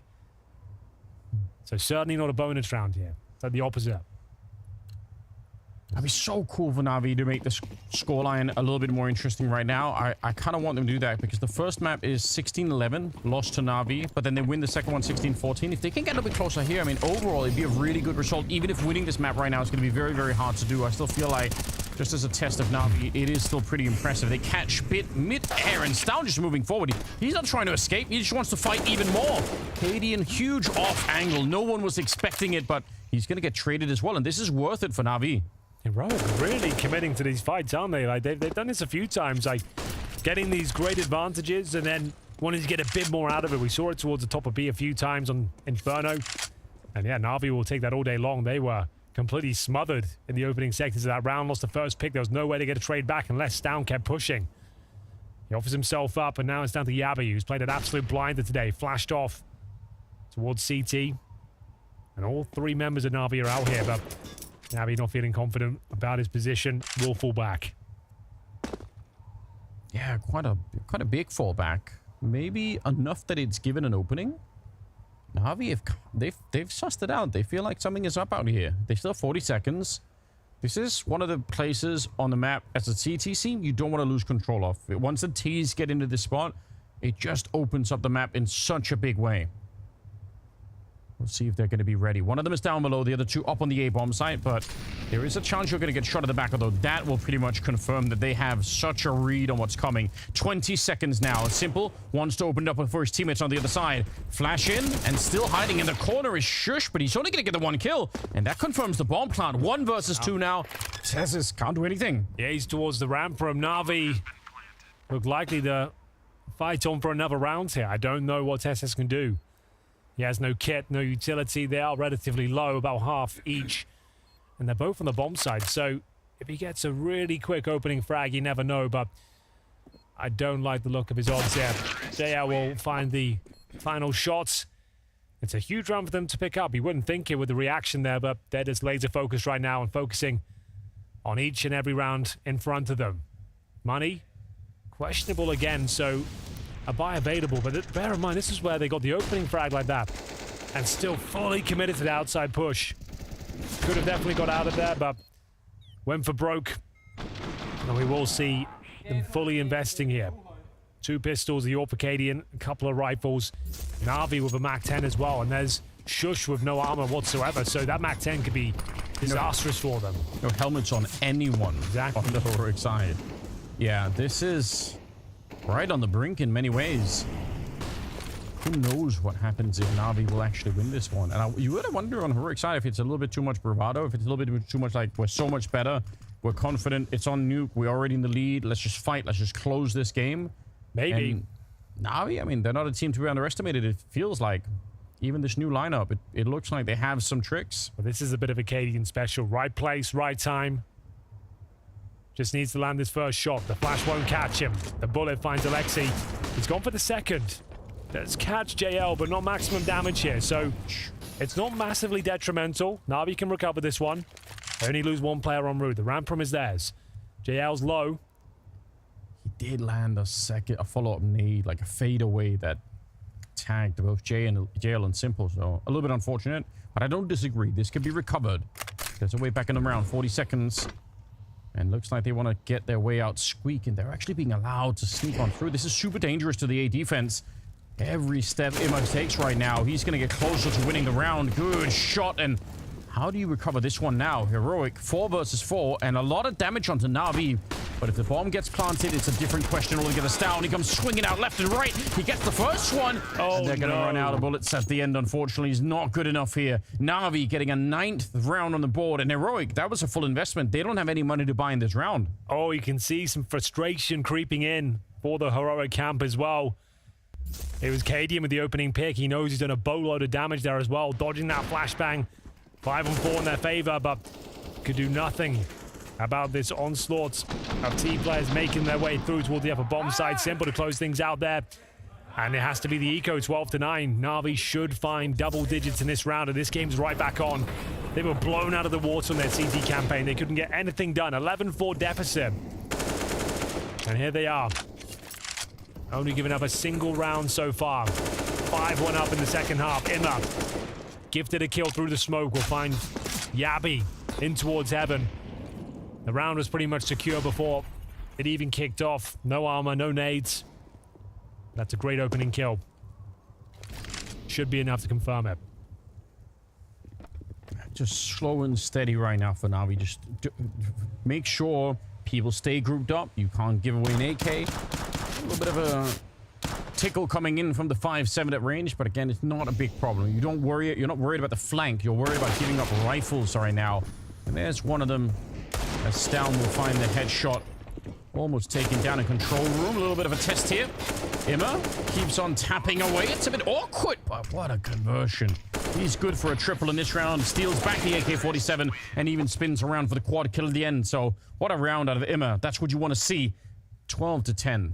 Well. I didn't imagine a world where Na'Vi would make this one competitive after that first half, but happy to be proven wrong here. 6-1 up as Imma coming to life here. 21 frags to his name. And Heroic sweating here. Bear in mind, this is the final of Group B. The winner of this map books their place in the Royal Arena. It's a huge deal for Na'Vi. First tournament here. Job done against the world's best. That would be massive. Yeah, what a start. Like, you couldn't ask for much more. The honeymoon would be back on. They could rebook their tickets. And I would even say, even if you lose it now, you're proving beyond a shadow of a doubt that there's something to work with, right? This isn't just a complete roll of the dice and a complete remix, and you're lost in the woods. Yeah. You're proving that you could do a lot, right? Again, you played close in the first map. You won the second, and now I would say you're playing close in the third map as well already. We'll see what they got. This is the game that really matters. Heroic were undefeated, hadn't dropped a single map before this series. Gave up Inferno in a 16-14 fashion, third in the final map of Nuke. They still have the lead, but they are on the ropes, looking fatigued. 12-10, only 2 rounds separate them now. Bits trying to open things up, denied by Stown. The outside push continues, and Imma, he sneaks through the smoke. This is a massive play. They'll have no idea. That's a guaranteed frag. Stown dropped again. And we're back to an even keel here, Anders. 4-4. CSGO has so much to manage. He's only got 8 kills, 18 deaths, hasn't had the showing he was looking for in the most important map of them all. No, I think that's very fair to say. Imma, on the other hand, topic of conversation, we're getting the full treatment right now for him. That walk through the smoke, overall, he's up to 22. He's overtaken everybody else in the game. He's top fragging. Yeah. He might not have delivered in the first series against Heroic, but the one that really mattered in his third and final map, he is popping off. He's getting there. 50 seconds. 4 versus 4. And this comes down to the call. They're going to go for it. Yabi in the corner, Molotov out, but he does get the shot before he dies. And Tess's bit of a spray. Still 40 seconds. You need to create some stay. You have to stay alive, Tess. Otherwise, Cadian cannot get out of the vent. So it's on him to try and create the opportunity. Grenade on the wrong side. It's not going to be doing any damage, really. And Cadian, how do you get out? Is it going to be the no-scope on the ladder? This is going to be some action movie stuff if this is going to be working. Here we go. He makes it out. He gets the quick scope onto JL. That's a start, but Simple is still alive. And you know what that means. There's always a chance. Can and will happen. Simple drop by Tesses. It was getting exciting there, Anders. A second, it looked like Simple might be onto something. But Cadian, you asked how he might be able to get out of the vents there. He finds the perfect timing. Didn't even need a quick scope. No scopes. Nothing like that. And after losing this opening frag when Immer breached the smoke. It looked like NAVI had maybe done enough here, but excellent hold from CSGO, good awareness, and the defuse comes through. Also worth knowing that the reason JL goes away from the vent to check the ramp is because Cadian's been playing the ramp. So they know that, they know where TSS is. They're worried about the potential. They know where the flank is coming from. And I guess it is more unlikely that the flank would be coming from the vent. The ramp player would have to rotate down, but like it makes less sense. Especially the AWPer as well. Especially the AWPer. You wouldn't expect him to be coming up the vent itself, but Cadian makes it work. Well handled. Didn't panic. Nailed the shot, the one that really had to land. And TSS to confirm the final frag. Timeout from Heroic this time. Finally getting the resources together. They are down 6-2 in the second half, but 13-10 in their favor overall after finding 11 rounds on that T side. You don't see that too often. You would think they'd put this to bed much sooner, but still, they have the luxury of these buffer up and 3 rounds to play with as well. Cadian still on the AWP. AK for TSS as we enter round number 24 here. They are fully invested. They want to give this round up. And I'll be right back into it. Something that always swing round worries me when I see something like this is the fact that so many of the openings in these rounds are manufactured by Immer. So you gotta wonder what happens if he dies early in a round. What if he's not gonna be able to pick it up? Because that sometimes is not great to be relying on one person to do all that work. Although this time it's bit, so guess I'll eat my words. Good job. Cadian out of the round. No shot even fired, I think, with the AWP. Here we go then. As mentioned, this is a huge, huge round. It's tested the drop as well. You might even consider the save at this point. Unless someone goes nuclear in the lower bomb site here. Yabi removed from the equation as well. This one's over. Shush. Can't even land that kill. What? It's all going wrong. And in terms of loss bonus, let's check in with that. They're going to get $2,900 on top of their full investment right now. They saved the AWP. And maybe there's a buy to speak up here. But it is not looking good. This could be a 13-13 game here. Cadian's going to be dropped. Stan, I should say. Imma's just running wild with it. 3 kills in the round. He's up to 26. Unstoppable. I don't know how he lived through that battle down below. I can't even explain that one. We'll just forget about it. But 13-11, and things are looking real dire for Heroic. What a difference a half makes. This is pretty brutal stuff. I can't believe he doesn't even find that frag. Shush. Silence down towards lower. So round 25, and they have invested quite a lot of cash around us. AWP of Cadian has been brought out once again to try and save the day. He'll get that opening frag. JL removed from the squeaky door position. Immer, man of the moment. Trying to step up. Simple alone towards ramp as well. He needs to be very careful here. The AWP has rotated over. And Cadian will find his second of the round here. 5 versus 3. Courtesy of the in-game leader, Emma will be starting to probe down towards lower. This will be dropped, but my god, that's a hell of a shot from TSS. Yeah, that might seal it. Bit trying to get down, but Cadian, he's everywhere. At the squeak door, at the ramp, now down the vent again. He's just finding them no matter where they go. Alexi, the team calls for you right now. He has got 55 seconds. No. Got the bomb. He's got the bomb as well. Not much more than that to work with. And I don't think they know where he is. He's got a huge element of surprise. In a way, he could just wait here and see if anyone's going to show up. Maybe make it a quick 1 versus 3 instead, but... Yeah. Well, he's got a smoke. So I think before even going with a plan, I think he has to find a kill here. At least work out what kind of setup they have. It's so hard to find. Yeah, they're playing it very well. So at this stage, maybe just smoke main and go for the plan. Yeah, this is... It's really well played from Heroic. Probably very, very frustrating for Alexi, just having this feeling of, if I could just find 1 or 2, that would have been a different round. But yeah, you're right. Smoke and a plant, and they're everywhere around him. He's already been spotted out, and Stan will be able to walk right through to take him down. 14 on the side of Heroic. Cadian saving the day there. This one was falling apart for them. The 11-4 lead on the T side of Nuke was falling out of their grasp. It was getting very rough for them, and on a half buy with Hero, AWP, operative word hero, saves the day. Cadian, in-game leader. Dynamic play, opening frag towards Squeaky, moves towards ramp, transitions towards the vent, finds a kill each and every time. Simple. Yeah, I can't believe it. He knows he's been bested there. Fantastic maneuvers from Captain Cadian. Round 26, money's there for NAVI, but now just 2 rounds away from being taken down in the series here. Heroic, they're heavy favorites. Going in towards the Royal Arena. This could be the moment where they confirm it, because not only will be series point, but the money will be busted for NAVI if they can find this one cleanly. Right you are, Henry. That is probably the really gruesome thought right now for NAVI, is what happens if they just can't afford to buy a little bit.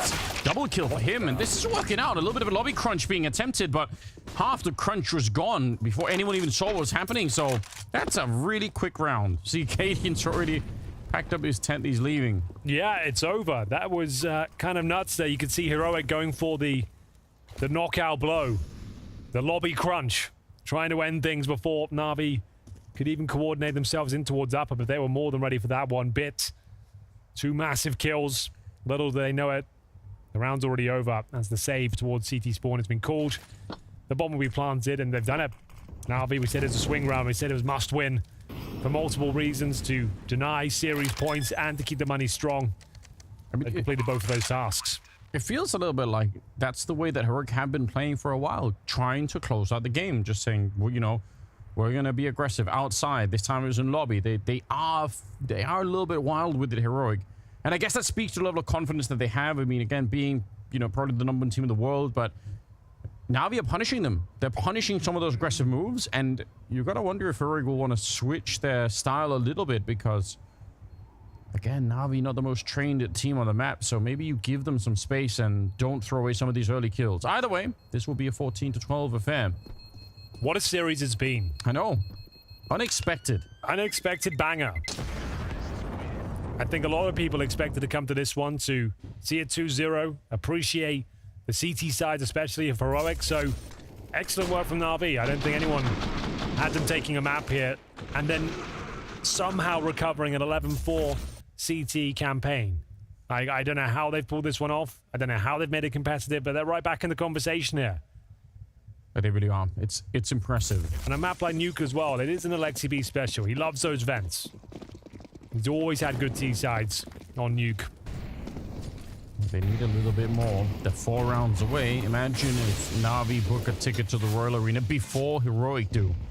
That would certainly be a little bit of slap in the face, I'm sure, for the Danes. There is a chance. There is a way to do it still. Heroic's economy itself is in a weird position. Not like they have oceans of money to play around with on that CT side either. New look for Tesses.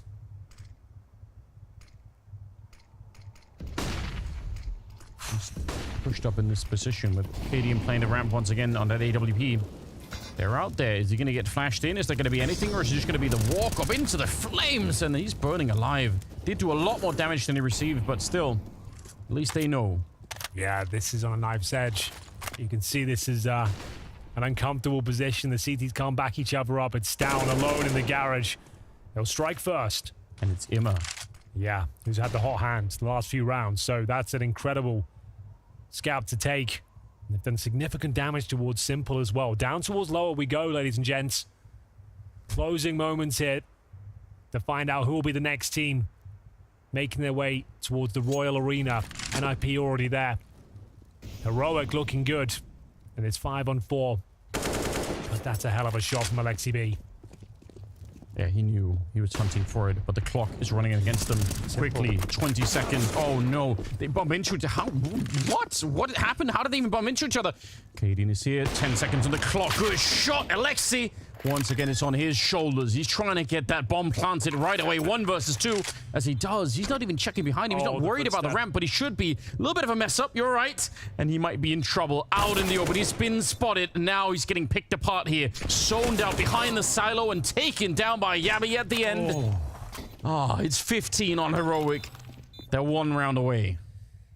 Fortunately, Alexi with the plant there, managing to give them a bye as we see series point come through. How did they bump into someone down below? I don't even... How did they get so close? Like, what's... Oh, they're both with the knife out. Yeah, exactly. Like, some weird comms going on there. They saw Simple towards main entrance. If you bear in mind, like, he was running in towards main. So they've called Simple main. So he's knifed out, assuming with 10 seconds left. It must be the upper approach, right? It must be. So he comes knife. Oh, speaking of knives, what have you done that for? You don't stab your brother in arms at the start of the round, Anders. We all know that. Especially your captain. I think that's punishable, isn't it? It's mutiny or something. God. Well, final round potentially here. NIP. NAVI will be getting a player down towards Secret. That's going to be Imma. Nobody stabbed Imma, right? He got shot. He got shot. That's true. Okay. Would have been a real gentleman's agreement for NAVI if they were like, you know what? You need to stab one of your teammates as well, just to make it fair. They need 3 rounds, Henry. That's what they need. CEST is playing with the micro gap. Incendiary in hand is trying to slow them down. Doesn't want to offer anything else up. Cadian back on the AWP. He has been very powerful on the CT side of Nuke here. One more round will do it. Incredible series, regardless of what happens here. Very positive signs for NAVI going forward. Yeah. Like, nothing to be upset about here, honestly. This has been an excellent showing today against the world #1 team. I think that has to be the big takeaway. But obviously, in the moment, NAVI, they're dreaming of the 3 rounds. And everything suggests they could take them. Been a couple of rounds here where Imma's been shut down a little bit, but if you can get him back online, I mean, he's at 27 kills. He's been an absolute machine on this map. So just keep it going for another couple of rounds. The spray, though, it's excellent. The continues triple for Stown. That seals the deal. There's no coming back on this one. Jail, he gets 1, and Immer's out there. 2 versus 3, but Tess is surely going to be able to get this one. Straight headshot, and that will be it. Heroic. They're in the Royal Arena. They're going to be playing in front of their fans. Oh, my God. It's a very, very tough game against NAVI, but get the job done. That's what they came here for, Anders. Booking a place in the Royal Arena. Home soil, home crowd. Now quite popular in Denmark, I believe, as well. No longer the villains, so great to see them with another great performance here today. The streak is broken. They do give up a map, but great signs for NAVI. I think that's the most we could have possibly got out of this sort of series. The correct winner and some epic Counter-Strike along the way. Yeah, really, really good signs of life. Again, I mean, we do have very limited data, but if you had to say it's the vector is pointing in the right direction for NAVI at the moment, I think that's all we really can appreciate. You know, a little bit of frustration early days, but Simple was playing well here. Imma started to get affected. Obviously, Bit had a really good showing. So a lot of positive signs, I think, for NAVI overall. I'm not too sad, and hopefully they're not either. And more epic entertainment as well. Across this series, we had a plethora of clutches, insane shots, and this one is tournament's delivering. So make sure you don't miss a single round here as we go down to our victors on the show floor with James Banks. I've got Cadian with me here, and your 3rd time now to the Royal Arena. Last time you won it. How does it feel to just go through in this kind of a fashion, you know, just straight in 1st place for the group? Yeah, it feels good, but also they played good today. They played way better than they did the last time. So it was tough. I'm not gonna lie. I'm not gonna pretend like it was just all cruise control. I think we should have probably closed Inferno and made it 2-0. But yeah, they played really well today and actually outcalled us in a few moments with the rotations and such. So yeah, they played well. I want to touch on that. I'm glad you mentioned rotations because that's what it felt like. You were winning some really crazy clutches when it came to Inferno. It was looking good for you guys. But then it was when you guys were over-rotating, you were kind of being caught in the middle of the madness. Why was that happening? I wish I knew, James. You know, I think decision making, I would more say. I think the comms were good in a lot of situations where we knew where they were coming, but the small decisions that were being made by the individual players, including myself, in some scenarios were not good enough. So I think that was the main thing. Also, at least for me individually, in the first 2 maps, I didn't play at all to the level that I did in the first game. Yeah. So obviously we were needing a little bit of extra momentum and kills in the initiative, which we saw maybe on Nuke more. But yeah, I mean, super freaking happy to go to Royal Arena. I'm not gonna lie, like, for us, there's obviously way more pressure than NAVI. Not just because like we are an established team and they're new, but we want to go to Royal Arena. You know, for them it's a nice tournament. For us, it's like a must. You know, we must go to the arena. We must invite friends and family, and we can't wait to see the Danish supporters there.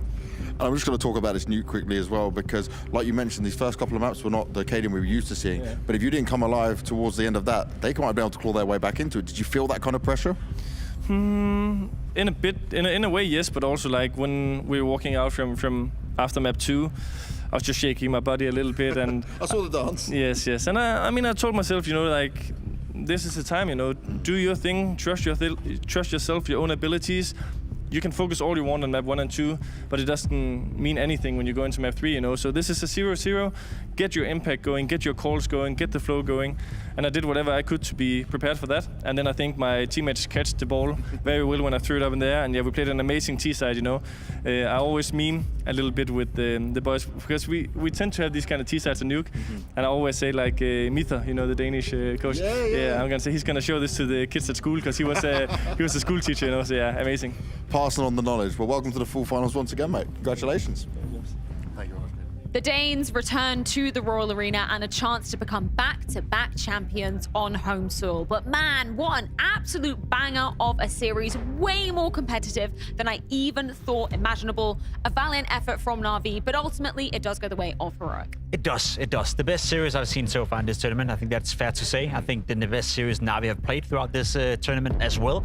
I think the quality of Counter-Strike, we saw some of the individual plays, the clutches. This game had everything. Of course, Heroic were the better team today. I think that T-side of New Katie and Alerter right here was good enough in order to quantify that and justify sending them into the Royal Arena. But I want to give all the credit in the world to NAVI because they put up a good fight. Yeah, I'm glad you mentioned it because that first half would have been enough to knock out 95% of every team there is currently. Once you've eaten, once you've been force-fed that 11-4 scoreline on a T side of Heroic with absolutely no rounds back-to-back, you see the history right there, with a full domination of Heroic.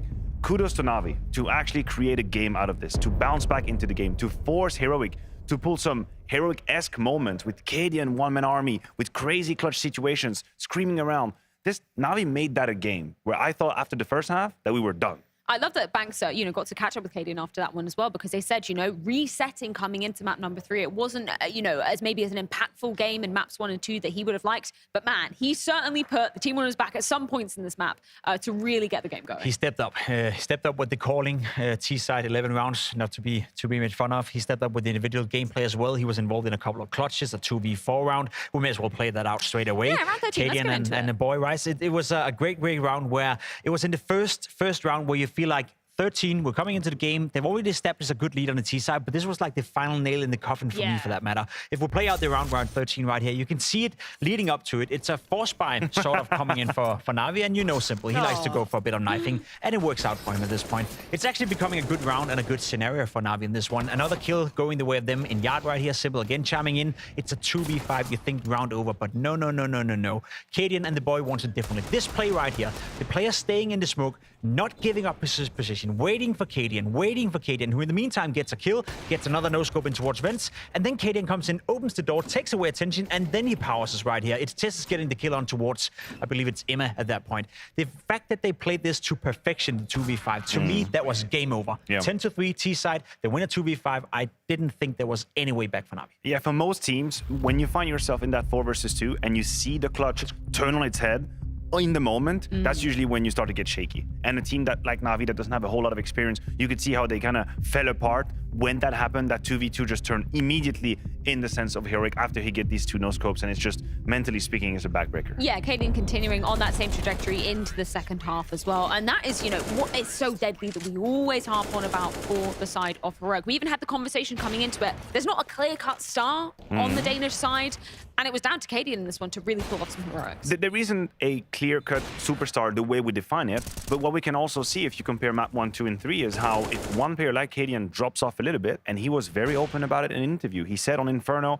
I wasn't in my game, I wasn't feeling it, I made a couple of wrong decisions, I made wrong calls. You see the immediate impact. A team like Heroic is so finely tuned that you can't just have someone just go missing and disappearing. Like, they all have precise moments where they need to step up to close these clutches, to have these calls. And I think Cadian from map 2 to 3, it's a huge bounce back, and he's my personal reason as to why they won this game. I don't know if we already have his one-man army round 25 ready, but I want people to realize at this moment, Cadian wins the game on his own. Yeah, let's cue round 25 up, because coming onto the CT side, it did get kind of dicey between Heroic and NAVI. Potentially a chance for NAVI to be swinging this one in their favor, but Cadian says hell no. Yeah, this is what he does the best, right? He's getting the entry peak, he's then going in towards ramp, and he's forcing the issue upon himself. He's forcing this duel, getting another kill right here. And at this point, it's going to be tough for NAVI. Yeah, it's very complete. You've already lost 2 players. You don't know where the AWP is. That headshot from TESS, of course, helps a whole lot, and then you're in the 4 versus 2. But what is absolutely key, and for everybody at home to understand that, when Cadian starts this round with the AWP, he has the absolute obligation to be aggressive and try to make a move. You cannot just sit around with the AWP hoping you're gonna see people. You are the one winning factor of this round. So you go for a kill, you find it, you change your position immediately. Immediately, your sole job is to surprise your opponent once or twice. Once you've given your weapons to your teammates, that's when you can reposition a little bit and you cool it down, then you make sure that you can grab them in the trap. This is what we call making the difference. And that is where Cadian wins the game for his entire team with this round right there. That's exactly what we saw. The first kill came in from main. 20 seconds past that, it's on ramp. The third kill comes in from the lower bomb side inside the vents. Cadian was all over the place right here, being proactive, moving around, and doing exactly as you described. I do want to give Na'Vi their flowers in this series too, because man, you know, we could have said, particularly after that first half, that Na'Vi would have been donezo, that it would have been a way more dominant scoreline on Nuke. Got to give props to Ime as well, because he had a resurgence late map rather on Nuke. Bit and Ime were the two highlights for me in this game. We know Simple is going to play to a higher level, and Simple has had a decent tournament so far. But the fact that we got to see another great game by Ime right here, in particular in the second half. You see the highlight package coming out of him right here. There's a couple of one in the first half, but all these highlights that are going to run on your screen right now is going to be from the T side. He was the man that kept them alive. He was the man that gave them a ticket back inside the game, and he was mega impactful with the rifle. I mean, his mechanical skill again today, it was a beauty to see, honestly. And I'm happy that this whole Ime is choking, he's never gonna live up to the standards. I'm happy he's quashing it very early, because we know how these ideas can kind of get a life on their own, and then suddenly it becomes a thing that Ime is a fraud, and then what the hell is he gonna do with Navi, and that was a wrong signing, and people don't have a whole lot of patience. We're gonna put that label really quickly on you if you're failing. So very quickly bounce back from Ime, and he shows us that he's got that super sharp, very aggressive playstyle. Whenever he gets into these situations, I feel like the more chaotic it is, the better for him. The closer to him you are, the faster at him you come, the easier it is for him. He just thrives in these moments where he has to shoot like 3 different targets, and I'm really happy for him and this project that he's finding that kind of rhythm now. Yeah, absolutely thriving in the chaos that ensued throughout this series. And of course, not the last chance for Na'Vi going forward. That doesn't mean they move on into the gauntlet, you know, one step ahead of some of the other teams that will be awaiting them. We can see the Group B bracket rounded out here. I guess it's exactly what we expected. Heroic closing things out, although losing a map. And this is exactly what we're going to be focusing on going forward, because they will be facing the winner of G2 EG. I don't want to put any spoilers in there. It's probably going to be G2. Where do you stand on the potential G2 Na'Vi conversation then, guys? It's a good question. Before today, I would have argued that G2 would be the heavy favorites in that one. After today, and after watching Navi and how they progressed, I'd say it's a pretty close game. I'll call Navi. I'll call Navi on that one. Spoiling unicorn predictions. You have the tickets, you have the receipt if needed. You know what? Speaking of tickets, let's check who just punched their ticket into the Royal Arena. Of course, we have Heroic joining the fray of NIP of all teams. Of course, they submitted the hurt to Vitality to net their spot there. And we've got one more spot for grab, haven't we? So many Danes. Isn't that interesting when you think about it? Interesting, guys. We have some investigating to do. You know, speaking of investigating, which is superior. Should we move on to our next game of the day? Because we have one more spot up for grabs today, and it falls to either the hands of Liquid or FaZe to be grabbing at one more spot at the Royal Arena. We're going to see who's getting the smooth sailing after this.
One word which describes our team would be family. They've stuck to their guns, the original 5-man lineup. This is like a second family to us. I feel like they were a little bit burnt out towards the end of the season itself. We're very free-flowing. Carrigan is also very loose in the way he calls. There's a lot of tactics that go on, and if the tactics don't go right, then we focus on aim. One thing we do know about FaZe is this 5-man roster has been tried and tested. I think our wild card in our team would be Rain. If he has a good game, he can do everything himself. When he's feeling on, he takes over the game single-handedly. You got Twist, for my money, one of the absolute best riflers in the world. Twist gonna destroy everyone this year. The tools are there and they're sharper than ever. It feels like this team can recover from the slump they found themselves in, and we know this could be a #1 team in the world. The best word that describes our team is diverse. You know, everybody's having fun, having laughs. So we're a bunch of jokesters, a bunch of trolls, having fun, enjoying the moment. We've got a lineup that for many, many years have been at the top of North America. And even though they have just lost Elige, they're going to be held to the expectation of the team that they were when Elige was on it. Liquid is now a European majority team. I understand we got a lot of hate, but at the end of the day, we're here to win. I think the players on my team that the other team need to look out for are for sure Patsy and Rainwaker. I think they have a lot of knowledge about the game. They have very good fragging potential. I can see them popping off any game that we get into. We're now going to see that this lineup with such history is playing with a European core and has expectations that very few will be able to live up to. They've got their work cut out for them.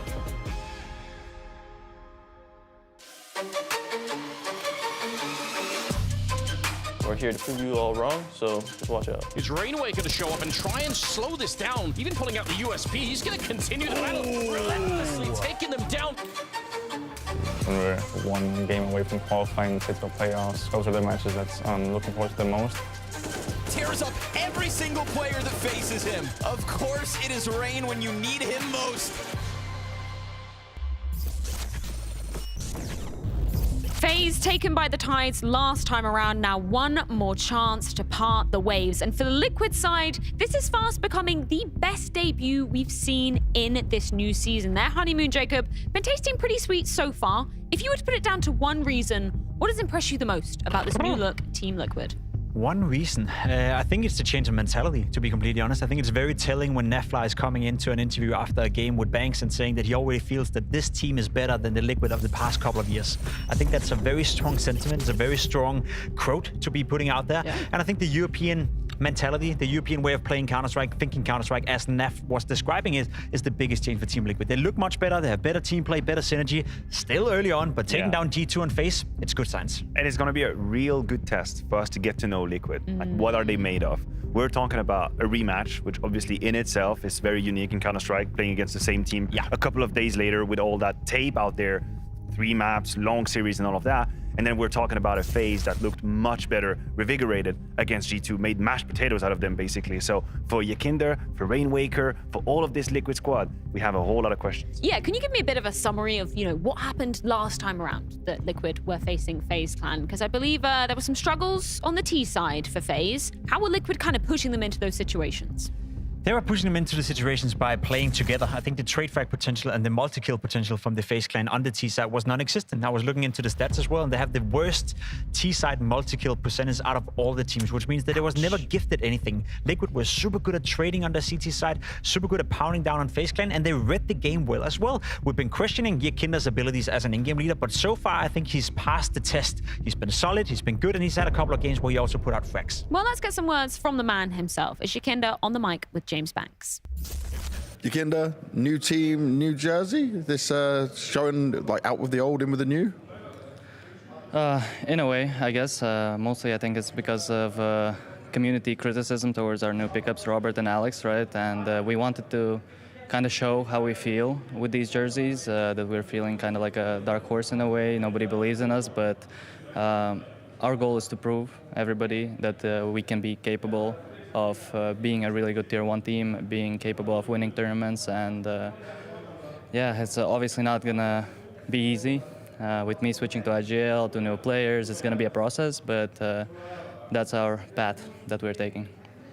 You say not easy though, right? And your route here so far is you've had some pretty damn good games. Right now, obviously, you can say honeymoon period or how it's feeling, but for you as an IGL leading these players and just the mood in the team, what is it like? I mean, I think it was really important to win like at least one game, right? The better you start, the better. But obviously, we can't think that we're so good now or whatever. It's the first tournament after the break. Obviously, you mentioned the honeymoon period. Everybody likes everything. Then you start getting anti-stratted and whatever. But it's a start of a process, and I'm glad we started it this way. And yeah, I hope we win today as well. Now, FaZe was saying last time that they obviously weren't really sure of how you're going to play, the positions you're going to play. We saw it from both of you, though, that you can have these struggles, right, on one side in particular. When it comes to looking at what you expect from this game now, are you expecting a much more of a, not anti-strat, but like an understanding of how you're going to play? And are you trying to mix things up when you're going against them?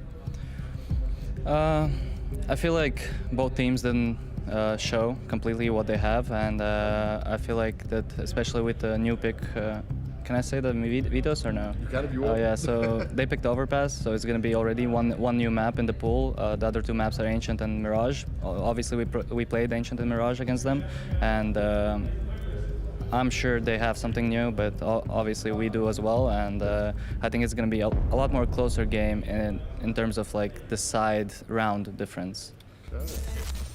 Jacob would aptly refer to them, a dark underhorse, looking pretty fly with a new look both in and outside the server, donning their new jerseys today, and a new map coming into the pool for this rematch, this time picked by FaZe. We're going to be beginning with Overpass. Yeah, that is quite an interesting veto, I have to be honest. It's vastly different than the first time around, and it's FaZe flexing a little bit on their map pool compared to a Liquid that possibly isn't ready on all of the maps, although they've claimed that they want to play all of them. We're going into Overpass, we have no tape on Liquid, we don't know, whereas FaZe, a couple of guarantees, but what I also very dislike, and that is personal, but when you have Liquid that smashed the hell out of FaZe in the first series on Ancient, 14-1 on the CT side as a third map, I see it as a danger to think, ha, this is our map, we're gonna pick it and we're gonna slap you. I have seen this mistake being made many different times, and I do wonder if they're not just gonna break their teeth based on this one specific iteration of a map where they smashed them. It is a calculated risk, and I agree with you. We've seen it before. Could be a downplay for Liquid. It could be an issue for them going into it because there's so much to learn for FaZe,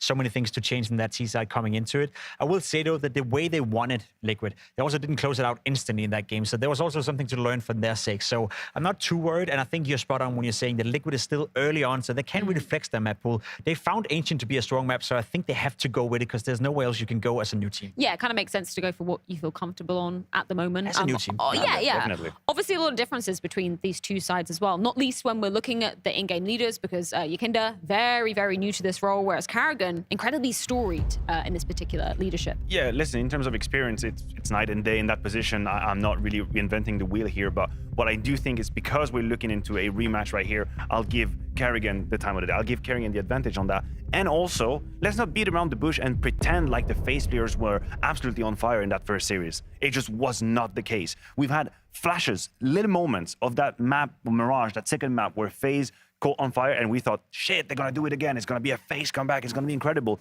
But that was just merely a trailer. It was a trailer of a movie that never came out. The individuals were absolutely not present. If you're given the pieces to Karrigan, if you actually give him the right pieces of the puzzle, he'll eat them alive. Yeah. If they have the players they had against G2, it's game over. Got caught after the pilot, unfortunately, in that Liquid series. Then we come on to the FaZe versus G2 series. Completely different face of FaZe Clan. Basically no issues on that T side. There was basically only one half in that series where they lost a little bit of control to G2. Other than that, FaZe all over. Yeah, Matthew was saying it right. You had individuals popping off. Twist had a fantastic game, a fantastic series from start to finish. Brokey had moments. Robs as well, stable as ever before. And I agree with you. When you're Karrigan, I think that's an underrated aspect we don't talk about too much. The fact that they've only won one trophy the past year, one tier 1 trophy, which being ESL Pro League.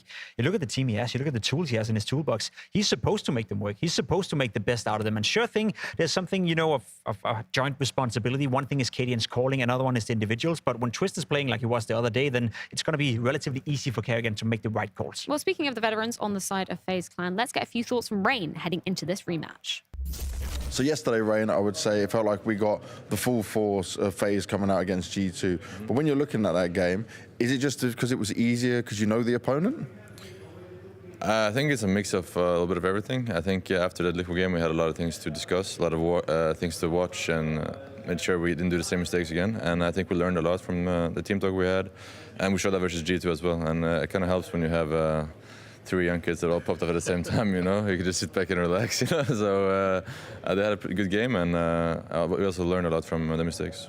You always say this, you guys, though, right? You got the young guys, you guys just sit back and relax, but you do some of the heavy lifting as well, man. You got to give yourself some credit, right?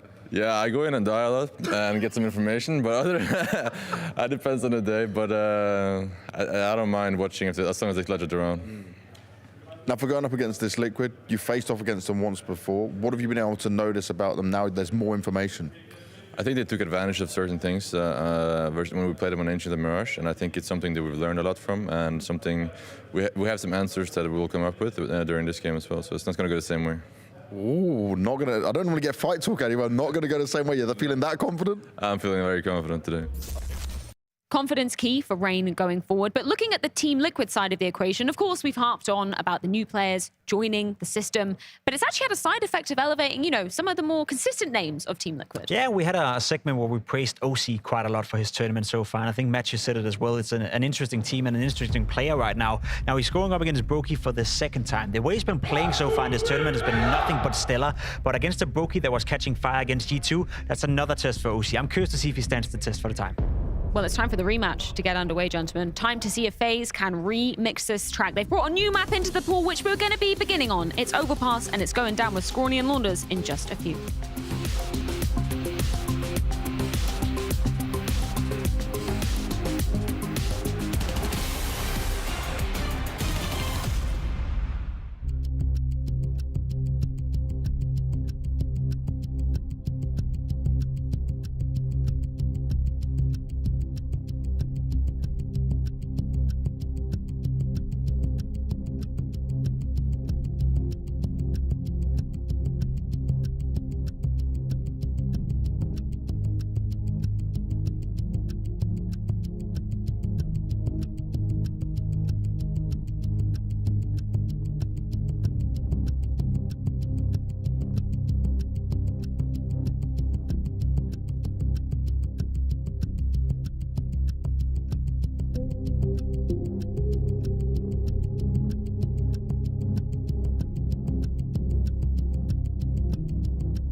Good evening, everybody. Second half of the day coming at you with Scrawny and Launders, and I liked James Banks pressing Rain a little bit in that interview in order to get some fighting words out of Rain. You know, sometimes Rain is a humble guy, and he was in that interview as well, saying all I do is go in and die. But he said confident. We know what we have to identify in order to beat Liquid this time. They abused XYZ, and we have adapted to that. We've identified it, all is good. It feels like FaZe is coming in confident, and I think they should have a little more confidence after that G2 win. They are the favorites for the Unicorn odds, and, of course, with a fall final spot on the line, you'd hope that this is the day they put their best foot forward. Sort of up to the teams that, you know, play here to show us how much confidence we should have in them. And up until yesterday's game, I think it was who knows what FaZe are feeling like, because they lost to Liquid, of course. Liquid went on to beat G2, which very much legitimized their performance. FaZe also have beaten G2, and after that, starting to feel a bit better about them. So now it's about Liquid, you know, having to beat the same team again, which we know that the rematch is certainly harder than the first time around. And for FaZe to be like, to sort of grab the energy that they had in their game versus G2, where they looked a lot better. But one big worry for me with FaZe is Kerrigan's individual level, which is something I feel like, you know, we always talk about, but it's particularly worrying here in groups. Like, you can see he's not just getting one bulleted, he's having a lot of trouble just spraying. I mean, regular kills basically are not coming his way, but his team plays so well versus G2 that they could actually sustain without him. But, you know, that doesn't keep up forever. We always talk about this story with Kerrigan, so thinking about looking for a bit of a better day from him. Yeah, you know, age-old saying, right? You're only as strong as your weakest link. And some days that is the case. But what we've gotten so far, I think, out of FaZe in these last two matches versus Liquid the first time and G2 is an uptick in performance, and a notable one at that, from Twists. Twists across those series, 1.56 rating against G2, 1.25 rating against Liquid in a loss. All right, so Twist has come into this season ready to go, because we attribute a lot of the win back in Pro League when they, you know, got their Intel Grand Slam to this particular pop-off from Twists for that. And then there was a little tapering. He didn't follow through with a multi-event streak of success. It became more about Robs. It did, and it has been. But here in Copenhagen, Twist is having a field day. He said, "Nav, you're coming to Europe too? Let me remind you who's boss." So with a spot in the Royal Arena on the line, we've got Liquid and FaZe, we've got Overpass up first. A lot of talk on the analyst desk about flexing map pool over Liquid, but regardless of map, Naf's USP is going to be shooting straight. 2 headshots from him, fast move around A long. I like the fact that Liquid had that contingency plan in place, but it's also a great chance for FaZe to follow forward into the site and at the very least take a bomb plant. Kerrigan will have to give Rops cover. Oh. And if Kerrigan can kill this rotator... that smoke. Oh. Thought he had it, but things get cheesy, and it's Liquid with the CT pistol. I'd like to see a replay of that with X-ray off, because the smoke is going a bit deep, clearly offering Kerrigan up an angle, but he doesn't see anybody on the stairs. It was hard to tell from our perspective if you could make out a silhouette or not, but either way, the bomb plant could be the win for sure. The CT setup from Liquid is great here. The double push on long, they're so fast on it too. On top of the NAV 2K, you think, oh, okay. Okay, so from Kerrigan's, well, from Rainwaker's perspective, obviously, you know, that's not a one-way at all. No. Maybe for him. But just thinking, okay, easy kill, and carry on. The Patsy NAF romance is blossoming. Yeah, very quickly. Yeah, it's great. Very quickly indeed. Love that. You know, I'm a bit sad that Liquid, of course, is not North American anymore, but they did get carried by the Americans, North Americans, in their last games. NAFIS have been having a fantastic group so far, and OC looks so much better.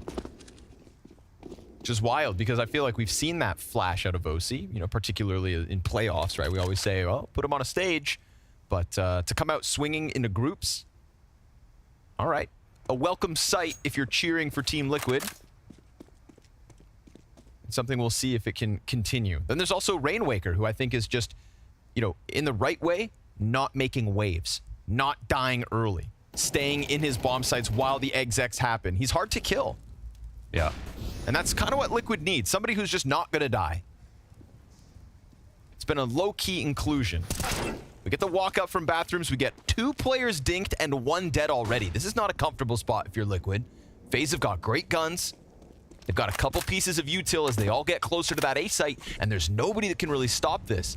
You're hoping maybe the connector players pop up, but that Mag 7 to shoot at the backside of FaZe who are already inside your A site, this is done. Yeah. I'll have to call this one a day. All right. Well, I mean, that's very low friction here from FaZe. For Rainmaker joining this team, I had literally no opinion on him at all. And I spent a lot of media day asking the different players and teams that I talked to about, you know, their experience with versus him, or did they know about him? And nobody knew. Nobody knew about him. Of course, except for Yakinder and Patsy. And that makes perfect sense. But I think, of course, a lot of his pickup can be attributed to Daps. He's got a great track record with finding talent. There's always somebody taking risks in that direction. I think that I watched just some of his 500 games, and like he looks like a solid player, made sensible moves all the time. I think we're getting the same guy that is reflected in his stats from his previous lineup. Yes. But in tier 1 now with Liquid. So that's just a perfect sign. That actually kind of says that he's playing better now even on Liquid, which means he's rising to the occasion, which is great to see. Liquid as a whole, of course, the question is, you know, is this where they start and then they keep getting better? Or who's going to be on a honeymoon in groups? That's a big question as well. And some people scoff at honeymoons, but ultimately it's better to have one than to not have one. There are a couple of examples of teams or players that have not had honeymoons that have done great. Yabi, for example, starting off at Cologne last year, terrible, into getting better and better, and now is a solid member of Heroic, and it feels like he's been there since the beginning. Another is Bit, played on NAVI. That was not a great start at all. And he eventually got there, but I think those two are actually the outliers. I mean, most of the time, you get like a Spinks, you know, joins Vitality, things start off well, drops off after that. But you still are actually happy that you have a honeymoon in the first place. Says that you have some chemistry together. There's something that makes sense. And the mood on Liquid has been solid. Of course, if you still don't know enough about Rainmaker, if you want to learn more, I suggest scrolling down the HLTV thread a little bit, finding an article titled "Who is Rainmaker and Why Did Liquid Want Him?" written by King Demps. And it's a discussion of Daps, who is obviously the guy who scouted him for Team Liquid, but then I think more notably is Denislaw, the in-game leader of 500, his previous team, and it's just kind of the perspective of the man who just lost his teammate, and of course the coach who just gained a new piece. And he was so happy for him. Of course, yeah. A lot of praise. You know, said that he deserved this, that he's going to step up into it, and it's really cool that, like you just mentioned, everything that was said about him in the past has applied to the small sample that we've gotten out of Liquid so far. So again, it's a low-key inclusion. Didn't have anybody, you know, up in arms. It was just more of a, what? Who? And it's working. So a good example of it doesn't always have to be the big name signing either. If you could just find what you're looking for and what you need.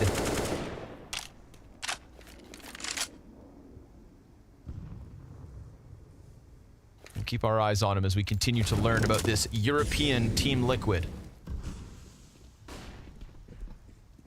Rob's just outside of the site. Rain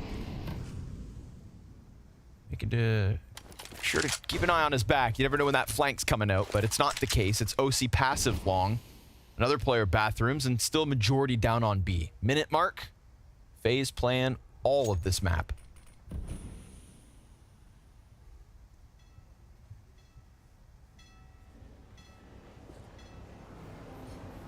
Roki and OC both on scouts.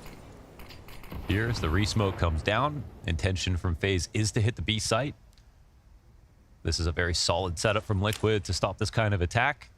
And they're still outside bathrooms with Patsy. Keen eyes open. This will be very difficult for FaZe. Oof, full blind. Oh, those flashes were fantastic. Nicely done there. Good support from Rops to get Kerrigan in with the entry. Kerrigan double kill. We take those. If you're FaZe and Kerrigan's going to start off strong. You absolutely take it. That was a, you know, with sort of Liquid letting them know we're going to double down on keeping tabs on Monster. We've got one right side Monster. We've got 3 in the B site playing the pillar.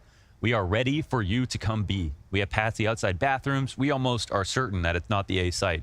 The only thing that was missing to show that they knew for sure was the OC rotation on A. Didn't go down to heaven to help out, but look at the kills. There's actually none. It's just all FaZe on the entry. So that was fearsome as hell. And honestly, it's the 2 flashbangs to make sure Rainwaker can't even shoot back. Yeah. That make the difference. And he didn't have anybody on barrels or anybody on pillar, so it's not like there was any reason not to check that corner. He's full white, hoping he goes clear, but FaZe not going to skip protocols.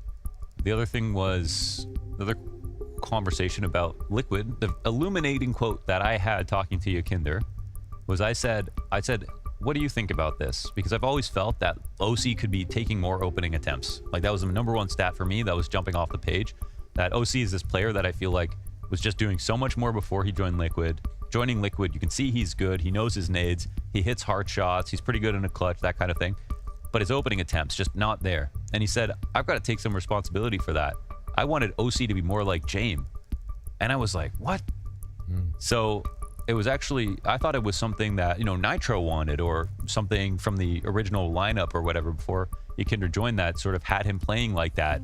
But apparently it was Yakinder had this idea for the team, and for the Opper, you know, Liquid without Yakinder never really played with a big Opper since Simple back in the day. And then since Yakinder joined, the best Opera Yakinder's played with is Jame. So they tried to model their new op star after a guy who doesn't really fit his playstyle, you know? And so far at the groups, he's not being used like that. He's got I haven't checked the stats on his openings, but he has been getting a lot more in these matches in the way of frags. So definitely like the direction of Liquid from that perspective as well. It's also really hard to mold somebody into a Jame. I feel like you just got to naturally have that. Yeah, that's like teaching someone how to be Usain Bolt, but like the opposite.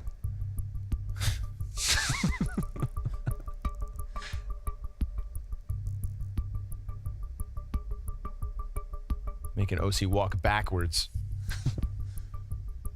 And then still telling him to keep up. Yeah. No, he's definitely looked more explosive and a little more active. And I think if you are cheering from North America, it's a welcome sight.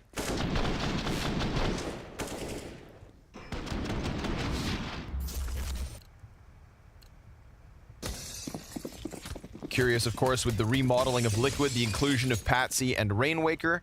During that was probably the best chance to speak up if you were OC or anybody else who wanted to see OC play more actively and say, listen, we're going to go down this road, but this change is also going to happen. They all kind of coincided. Just the aggression in general from Liquid has been a strong uptick. And I don't think that surprises anybody when you have Patsy and Yakinder on your team. Yeah, and let's say that's, so I think Patsy's overall opening attempts is about 5% higher than Alicia's were in the last few years. So if you take that in, they're going to be more aggressive on the Patsy Alicia front. Then they already have Yakinder, who is Omega aggressive, and now they get OC, who maybe they're going to use a little bit more aggressively. We've got a much more aggressive overall Liquid. Oh. Looking pretty defensive as they sit inside of A. Nothing there. It's just the USPs. Easy one on bathrooms. Easy 2 in sight. FaZe 3-1. Understandable, I think, that FaZe try to take it to overpass. Looking to flex the map pool advantage, as I said, was something that the analysts had a lot to say about. And I think it's very fair. You know, if you are one of the 3 teams at this event, basically, that didn't make changes, tap into that. And, yeah, for sure. The big surprise was, you know, Nip not being super prepared on overpass and then winning it over Vitality. But up until that moment, great place to go for them. Made so much sense.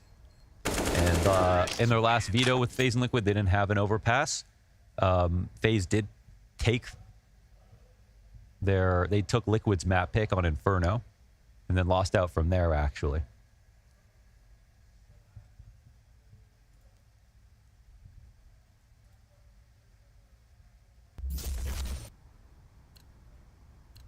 Who's the first one to say Rain Wake Walker in this cast? Between you and I? Yeah. Because we haven't done it yet. No, I'm going to bet on myself. And as in... You're going to be the first one to No. say No. I'm going to believe in myself. Okay. You say it wrong first. Okay.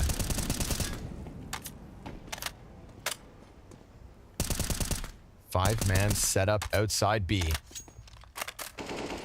This is already a teammate to help Rain Waker forward, but again, the flashes are good. Yeah, and the rotate wasn't there just yet, so... Oof. That's Rops with the kills this time. This last time, he was the one throwing flashes for the entry. That's a round resigned here for Team Liquid. FaZe will lock this up quickly. Yeah, these are very nice-looking execs they've got going on. Yeah, that's 2 gun rounds. FaZe with top-tier flashbangs outside Monster. Double entry, no resistance, and this time the rotator's not even near, so... Yeah. FaZe are having a field day in the first 5. And I'm not sure if if Monster was still smoked or if they didn't chain the smoke at that moment and FaZe went through it.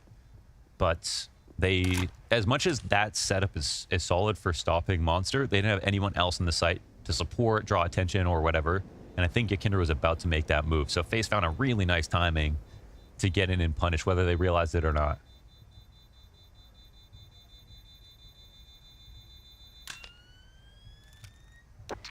Minimize some of the costs with the save here. Nobody getting too crazy on FaZe either. Just racking up rounds, doing the work. Ninjas in pajamas, heroic, and one of these 2 teams will lock in a spot at Fall Finals. And when we look at, the big LAN events that are left this year, that one's going to be substantial. Obviously, we have Cologne around the corner. No, it's a massive... The Cathedral beckons. No, the history for the Fall Final is just starting to grow. You know what I mean? Like, this last Fall Final was the best of all the ones we had, I think, since 2018. Yes. And it's really shaping up. Because we'll have Cologne, Blast Fall Finals, Blast World Finals, and then I believe Melbourne. And those are the big 4 stadium events of the year that are left. It's pronounced Melbourne, okay? Melbourne. Is that where it's at? It's not IM Sydney? Maybe it's Sydney, maybe it's Melbourne. Maybe it's Perth. Perth? I'm just naming the Australian cities. Perth, I think Sponge got a host. Bring back the caches. That's all I'm saying. Ooh, see ya. That's meaty. Oh, it's 95 damage. Okay. 95. OC doesn't even flinch, man. No. Cool as a cucumber. Doesn't even blink. Kinder sitting in the pipe, decides to take a quick peek, traded by Twists, who we sit here and expect to stay sharp. And we've got OC going slightly mobile. We've got top bathrooms control here. Rain's going to get involved. Whoa!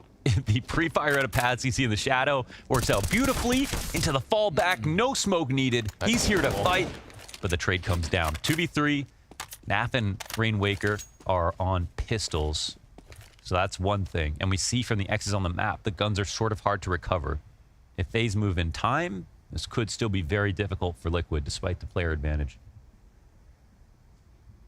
Now, OC could have a heavy hand in this round, but he's not on the B side right now. It's just Rain Waker on his own. P250 in hand. FaZe are going to play the buddy system. Oh. Missed a chance to see some skin. Curious if he commits to it. He's confirmed it. It's the bomb obviously right there with him. He goes for the immediate push up into the water, looking for OC's gun. Grabs the AK, peeks. Oh, and the timing just catches Kerrigan. Twist. Oh. Rain Waker goes around the world through the waterways and just catches them off with timing. Yeah, I mean, that was a nice way to both get a gun and pull off the flank at the same time. Could have been a plan that they had concocted as they sat and waited. But of course, him with a P250. He's not going to have too much confidence just swinging right away. So good idea to get fortified before the attack. And Liquid picked this up off of, they didn't even get an op kill, right? Just had that op available. I'm not even sure if they shot it in this round. OC will carry that forward. Brokey looking for some action down in con.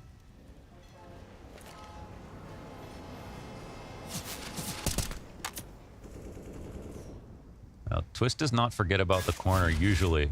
I would... Oh, wow. But he didn't get there. And... But good trade, Brokey. Just waiting back. Patsy getting a little excited. Steps into the scope. And OC's isn't far either. Sure enough. Rain takes his peek and gives man advantage back to Liquid. Yeah, this makes the map so much more dominant for the CT side. We see the freedom of rotation now come out as Kinder comes out towards long. OC can sit behind him, and they can sort of retire in their spots. They've got great places that they've gotten off to. Good awareness from OC, and that's maybe the final real chance to make this a scary round in favor of FaZe.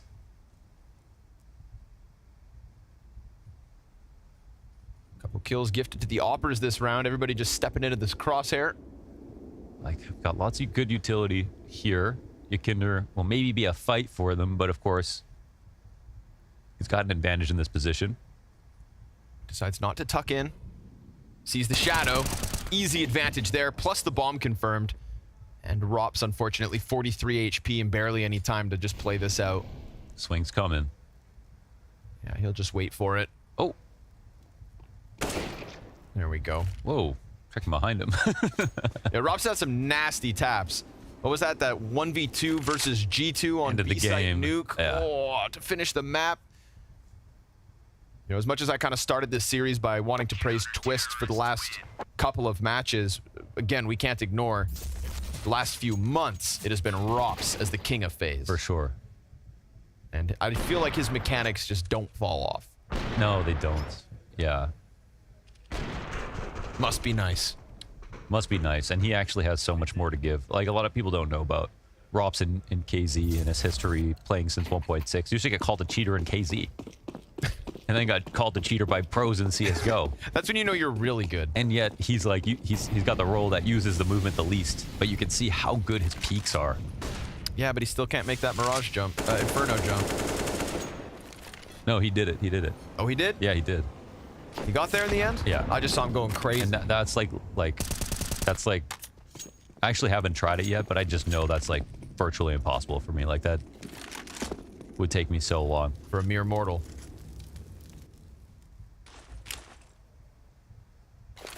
All right, well then, well done, Rops. You never cease to impress. Patsy behind the smoke. 2 players other side. Twist clearing out connector as well. We'll see if any protocols get skipped here by FaZe. They're going to make sure they do it properly, everybody included. It's a good round because both teams still have money in their back pockets. Ooh, didn't see the shadow in time. Ooh. NAF doesn't react. Killed by his fellow the molly. Canadian. Rainwaker, bad nade. Almost recovers with the second kill, but Rain, that 3 HP makes a difference, and Yakinder gets blasted out of heaven. Ooh. I have never seen clipping work like that on the pillar, on the site. Bounce right back at him. Yeah, I just caught the rebar inside the pillar. Ricochet off to the side or anything. So, I mean, credit to him for almost bringing that back. 3 HP on Rain, and if he got that kill, of course, just 1 frame sooner than his teammate stays alive, actually, and they might have a chance to hold on. But FaZe dominating here when it comes to B attacks overall. Flexing this T-side overpass out of the gate. Again, important saves here. Patsy goes down. OC hanging on to the op. You'll have to buy a couple.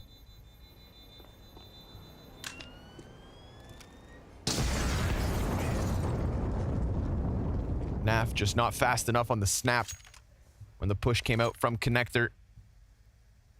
They climbed right over him, ran right through him. And again, unlucky Rainwaker.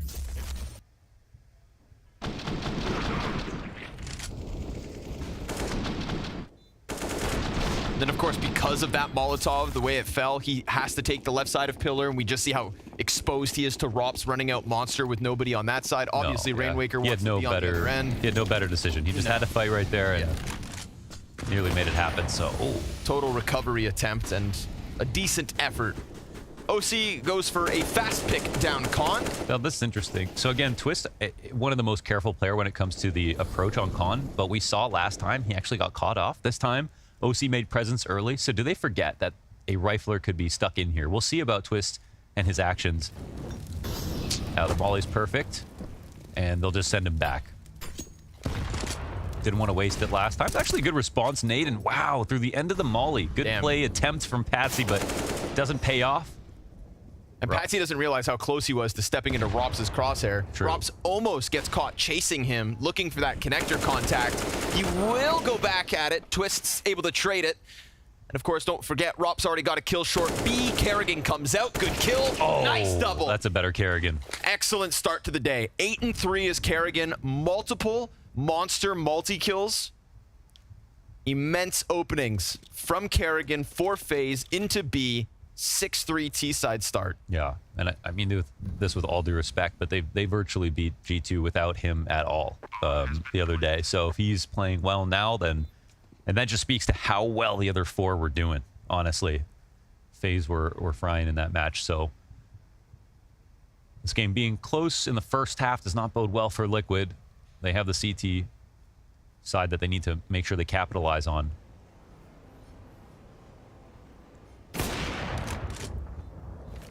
Good for Kerrigan, putting forward a strong individual showing. Feel like everybody kind of cheers for Kerrigan in that regard. Of course. It's tough. You know, I can't imagine the pressure. And I feel like when we've seen the shortcomings of FaZe off his individual level, man, we saw a very emotional Kerrigan at a couple of events where FaZe get eliminated early because he's putting so much responsibility and blame on himself. Yeah. And it's like, we know you're contributing in calls and tactics and leadership. We know that FaZe couldn't really do it without you. Every player on FaZe with him would say that. Yeah. He is integral. But shout out to IGLs. They need like a day of the year. You know what I mean? Yeah, like, yeah, okay. International IGL Appreciation Day. Yeah, they do. They do the most work. If you're doing more work than your IGL is a bum. What do you think is the best gift you could buy your in-game leader? A massage. A massage. A massage. A massage gun or like a deep tissue experience? I was thinking like maybe like a nice notepad. You know, maybe I feel like Kerrigan would appreciate a fancy pen. Yeah. You know, a calligraphy class. Ooh, that'd be nice. Yeah. Write in cursive so your teammates can't understand any of the notes they give them. Gift your IGL. Yeah. You know? All right, here's OC, same pick. Sitting on the nade. Doesn't know they crossed. Ooh. Oh, off to the right so quickly. Kerrigan. Fast man. Right by his guys, yeah, and it's a solid shot. I mean, I think it was free no matter what with OC not that prepared, but... Now, sometimes you see Kerrigan and Con, you'll see a fast split towards the A site. Here, they're actually grouped up outside of Monster, but, you know, you can never be too obvious. And so Liquid hesitant at the moment. They're not hearing anything towards long. They've lost vision at bathrooms, but at the moment, of course, they don't have guns to stop this. No matter where it goes. At least they have 3 people in this site. Oh, and the smoke lands on him.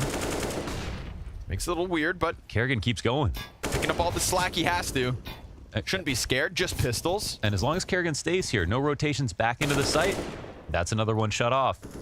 A flank's coming in. Yeah, Patsy looking for Twist's back. Oh. Missed his chance. Now Twist's on high alert. We'll make sure that he shuts down Patsy. Bomb planted up on the A site. I think he made a fast step, so he felt like he had to shoot. Yeah. Yeah, little did he realize. I don't think, you know, I didn't see Twist reacting to that singular footstep, so he did have an extra second, but so be it. Well, day saved here from Kerrigan, 11-4 already. And you could call them eco kills, but I don't think if you didn't get them, it's very possible they lose. Yeah, I mean, couple eco kills, sure, but that nice headshot on OC down in connector last round. 2 multi-kill entry frags versus gun rounds inside of it. You know. That's one thing that's hard to discern about stats. I mean, we all agree eco kills shouldn't be weighted as much as rifle kills, but it's so hard to say how by how much because you see a round like this and like they're just imperative eco kills. Or it's like goes back to that Fur quote and he's like, if I don't get the eco kills, we're gonna lose. So FaZe 7-3 full rifle buy both ways.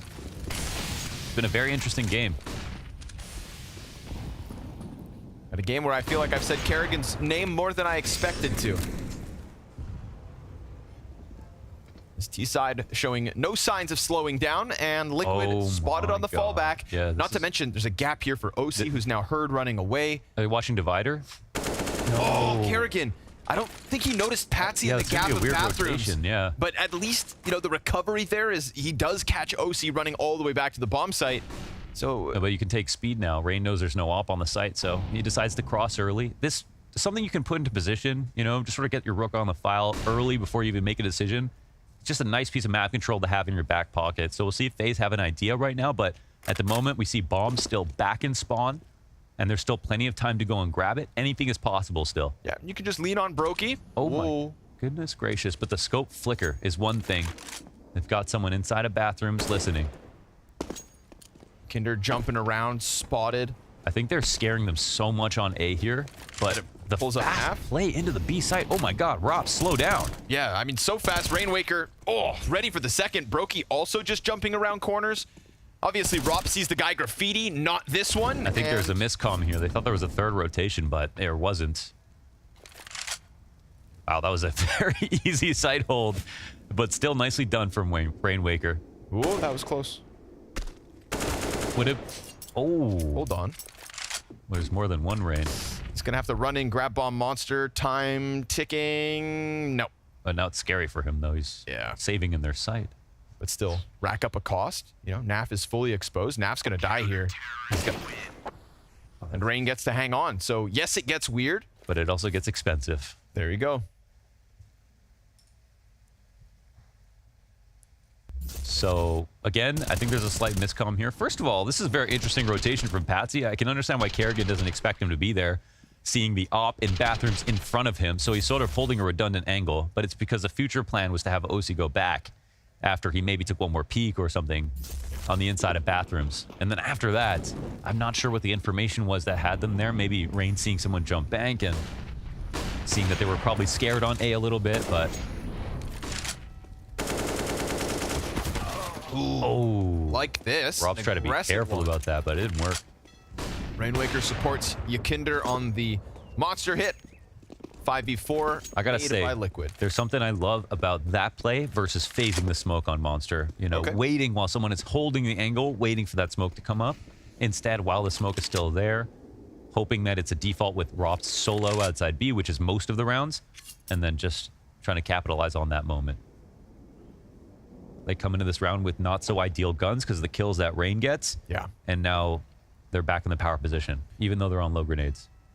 Now they have left B as Rainwaker's sole responsibility. He's going to be all the way deep in graffiti. So conceding the B site, allowing for FaZe to come through with an exec and a bomb plant, and understanding that this has all been forfeited. You made this bed, now you must lie in it.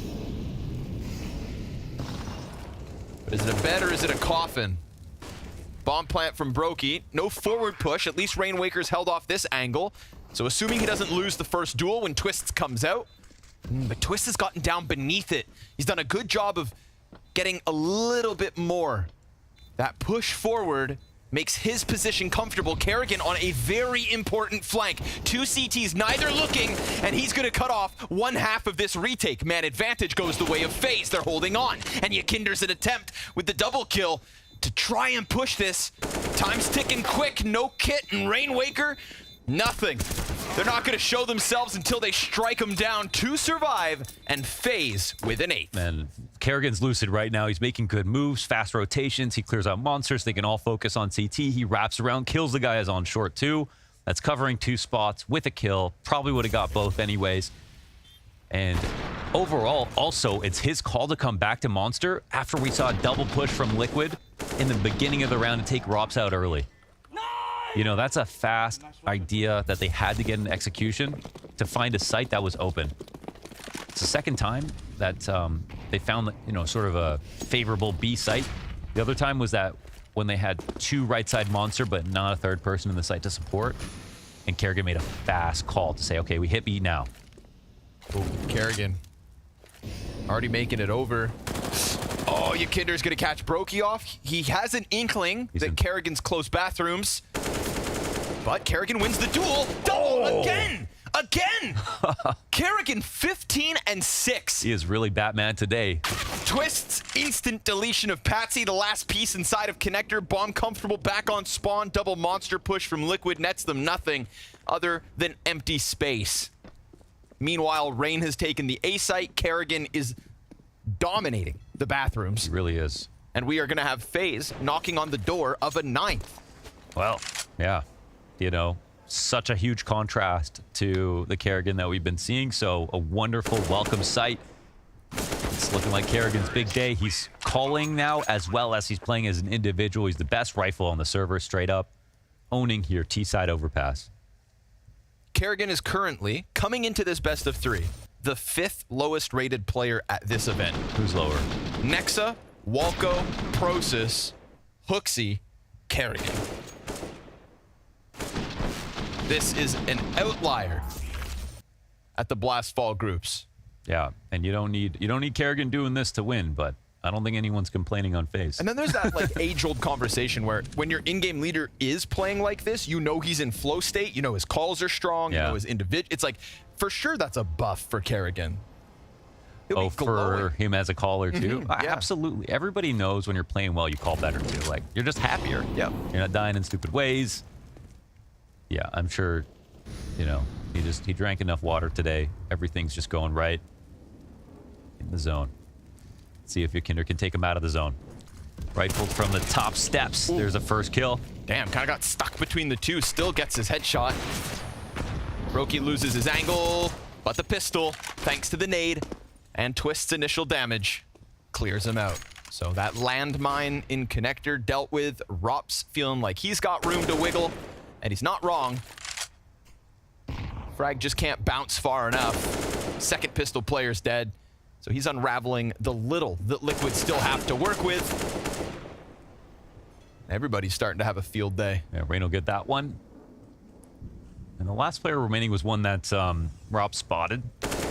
And now Robs will finish that player off as well. 10-4 as we near the end of the half.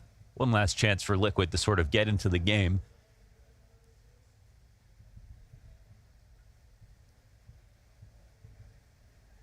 This is tough. We're looking at a few rounds now that, like, if Kerrigan didn't get his 2K, his 3K, Liquid would probably be winning it. So, yeah.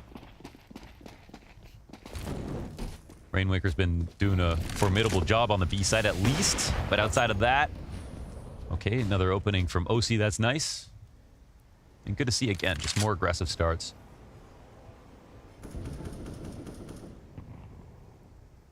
Of course, we've been waiting to see if NAF could put up numbers because he's got 2 kills on this half. Yeah. And he's been the best player on Liquid in their previous outings. Saved them on that Vertigo map. Oh, man. Right? Vintage. Kerrigan's going to hear the fallback of OC. But OC, fast fingers, clips Kerrigan. And it will be Liquid 5v3 and looking for their 5th round. Feels like we're at the bare bones minimum here for Liquid, but 5's better than 4. Nobody can argue this. 3 players stack outside of Monster. If you've got anything left in the half phase, feels like it's going to be the B site. Roki's going back to spawn to get an additional flashbang. Every piece of util they can get, but that little bit of timing does allow Patsy to get ever closer to the flank. And Rainwaker's MP9 awaits them with support. So this could very well just come down to a crunch on FaZe. Patsy, look at this. Freebie on the bomb. So things get real dire here, and it turns out Liquid will indeed add this 5th. Pressure on all fronts, and it gets closed with 5 at a minimum. But still, the takeaway is Kerrigan has showed up to play tonight.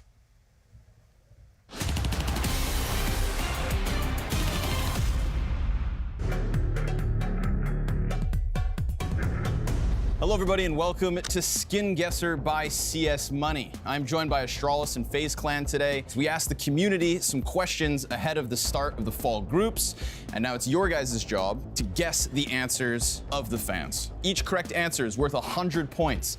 Each incorrect answer is worth 50 points, as in a negative 50. If you get 2 incorrect answers, you then switch control of the question to the other team. Whoever gets the 8th and final answer gets an additional 100 points. Astralis, you guys are gonna start. Question number 1, what is the best AK skin? Wild Lotus. Wild Lotus is correct. Oh wait, just need to fill them out? You gotta fill all 8. Oh, okay, okay. Yeah, Fire you're gonna have to do the whole 8. Fire Serpent. Case happens. Both correct. Neon Rider. Neon Rider is the skin that starts with an N. Asimov. Asimov, that's 5. Okay, we're gonna We're gonna pass. pass. I like that. So B is Bloodsport. Correct. And V is Vulcan. Correct. Redline. Correct. There we go, Finn! You're back! All right, nicely done. Okay, so FaZe, get ready for your second question. What is the best team sticker with an animal on it? First one, Furia. Furia, correct. Vitality, the B. A bee is not an animal. I would say Virtus.pro. Correct. We play against so many teams. How the f do we not know, man? What is team? Is Team Liquid. Team Liquid is correct. I buy Power as well. I Buy Power is correct. Mouse. Correct.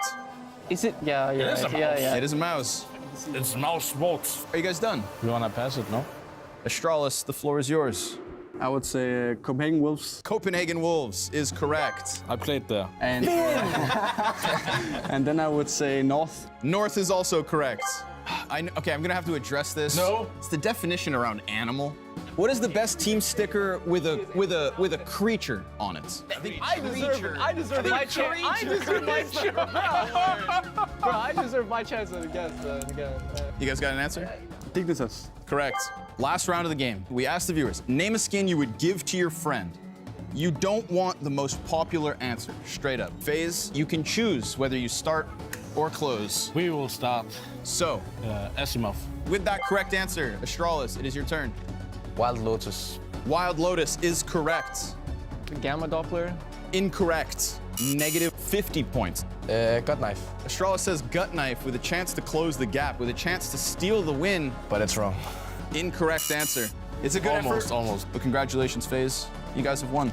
Thank you, gentlemen, for joining me in the CS Money segment. Where's the trophy? There's actually something. Congratulations, Finn. You are now the primary opera. Thank you. I'm back, guys. You've been promoted. Going back to years 2008.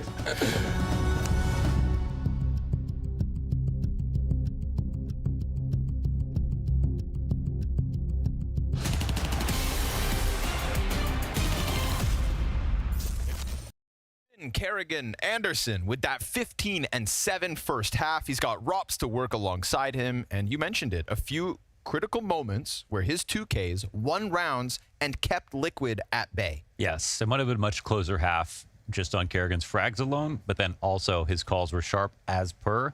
So we're looking at a very, very strong phase at the moment. And I think Overpass, great place to go. Juju's right now for FaZe. I don't know if Liquid will be able to stand the test here on T side. But they've got no choice but to try. Let's see if they can make something happen. Unfortunately, it's shortcomings from NAVI, but you know, something to praise Rainwaker. He was putting in numbers when he could. B-side didn't always look easy. Rops tapping him away with that USP. Wow, I just realized that all of NAVI's kills are on pistol rounds. Ooh, bleak. The 2K and Topicon in the first round. Yeah. 2 kills in the first round of the half. Nothing after that. Some say the most important kills, by the way. So we'll give him that. Besides clutch kills. Maybe if it was a 16-14. True. It still could be. Yeah, okay, that's fair. I like the way you think. Brokey is going to extend out into Patsy. Take that fight. Man advantage for FaZe. As if they didn't already have enough advantages on Overpass. Taking this pistol after robbing away the momentum from Liquid's CT pistol. It's all just painting a very bleak picture of Liquid this evening, at least on our first map. On the first map. Yeah, like, actually, the last time they played, FaZe won Liquid's pick, and then they came back and won the next 2 maps. So, Liquid can easily give away FaZe's pick. That was no problem last time. Kinder. Oh, nope. Oh, wow. Nope. And Brokey really didn't have to do much in that first half, you know, because he's normally playing in the back. Everyone else is fragging. Their entries are going so well. But he's got some levels too. That was nuts. I feel like Brokey's the kind of player who's just actually not bothered if he wins a map and doesn't get any kills. Yeah, no. Even despite having, you know, these glorious highlights and one of the most explosive ops in all of Counter-Strike. Yeah, he's CSGO's most enigmatic for sure. He's also just kind of okay with being mid.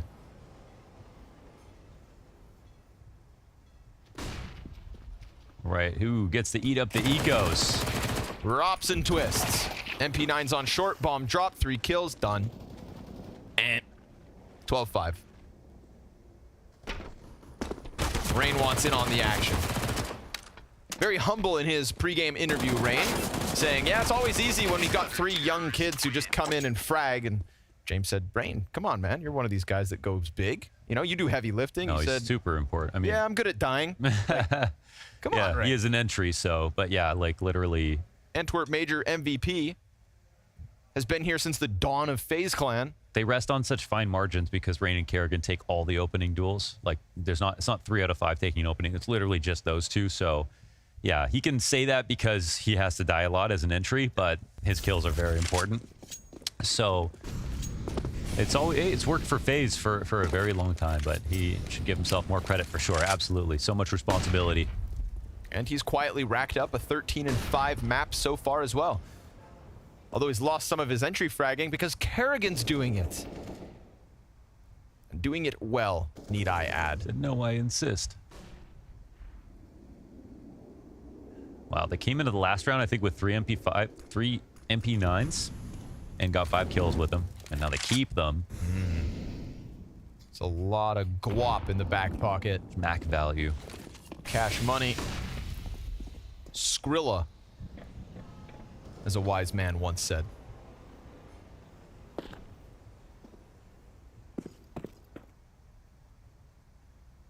Twist and Rop sitting inside of the short water, which they farmed last round for ecos. Now there was no presence, and there isn't anything outside Monster either, so they're going to get an early warning if/when NAF does decide to come this direction.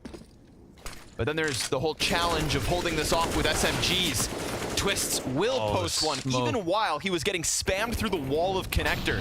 NAF's gonna try to chase him. Love this reposition out of Twists. Every nade calls out an attack from Liquid. Dude, headhunting behind the wood, just sat back, completely They're read gonna commit NAF. to A though. Yakinder's in the site, but oh, now Yakinder goes down. Brokey's got the angle. OC's probably the next victim. He's gonna try to clear it and follow through. It's him and Patsy in a 2v1 on the bomb site for now. Very quickly, Kerrigan runs up to the dumpster. Brokey's patient in the corner, clears 1. OC, can he do it all? He's taking Kerrigan off, but that fast flank's got him dead to rights. Man, every single player from Liquid had a FaZe player on him. That was perfect cover, all the util usage. I think the key part is just that smoke that lands in the door into the first kill and then momentum from there. They throw the smoke down, Twist gets a kill, he picks up the AK, he goes to short, they molly short, NAF runs into it. Every single player is playing from behind on Liquid from that first moment. And he turns into the full flank. Great round out of Twist. But honestly, that was a team effort. Oof.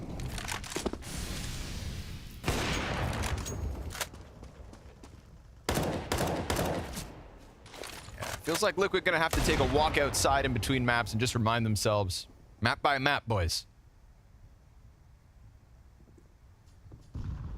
Find reassurance in knowing FaZe are no chumps on overpass. I think one of the big benefits of being a new team is just, you know, being less hard on yourself for losing. Like you haven't seen yourself just be a losing team yet or something like that. So you've got more energy to like make comebacks happen, to give it your best shot. You're just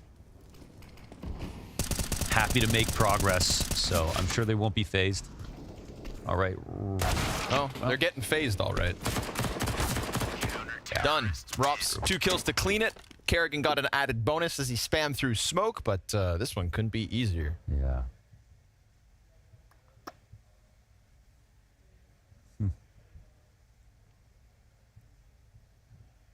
Has anyone ever done a glasses analysis for how many players have glasses on a team versus how much they win? Oh, you mean back when we used to do like the muscles? Yes. What was it? You needed like a ratio of like skinny guys, yeah, big guys, skinny guys, muscle big guys, bald guys, yeah, hair gelled guys, glasses. I don't know if we've calculated that. It all worked out in the end. Yeah. We never talked about glasses. I think the two new criteria could be glasses and children. Children, We're getting there too. Wow, we're getting older. We're all, as a community. Yeah. Glasses and children.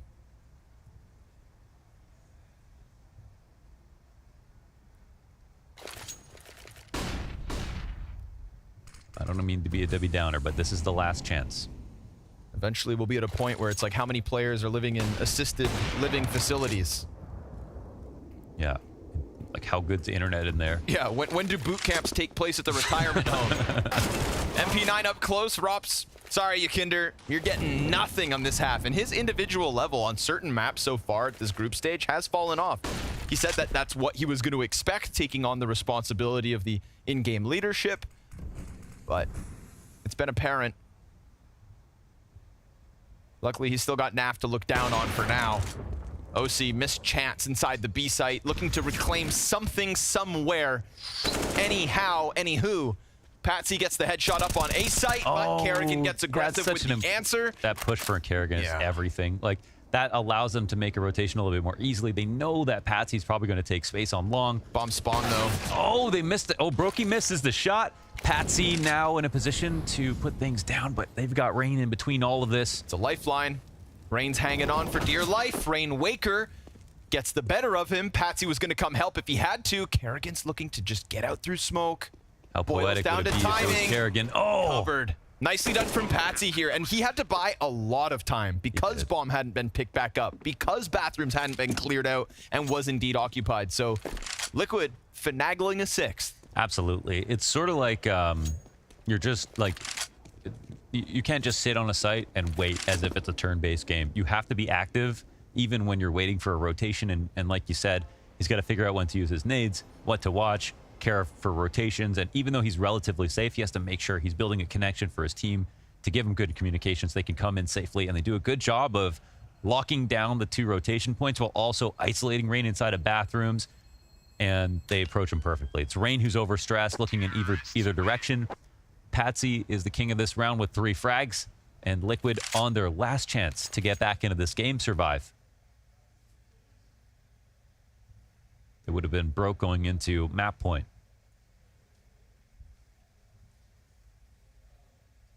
And after Kerrigan made his push off short and saw they were going A, I thought, okay, this is actually over.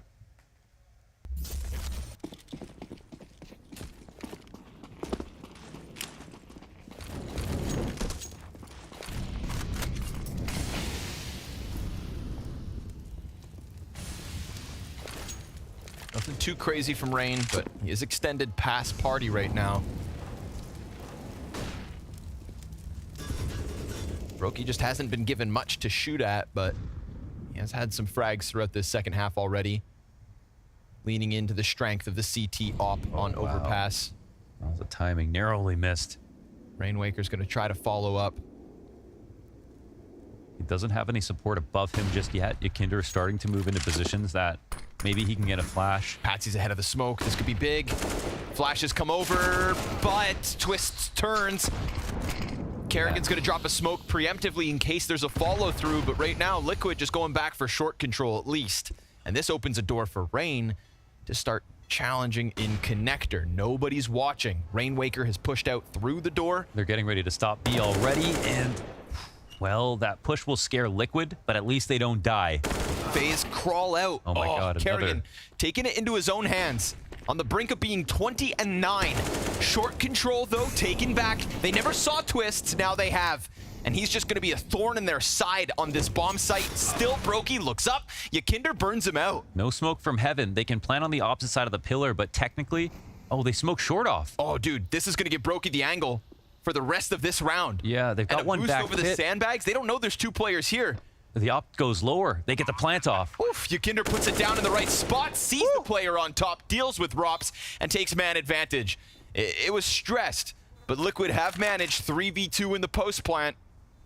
Kerrigan and Twist's best efforts. Wow, they're not actually... enough to stop Liquid yet. Oh my God, that's, I mean, from our perspective with no smoke in heaven, of course, Op could have just stopped the plant.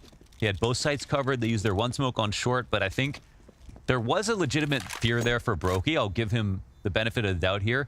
With the amount that he couldn't see on the site, there was a chance that someone would push that CT spawn. Yep. And that would have been a silly way to die. And if they thought they're going to leave the heaven smoke open, he's probably worried about that. But, you know, truth is he has an opportunity in that situation.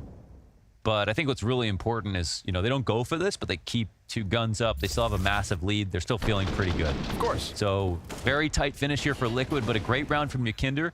And they make the most of a very scary situation. Also, I mean, I think with the amount of time Brokey held his angle and waited for something on site, it's not even like he turned around and started checking his flank too soon. I sympathize with his internal clock. And I sympathize with Liquid's attempt to bring this game back, because outclassed is the word I would use for the majority of this. Clearly not done yet. Yakinder has been having a better T side than the first half, putting some distance between him and NAF, who has still only gotten kills in the pistol rounds. 22 rounds into the game.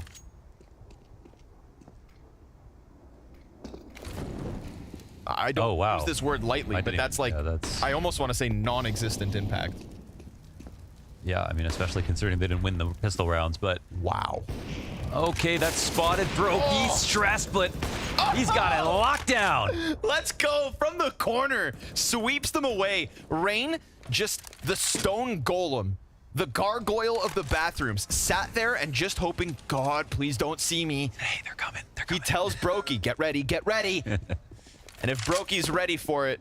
That's an atypical spot for him to be in. At that point of the round, waiting there at the bottom of Con, as they flash by and Rain is supposed to stop them at the top of stairs, but not even able to trade him out. Liquid, there's 5 still up here for FaZe. They've got full control of the situation. And yeah, this is I mean, this is going to be up there. NAF is a player that, you know, he's breaching top 20 most of his career. So this is going to be one of his worst maps in his career, for sure. And especially since impact-wise, the 3 kills, we remember the 2K on the first round, and they didn't win the pistol, right? They didn't win that pistol. They won the pistol, oh, they did. Lost the force. Okay, okay, so there's at least some... I'm just talking in terms of just cosmetic rating here, like for what it's worth. But, oh yeah, we'll have to see.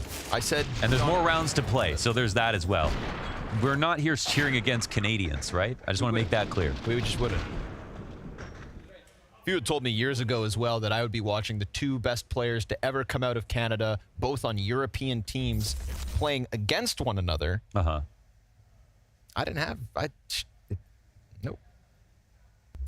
Couldn't see it coming. Yeah. Would have muted whoever said that. But hey, we need to make Europe better. We will. We could do that too. We did it for, you know, American Counter-Strike for years. EU has called on our services. Rops called into action. Finds the headshot. Rainwaker now starting to get into the negatives. Yeah, I think, man, I think there were some spots, of course, that were switched over because Rainwaker had an overlap with NAFLI, of course, naturally as lurkers. Yes. Not everything, I think, has been changed. Not everything is set in stone either, so we'll see. Yakinder mentioned that some spots were not totally accurate as to what were changed. I think in terms of 1-for-1, the only map that was identical to Nitro was Anubis. They broke it down in the article that I mentioned earlier. Oh. So he definitely had some adaptations to do. Brokey, gonna make sure to lock down the top of stairs. Ooh, Patsy tries, but you can't get away from Rops. The crocodile in the moat snaps down on Patsy, and unfortunately for NAF, more kills in this round needed than the rest of the entire map, and he will get nothing done. This is FaZe simply outclassing Team Liquid on a map you could expect this. It's not impossible that Team Liquid bring back this series, but it is a damn good form from FaZe to start this series, and a very welcome sight to have Kerrigan this hot.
FaZe up on map number 1, and a statement win on their pick of Overpass. 16-7 is how this one ends, and this comes off the back of a great T-side campaign, Matthew, to get this map underway.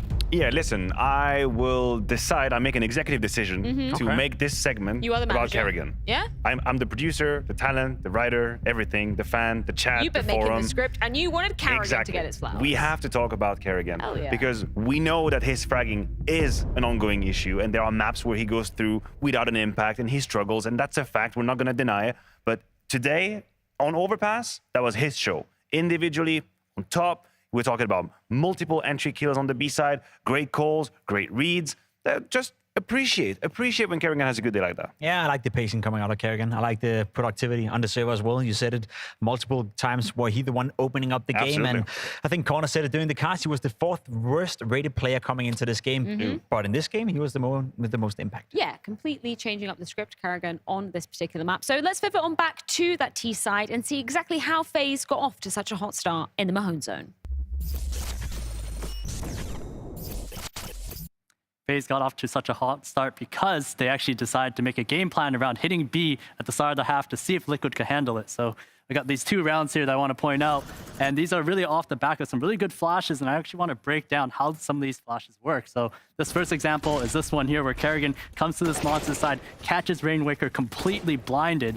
Now the key flash here is actually this one here from Brokey. This is actually a very common flash. It's actually called the nose flash, oftenly called. And this flash, what it does is it pops right at the entrance of B. It pops right about there, pops right here. It's almost impossible to dodge if you're looking at the angle like this. This is what allows Kerrigan to come through, find this kill onto Rainwaker. You see that from his point of view, there's almost no chance that he's able to dodge that. It's a perfect flash. On top of that, there's also a second flash that comes through as well from Rops, and this flash goes across, and this ultimately just gives space so that when Kerrigan comes through from this monster's side, he can't get peeked from a guy from that barrel spot. So that's the first example. The second one here comes towards Monster again, round 5. You see that Rops is able to get these 2 double kills. This is once again off the back of some flashes. Now, there's actually going to be 2 flashes here. The first one here is from Brokey, once again, that nose flash, but the key flash is actually Kerrigan's right here. It's the second one. And the reason why you throw the second one is because if you look at the timing between when this first flash and the second flash is thrown, they're actually staggered.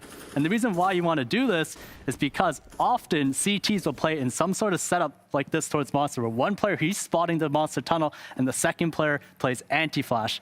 The first flash is meant to get the player in the back, and the second flash is meant to get the player who's playing anti-flash. And the reason why that is that for the player playing anti-flash, when that first flash pops, that's when he's going to turn, and that is when the second flash is supposed to get him. So you see here with the sequence, with these 2 flashes, the first one gets Rainwaker, who's peeking the angle. The second one, NAV, he's playing anti-flash, but it's the second flash that actually gets him, and that's what allows FaZe to conquer the monster tunnel just time and time again. It's these flashes that are just so brilliant for FaZe here. Take note. Yeah. Nose flash. He's talking to his FaZe teammates. flash, yeah. Take notes.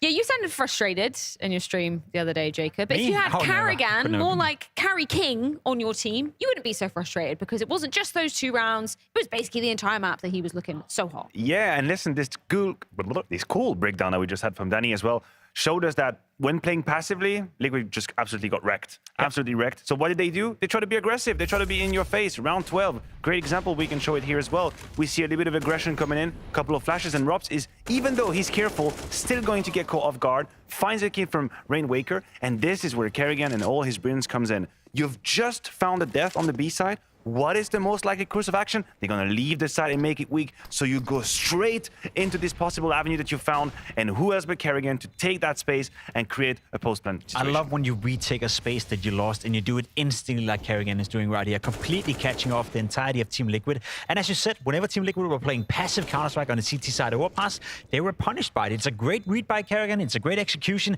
It gets into a 2v2, but it's never really in danger of not working out for FaZe Clan right here. You kind of got them all to kill. That made it somewhat close, but that's it. And it's kind of a universal law. We have this great bird's eye view, by the way, of Kerrigan leading the charge in that rush. It's kind of a universal law in Counter-Strike that whenever you take control of a part of a map, if you don't leave anybody behind them, you can sometimes just forget about it. And I think that's what happened to Liquid, right? They just assumed we've cleared out Rops, we're all good. Rainwaker is going to play really far back on the CT spawn. But what it actually means is that you lose sight On all that, the fog of war is back. You have no idea who's outside the monster. You have no idea they're going to execute on you. So I think it's a slight mistake on the side of Liquid, or at least they should have been more aggressive on A if they wanted to do it, because it allowed Kerrigan to have this great move that we're witnessing. Because they've kind of relinquished all that map control, paid the price heavily. This angle is so sick to be looking at, by the way. Like, this is so cool getting to see Kerrigan's perspective, because I think Connor touched upon it during the game. Getting your in-game leader in this kind of flow state, man, where he's getting the frags, he's getting the reads as well. That zenith that Kerrigan reached in this, beautiful stuff from him. It is beautiful, and we don't get to see it often anymore. No, we don't. And I think that's why we're highlighting it so much and why we are dedicating this segment for Kerrigan. 5 years ago, he was better. He was a great individual powers, and he has moments once in a while. It happens a couple of times a year, I'd argue, where Kerrigan comes in and he takes over the server like he is right now, but it's happening more and more rarely. So it's good to see when it happens. It's good to see he still possesses the quality, but it also kind of makes me at least feel that I want more of this. I want to see Kerrigan be more impactful, more, consistently. It's hard as an in-game leader, but he showed me he can do it right here against a well-playing Liquid, so why don't you do it more often? Yeah, listen, he's always got the intention. Like, in any game he is. It doesn't really matter whether he's on one or not, whether he's activated or not. He always has a super aggressive inclination in any game. He tries to go for the difference. He's not afraid of taking space, taking risks. So whenever he is sharp, whenever he gets these duels, he like single-handedly create the breach into the bomb site. It's no problem, because he's never going to shy away from a duel. He gives his life fully to the execute, and he trusts that someone behind him is going to trade him or close the rounds. But when he actually wins these duels, like, holy hell, that's easy. And I guess that's the silver lining as well, because as much as I would love to see Kerrigan have a higher fracking output, he does create a lot of space for the likes of Robs, for the likes of Brokey, for the likes of Twist, for that matter as well. So the players around Kerrigan becomes better on the server when he's in there. Well, great way to celebrate International In-Game Leader Day, as co-founded by Scrawny. Oh, is that today? Yeah. I mean, it's created now that Kerrigan has left this destruction in his path. Will that continue on Ancient? We see FaZe starting on the opposite side to where they started last time around. Is that enough to change up the game? I think so. I would have said so even before this whole like half shenanigan. Yeah. I would be extremely surprised to see Liquid demolish them once again. I mean, it was a 14-1 score on their defense. There's no way this happens once again. And like you're saying, the dynamic is going to be completely different. FaZe is going to be on the CT side. Jacob, personally, I'm ready to sign the 2-0. Yeah, me too. I think there's a world of difference between the FaZe that we're seeing right now and the FaZe we saw lose to Liquid a couple of days ago. The last 3 maps against G2 and now against Liquid as well, it looks like FaZe have found their best form, and by that, I think they're going to win 2-0. Yeah, we've certainly seen two very different faces of FaZe, but a very beautiful one turning up today. But that could all change coming onto Liquid's map pick. We've already seen them submit the pain once. Let's see if they can continue their path on Ancient.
So after a disappointing first outing in this series, we've got Yakinder outside trying to rally up the troops, and leaders light fires. And it feels like that's what Liquid need right now, a fire under their ass, so that they can believe this match is still theirs to take. It is FaZe as the Unicorn odds favorite, and understandably, I mean, that was a masterclass from them on Overpass. They were very much flexing their advantage on a map like Overpass to a new Team Liquid, but I think on an individual level, everything looked fantastic for FaZe. When Kerrigan's having a game that good, it could definitely follow through into the next map. You know, and same can be said for NAVI's shortcomings. With a map that bad, you could be having an off day. And an off day with a full finals on the line is not what this new European Team Liquid wanted. Exceeding expectations as they showed up in Copenhagen to kick off this season, but getting a beating at the moment from FaZe. So we go on to Ancient now, and we'll see if we've got a rematch with a different result, as FaZe have pretty much shown a perfect day so far. Like, they could not ask for anything to go better on their map choice. Now they'll have to carry forward that energy to Ancient. Exec comes over. 3 players on the back lane, 4 now as Brokey adds himself to the mix. There's a chance that we get a Rops versus Rainwaker fight back on lane, and that fight could dictate how this bomb site holds or unravels. Patsy actually takes himself off of the lane to come boost NAF. Yakinder takes up the responsibility of holding flank, and as the smokes fade, the retake begins. Rops will be very instrumental to all this. He hears Yakinder running away, doesn't bait him into an early peek. Twist comes out with the first kill back for FaZe. Rops will indeed start to kick this off, exposing the setup, dealing with NAF, but Patsy comes in with the drive-by. Kerrigan's onto the defuse. Second left! Oh! Denied! Patsy, when they need him. Wow, 04 on that. Wow, that's actually a situation where you didn't have to challenge on that specific angle, and every little bit made the difference. Patsy did exactly what he had to do in making this fight happen, because that's what allowed him to take down Kerrigan just in time. The last time they played this map, it was in the rematch, or sorry, in the first match, it was 16-8 in favor of Liquid. They destroyed FaZe, and also the groups, they destroyed G2 on Ancient as well, 16-9. Shaping up to be the strongest map for this new lineup. Yes, definitely. But also, pre-match interview, Rain saying we lost that game because Liquid exploited a certain set of specific circumstances. That means the difficulties identified, the changes queued up, and we'll see if those changes can mean FaZe. Oh, that's a full interrupt. A complete interrupt here. We're down to 1 smoke on NAFI. They're starting to get pelted now by grenades. Damn. That's a huge call out on the smoke. And yes, FaZe don't have much to work with, but it's a very scary position for the team that just got exposed. It's going to be clear as day that they gave up on a very sort of concerted attack on the B site. Kinder's almost dead. Now they'll have to frag their way out of the situation. I'm sure they can, but oh my God, Rain. there's Rain! 2 headshots off the Desert Eagle. Bomb falls in front of him, and Yakinder's already low. And again, no smokes. Rainwaker hit by that frag early on. NAF has the most amount of health. Don't do it to them again. They can go and grab this bomb. The rotation is cut off towards B. Kerrigan melts one away, and Yakinder. AK picked up, NAFLI left. Already matching the 3 frags that he got on Overpass, looking for a better showing. He has to show us an improvement for map 2, and he can show us an improvement for map 2. But he's running out of time. He has no teammates. His gun is empty, just the Glock out as he's completely surrounded, and Rain, the caveman himself, puts up a hold. Yes, beautiful. First 2 Deagle kills right in the domes of Liquid, and again, because they had no utility to take map control after their first smoke, and that's why so much can come down to utility in this beautiful game of Counter-Strike. The 1 smoke on the ramp at that specific timing frazzled Liquid, gave these dry fights up to the CTs who had nothing to work with. That is a plan foiled here for Liquid, and unfortunately, the wind whisked from their sails after a fantastic pistol round. And I was just trying to bring up that, Rain identified, we just need to fix this and that, and look how quickly that exit got stuffed. Yeah, Look how quickly that T-side success met a speed bump. It's intimidating because even when a team beats you, you don't necessarily know what tells they figured out. So it's really on FaZe to prove that they found some good ones, and they can take advantage of Yakinder, who is a new IGL. He may very well be a good IGL, but he's still new. Oh, Kerrigan. Oh, wow. Right back to where he started on overpass. Just continuing on. Looking like that form's going to follow through. And I know if we go and look at the ancient map, we're not looking at a great game from almost anybody except for Twist on FaZe. Speak of the devil. He rocks Rainwaker and Patsy. Looking for a kill. Looking for something. Anything in this round, and he'll get nothing. 2-1 FaZe, sweeping away what Liquid were hoping to use to force buy back. Yeah. The biggest criticism with underdog wins, it's just that you proved that you could do it, but you haven't proved that you could do it after people have seen what you've done. Staying on top, of course, being the harder of the two battles sometimes, and that's why oftentimes two evenly matched teams can't win 2 games in a row. It'll be they'll trade, and the other team will learn from their mistakes and bring stuff new that Liquid may not be ready for. And there was, again, no anti-strat for Liquid for a lot of teams coming into the last series. But as pointed out by Hunter, I would just like to say, he just said Liquid are just looking excellent right now, and that's sort of no anti-strat aside and all that. I think that's why we were kind of praising Liquid for at least coming in on paper with players that fit the roles they needed to fill. That's why I think the success started so quickly. Yeah. This team, I'm not sure. I actually don't see it that way. I just see I saw a lot of conflicting overlap role-wise, not knowing a lot about Rainwaker personally. Literally just no opinion, nothing bad to say about him or anything like that. But the pickup looks solid. They've seemed to be comfortable in their role so far. And apart from that run map from NAVI, he's been playing very well. So they've definitely got something in the way of chemistry that is working out very well.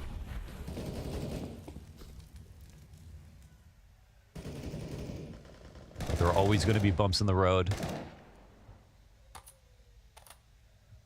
And FaZe is a tough team to beat twice.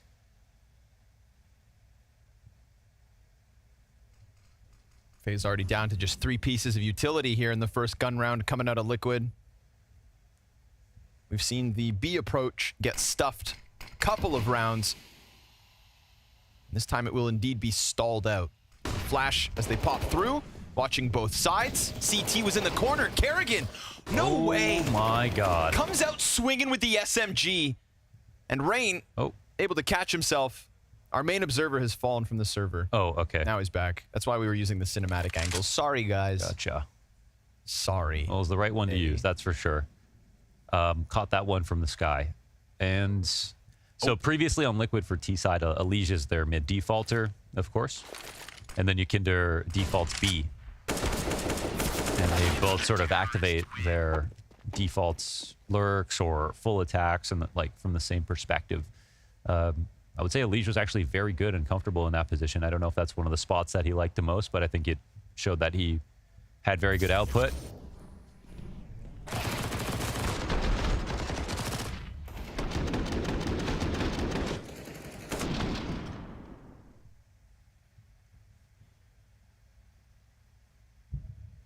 And the natural fit would be Patsy. I'm not sure if that is the case, though. Hard to tell with just pistols back in their hands, but they're adamant about this B side, I'll tell you that much. Kerrigan survives. He's already pulling out the AUG.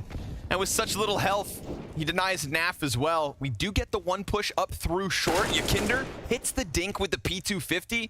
He's trying to get some impact in, but Twist's 6-1. OC. Slick deagle shot.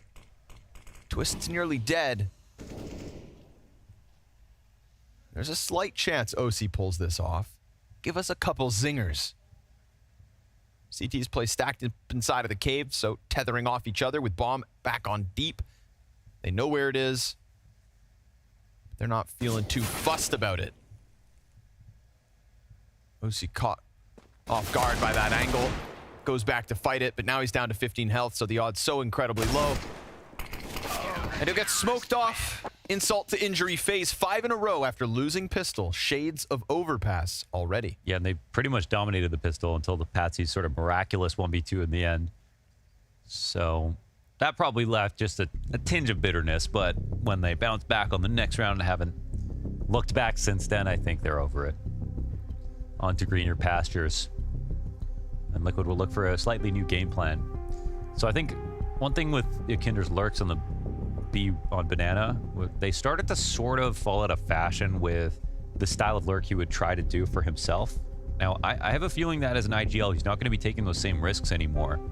But that might be for the better, as I think there were moments where, after a few months of him doing this on Liquid, Tier 1 teams started to get more accustomed to having an op post on him, coming up Banana for a similar lurk.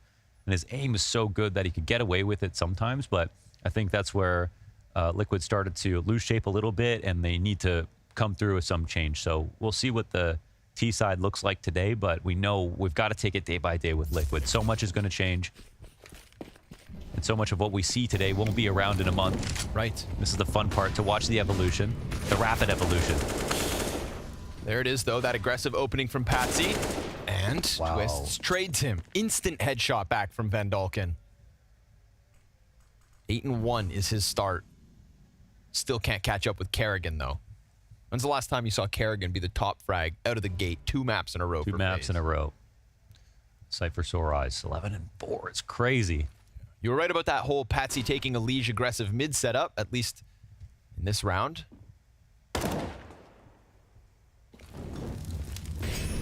Yeah, when it boils down to the conversation about things changing day by day and having to keep a close eye because you never know what's actually solidified, it's Liquid and NAVI in that conversation. We've already seen NAVI, I think, put forth improvements that I expected would take more time. So that's good on them. And I think we got more out of Liquid than we expected straight away. So both these projects showing promise, but still subject to change. Oh, another Molotov. And that smoke's not great. Actually, it's just for the back of default, I think, purposefully, but look what it leaves open. Brokey tries to take a chance there, pressing against the smoke. Robs is giving him confidence, but Yakinder predicts the angle, slides through it, and Brokey loves a smoke push on Ancient. Oh, he makes it happen. Kills NAV, misses his chance on OC. That could open up the Kerrigan push towards mid. They know it, but they don't follow through. Instead, he wraps back around through red, wants to join Twists, who tries to pressure through that edge of the smoke.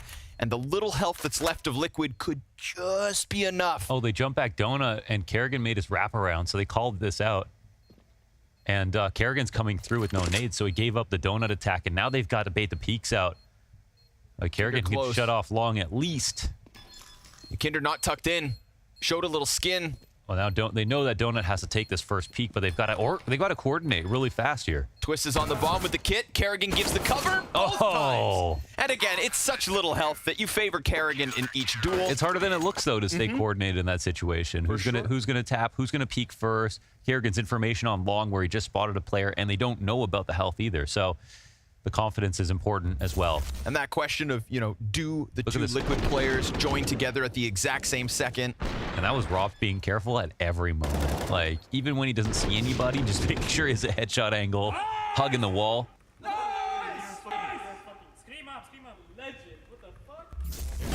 Yeah, he could take a bow. He did that as if there was a crowd, like it's so in his DNA. Well, he knows they're at home cheering. That's true.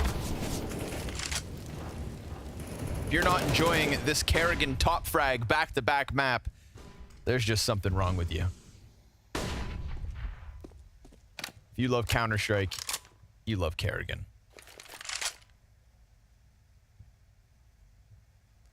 Kerrigan with a C is the best way to spell it, I'd say. So let's go. Keep the aggression coming. NAF awaiting this, though. Flash. Is it coming? They smoke behind him. Bad smoke, dude. What's that? Oh.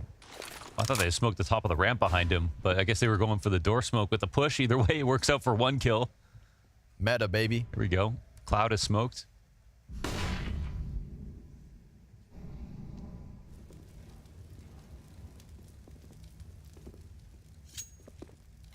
Lucy crosses behind Donut. Brokey comes over. A player sensing something's up.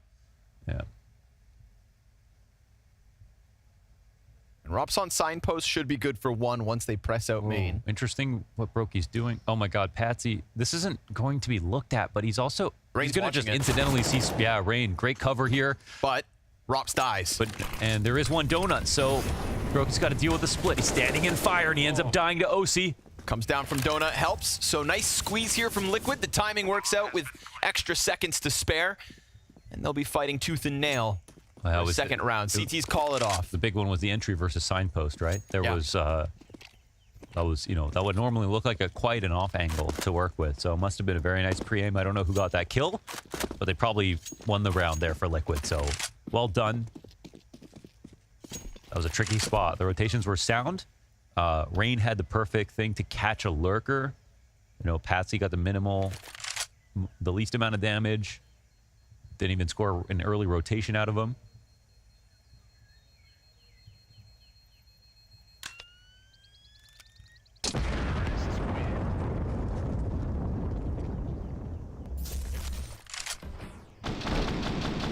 I would say as bad as things went on Overpass, Rainwaker was one of the only sort of silver linings for Liquid. He's not here so far on this map. He's just been lurking, I think going head-to-head with Twist mostly. But not having the best start. FaZe will take a timeout themselves. Of course, this half is something that we didn't really get to see unfold the last time they met because of that Liquid 14-1 CT side to start Ancient. So if we wanted to talk about, you know, things that were isolated, exploited, and hopefully now for FaZe's sake adjusted, there was no game tape between the two on this half. In fact, we're nearly in the exact same situation. It was 7-2 CT side for FaZe when Liquid closed the game. Let's see how this one goes on.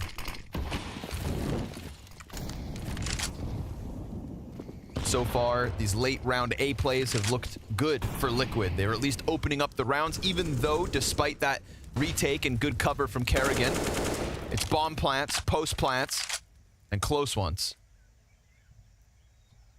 Can't fault Liquid if they target that half of the map again.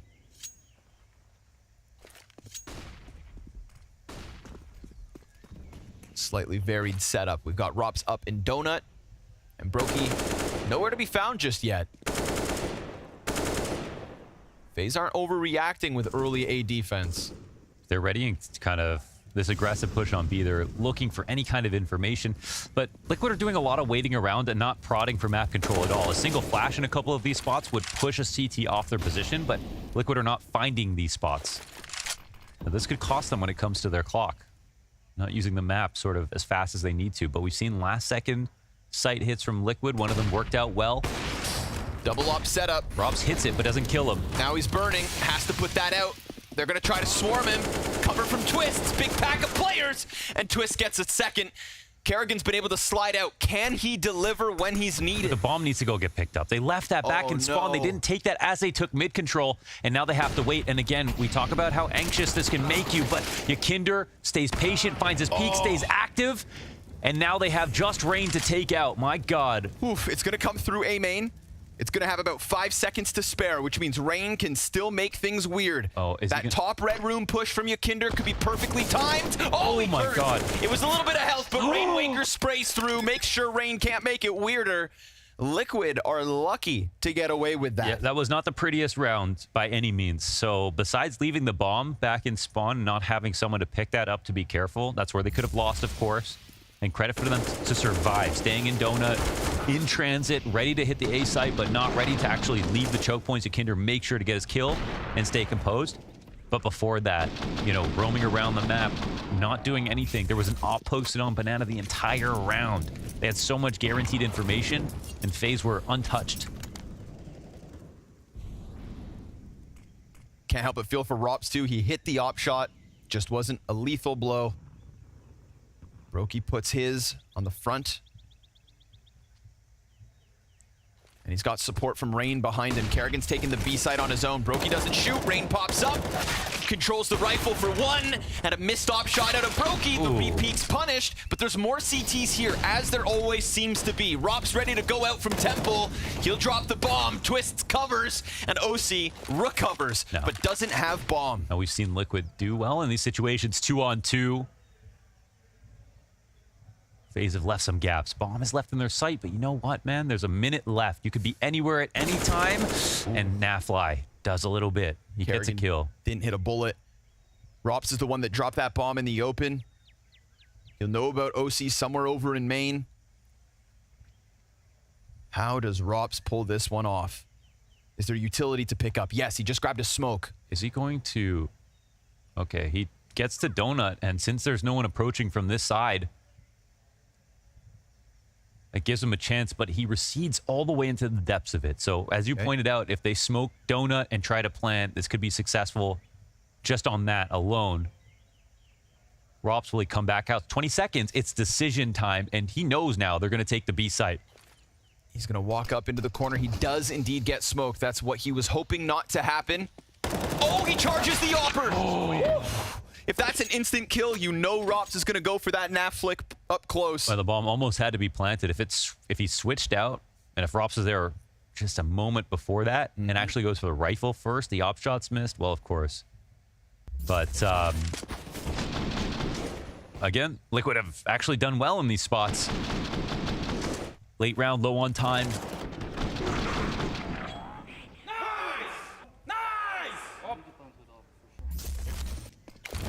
FaZe making them work for it, but Liquid pulling out rounds and getting a reward here in number 11.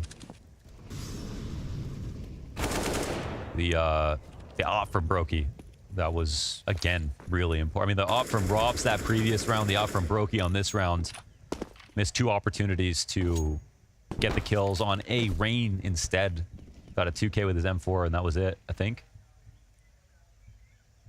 That was Rain, right? Don't want to credit the wrong person, but...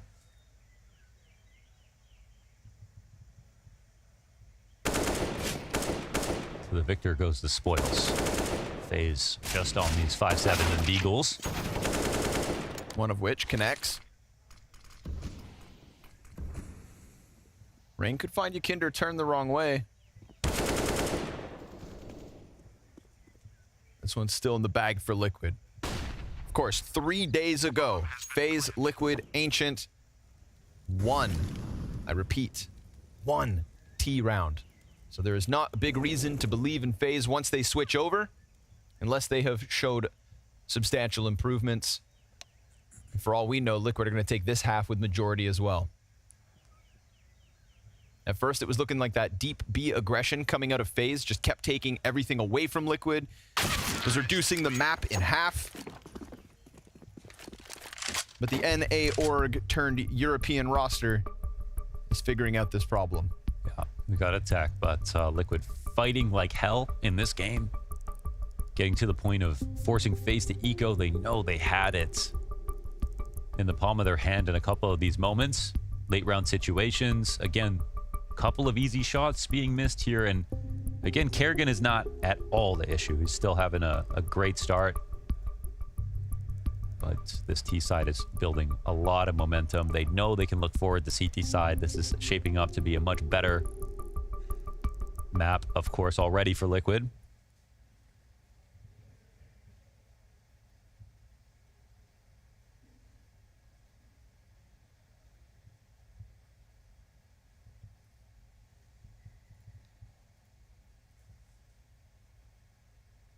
Nice to see NAF in the mix.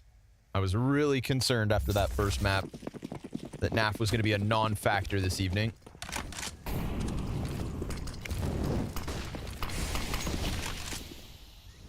Quick push out mid. Lots of players here. 6 of them ready to go. Yeah, unfortunate for you, Kinder. Oh, twists. Okay. Just bops OC. The flashes are better from the CT side. Of course, you've got T's sort of cascading flashes over mid so that you can make this happen. Rain, last bullet kill, and 5 alive there for FaZe as they instantly get back into the game. Yeah, a quick reminder to Liquid that FaZe, they've still got it. It's always a massive gamble to go for fast mids. Sometimes that's going to happen. I wonder if there's going to be any evolution in mid at the moment with the utility that comes out, because a lot rests on simply who's blind. Who's blind at the very moment that someone comes through the elbow smoke on your T attack because they have the config spawn. Like, a lot of teams are on T side are willing to take that risk, but if the CTs want mid control, then that can happen sometimes. Util flopping all around that B site. Back in mid we go. Galil will win, but quick trade out from Rops. Rainwaker elbow, the rest of the team sitting outside the B site. There's a gap here for Rops. Rain, almost finishes Yakinder. He can turn for this too. Bottom mid, Rops has got the double. Yeah, he doesn't even realize he was spotted. That smoke looked like it was in full bloom covered cave entirely. That's not the case. Rain just scared the hell out of Yakinder. And of course he would have had support from elbow, if not for Rops securing mid as quick as needed. Rops 3 kills on the round. Dink on OC, make it 4. How about an ace? Yeah! Ooh. How about an ace from Robin Cool? That one's tasty, man. Wow, that was the refrags inside of middle into having players come on in from both sides. Hardly any cover, a little support there from Rain, but let's leave it to this guy. Clean kills, each of them. This one's easy, low HP on Yakinder. Nice controlled bursts of the A4. Keeping that accuracy high. The fucking ace, Robin. Thank you. Nice! The fucking ace, Robin. Thank you. Thank you. I agree. I concur. Indeed. I am great.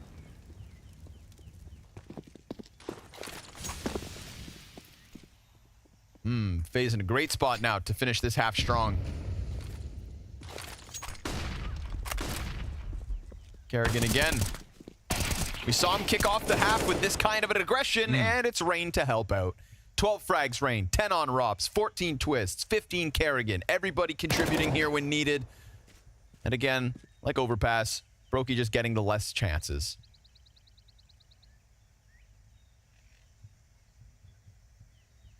Patsy. We're trying to see the formation of rivalries as well. You know, what we would build out with the new rosters inside of groups. So many rematches in groups here at Blast as well, which sort of you see people evolve. You see the first match not matter as much, but then you see the evolution and the team anti-strat and then who gets better. But in all of that, you start to build up a nice head-to-head. And you start to see some of the stories of teams that didn't change, who are supposed to carry on being the top 3 teams into some of the honeymoons that are coming up.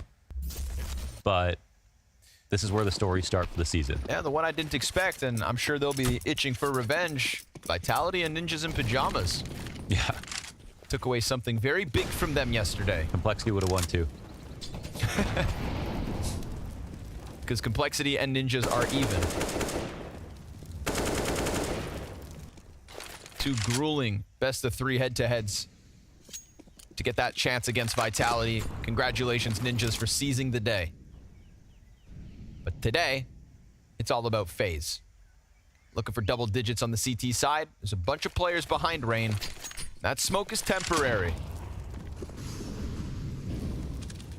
See if Brokey can just add a highlight to the tally. Again, he hits his shot, but Yakinder, unkillable. Molly's on the bomb site. Yeah, and no follow through. Yeah, they haven't pushed out just yet, but now they have the right to. They can definitely get out here. There's no one. Whoa, solo OC bomb right now. Solo. Okay, no, they're following up. So, man, they're looking a little bit scared at the moment. But I don't know if FaZe realize the opportunity at hand. Short push from OC's good. They'll find Kerrigan as he looked to just walk over. Patsy as well applies pressure on Cave. And he knows there's another in there. It's Naf to help out from the other end of it. Patsy's going to turn attention. Little wallbang damage. They both know what's up. But Twists will still get the kill. That could be an important kill because last round of the half, you're going for the retake. Patsy does damage before hitting the ground. We'll see if Rops can come in big with a clutch. He's got the utility for that, for sure. Yakinder could be cleared out with a frag grenade on the bomb site. They smoke off short lane. This is going to push the Galil up close, but Rops dead and all good. It's Liquid with 6 rounds on this T side and a CT side that 3 days ago made FaZe look like fools.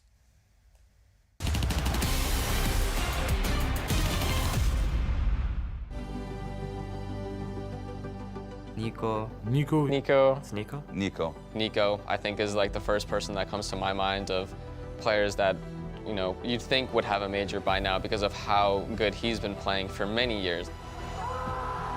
He's been one of the prodigies of this game ever since the beginning. This is somebody who, back in his mouse sports days, was surrounded by teammates that just couldn't compete to his level. He was never going to win despite his star-studded performances.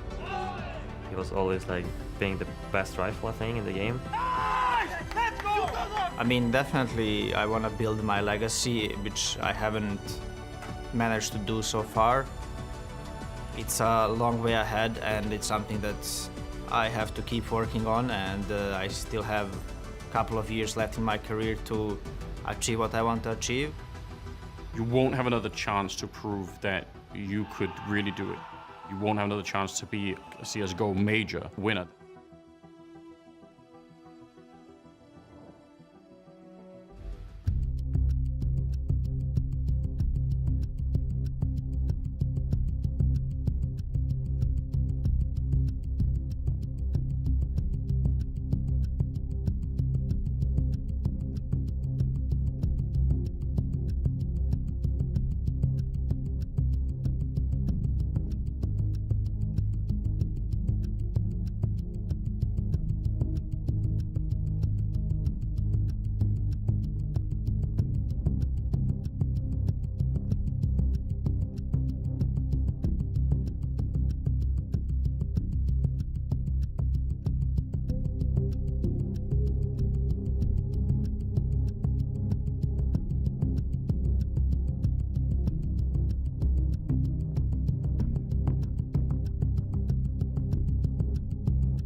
It's Russell Van Dalken and Kerrigan yet again at the top of the board for FaZe. 2 reliable individuals tonight and twists all event long.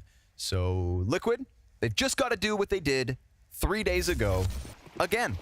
Yeah, but like you mentioned, a lot of game tape for FaZe, particular bone to pick on this map, fresh data, and, 14 rounds doesn't happen just because you were good. It was their day, so we'll see if Liquid can make it their day again. Of course, within that stomp last time around, it was indeed Patsy putting up big numbers. It was Nap right there with him. This is a 3v5 attempt coming out of FaZe. Kerrigan connects to Rainwaker. Bomb's been picked up in the process, and that's all you really need to start to truly unravel. No smokes on the retake. Donut can be tricky. They've got the players here to make this retake happen, and what a peek out of Kerrigan, man. That's a sliver. Dude, dirt nasty. That is just the right amount of tact. 18 and 9, little one tap into Patsy, says sit down, kid. And now they're looking for free peeks. Deep Molotov, though, that makes it that's tough. good. No kit, though. Oh, they didn't get on it. Nope, they tapped it once. They're gonna get the tees to run out, but they're so low health. Kerrigan, he could just win this duel with body shots. 10-second defuse. He's gotta push him down. Oh! There's no time to defuse it, and that's so round Kerrigan one. does it. pushes out mid to Patsy, and then comes back to get them off the defuse. That Patsy kill was insane. I mean, that's not a real angle. You know what I mean? That was the most off angle you could possibly ask for. It was a great one to hold for Patsy, but Kerrigan is so sharp right now. You know, there's something to be said about your... Oh my God, that's what it looked like? I think he just gave it a shot. That's beautiful out of Kerrigan. It's been a wonderful day for this man. Man, he's been keeping this energy in. He's been having a great game, and everybody's been hyping up around him, but he's looked stoic, focused. This round, that's a map and a half of jubilation finally surfacing. Patsy and NAVI were the two big players for Liquid the last time they put up that monumental CT side. So they'll be the ones you want to watch to see if they can be shut down. Viking war cry from FaZe's in-game leader. See if the triple MP9 Deagle scout setup can bode well for Liquid. Rain's already managed to get out into the site. That could definitely catch this guy off. Poor OC. Patsy's gonna try to reclaim control of the site, at least make things awkward. But Brokey's gonna put bomb down, so it starts to tilt into the favor of FaZe. Big damage on Kerrigan, can't be ignored. There are definitely threats alive and kicking here for Liquid. It's an ideal post plant though. They have mid control, they have banana player. Rops is coming. Yeah. He's gonna sideline some bodies here, peppering them from a distance. Gonna leave them salty. Oof. Good work with the SMG, but that's Rain Waker's invitation to exit with an AK, and it's FaZe 5-round lead. Yeah. Lots to be learned still about this second half.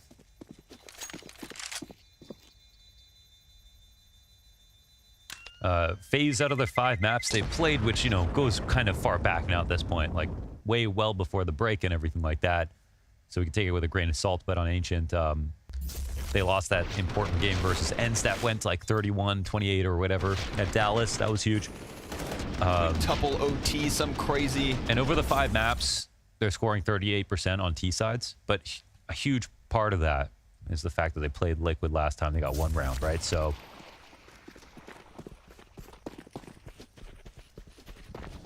yeah, that'll put a dent in the numbers. So we'll see. Rainwaker's upgraded gun. Been trusted with the AK. Kevlar with it. Currently the bottom performing player for Liquid, but a great chance to recover here and now.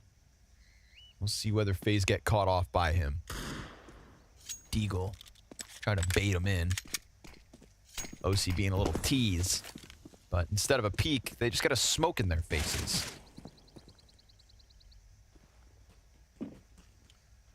Well, the formation is towards an A split, actually, as they start to encroach on Donut. They've got no one banana right now, and Liquid are opening up rotations towards this side of the map as well. Great shots could make the difference here for Liquid. Maybe they have a chance here on this anti-eco versus this anti-eco. Rainwaker's still looking for that. Oh, he just missed that timing. But there's another one to be had. And he gets it. Instant trade. Nicely done from Rops. Rops is going to try to follow through. Good intuition. A little sketchy with the pistols that close, but Rops confident in himself. Player up on green's going to catch him off, but Patsy can't get down quick enough to grab the gun. Twists reacting with a nice little burst to get themselves to 12. Yeah, it's explosive and it's fast. Nice find there from Rainwaker, but, you know, equally important, the reaction out of Rops, how fast it is. And jumps right on top of the AK to make sure they don't pick it up to cause more trouble. Ends up being easier pistol kills, making sure those pawns don't get to the end of the board. So well done here for FaZe, and this will make it as difficult as possible for Liquid. Even if they play great, you know, it's always looming over them that if they make one mistake versus this T side, FaZe could get rolling. So let's see if they can get a grip right here and now and stop this from getting to 13.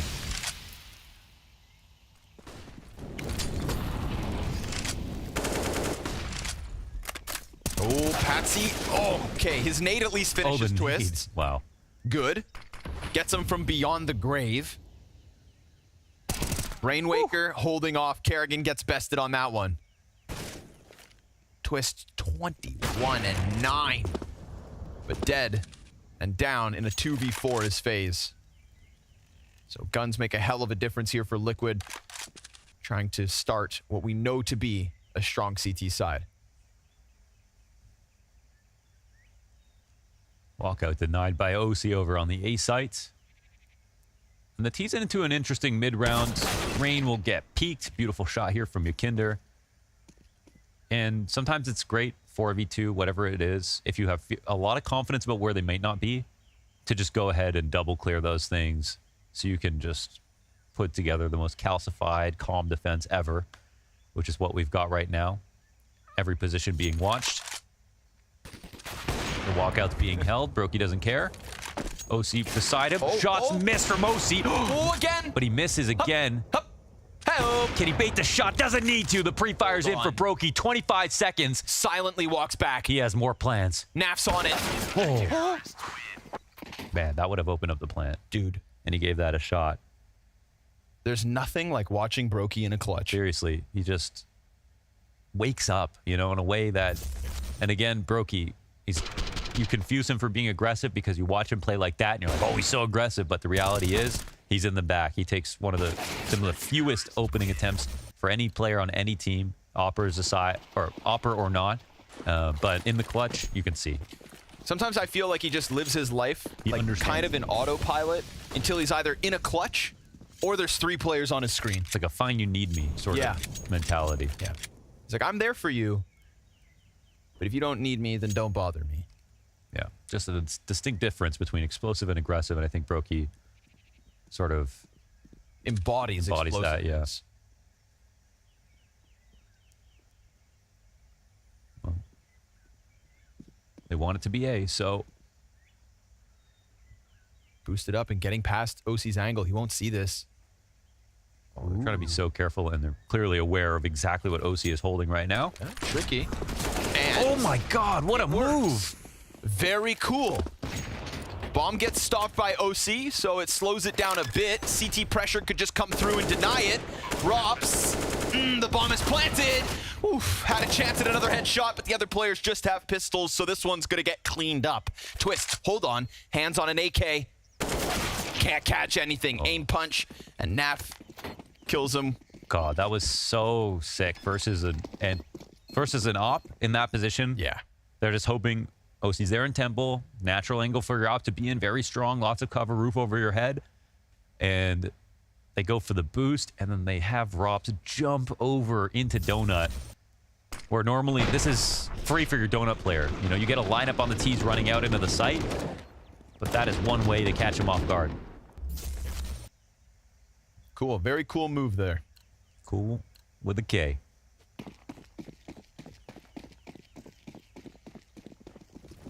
Back-to-back rounds out of Liquid.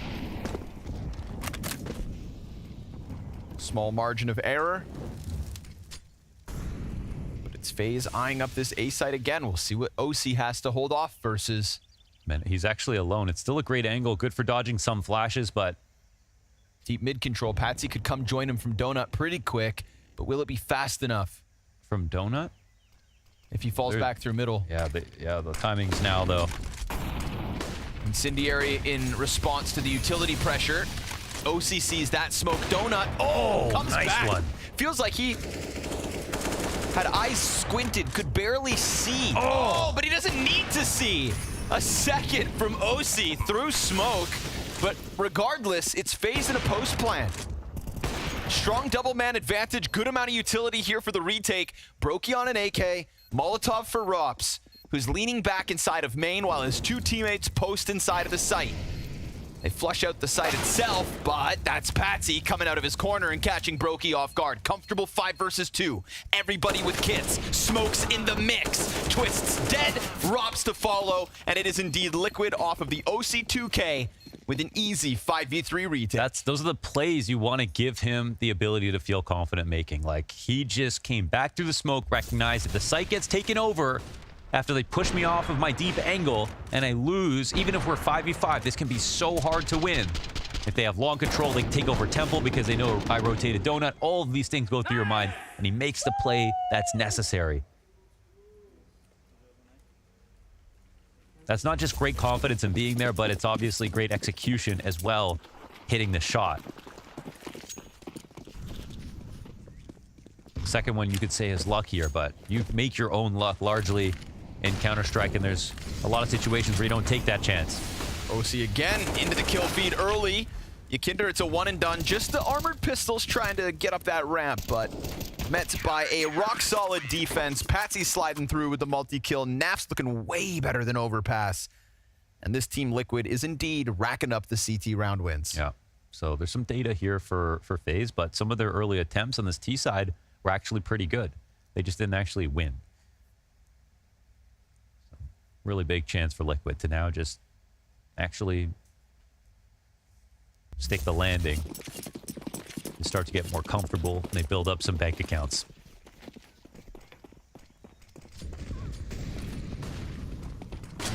Fast one, though. Yakinder's in here. That A site's so clear. If Yakinder goes down, there's a big problem here for Liquid. Oof, watching it from both ends. We're going to get OC moving back around spawn, so the timing is at least starting to bolster Liquid's... Oh, no, not even. He's leaning B. Oh, Yakinder. Yeah, this is timing.com. I mean, oh, and then Yakinder goes down. I mean, they just... Look at him scramble. And look how far out they get. And it's not the op, so it's not like they have an advantage with that CT angle. Now they're denying rotations. Brokey, he saw one slip by, but he doesn't kill Patsy. Big pickup for Liquid. Into the 4v4, they could push a player back behind box, but the bomb isn't even following through. We have Naf hiding inside of the B site. Bomb's about to hit him. Oh, now they want to slow down, but Nafly's going to see nades coming across the site. He's going to have to do this on his own. Oh, they eat their own flash. He's but he's got a gap. Rain, does he clear this? Yes, but not enough. Kerrigan planting in the open. Oh my God, the ball's on Kerrigan. He thinks it's smoked completely, probably, from his POV. Then that flank comes back around from Rops, so Rainwaker will not be a part of the retake. It's a little back and forth affair, so now FaZe adding layers to this T side. Just pulling Liquid in different directions after that conditioning and consistency of those A hits. They throw one at B, where Naf is still alive and fighting. With the headshot onto Rops, he's good to go. 70 HP. One stuck on site, sees them both, but he's down to 4 health, and he will get cleared away. Kerrigan get FaZe to 13. Yeah, we'll say it first. Kerrigan, excellent call right there. It's one of those... It's one of his round 29 calls. Like, that one has a lot going on. It's in the way of a default. It has multiple ideas happening. They don't commit to the first site, even though the first site's still a great option. And the lurk even comes in all the way at the end. So there's just so many storylines happening at the same time for all these players. And he ends up tying them together cohesively. Beautiful. But it's also the fact as individuals, man, you can just trust them at the moment. Yep. To make those plays happen. Trying to go 1-for-1 with twists. That's a hell of a challenge, but he's hanging on. Nade's going to soften up a fair bit of FaZe. But this will be where the in-game leaders of Kerrigan and Yakinder have to go back and forth. And while Finn is in flow state, Yakinder dealing with some struggles. It's his chance to shine, and he will stuff Rain on the approach. Kerrigan follows suit. Nice headshots out of Yakinder. Good round for him to stamp his name on, and OC's lined up holding off for Brokey. It could be Liquid right back to winning ways, which means FaZe back to economic problems. Twists. He gets his, but loses Rops in the process. Everything looking good here for Liquid. Yeah. They'll continue to close that gap. It's looking like 13-11, which is a lead for FaZe, but you can't really get that excited about it. It's overall been a great half and comeback from Liquid here on CT side. And all they're trying to do is lift halfway up to what they did last time. And Yakinder, oh man, thought about the knife. That would have been actually a statement, I feel like, just about, hey, we're comfortable. We got this extra money. We're not worried about you. Nice peeks out of him. Cut off a nice chunk of twists. I think I like one thing I like about FaZe's T side in general, they're like from a philosophy perspective, is starting off A earlier on. I feel like it's so much more haphazard when CTs can take aggressive control of B via cave and banana in the early portions of the round, but they do a lot towards A first and then come back there later. And last round didn't really feature that. We've seen it throughout the half, and we're going to get it again here in round 25. Unfortunately for FaZe, it's pistols. OC missed shot. Closest support, Rainwaker up in Donut. That's step one of the anti-eco. Get the op off the original angle. Now he's playing the angle that you've already thrown a player past. Remember that They're doing boost? the same boost, and now OC's actually making a move around. And it's Rops going up again. Now, this call's very interesting. Do you think they would do it twice? Rainwaker, will he expect this? Flash comes out. Rops doesn't get the kill, but Rain gets one in the back. Not bad. Oh, Kerrigan. He comes through. They didn't have that AK to work with like last time. Ball planted right underneath their nose. OC Molly back. Oh, a round like this? Rain still has mid. In this moment, in the last 5 rounds of this map, as Liquid are trying to mount the comeback. Now, Brokey has had some untimely deaths. He needs to be careful with his life here. Oh, 6 health.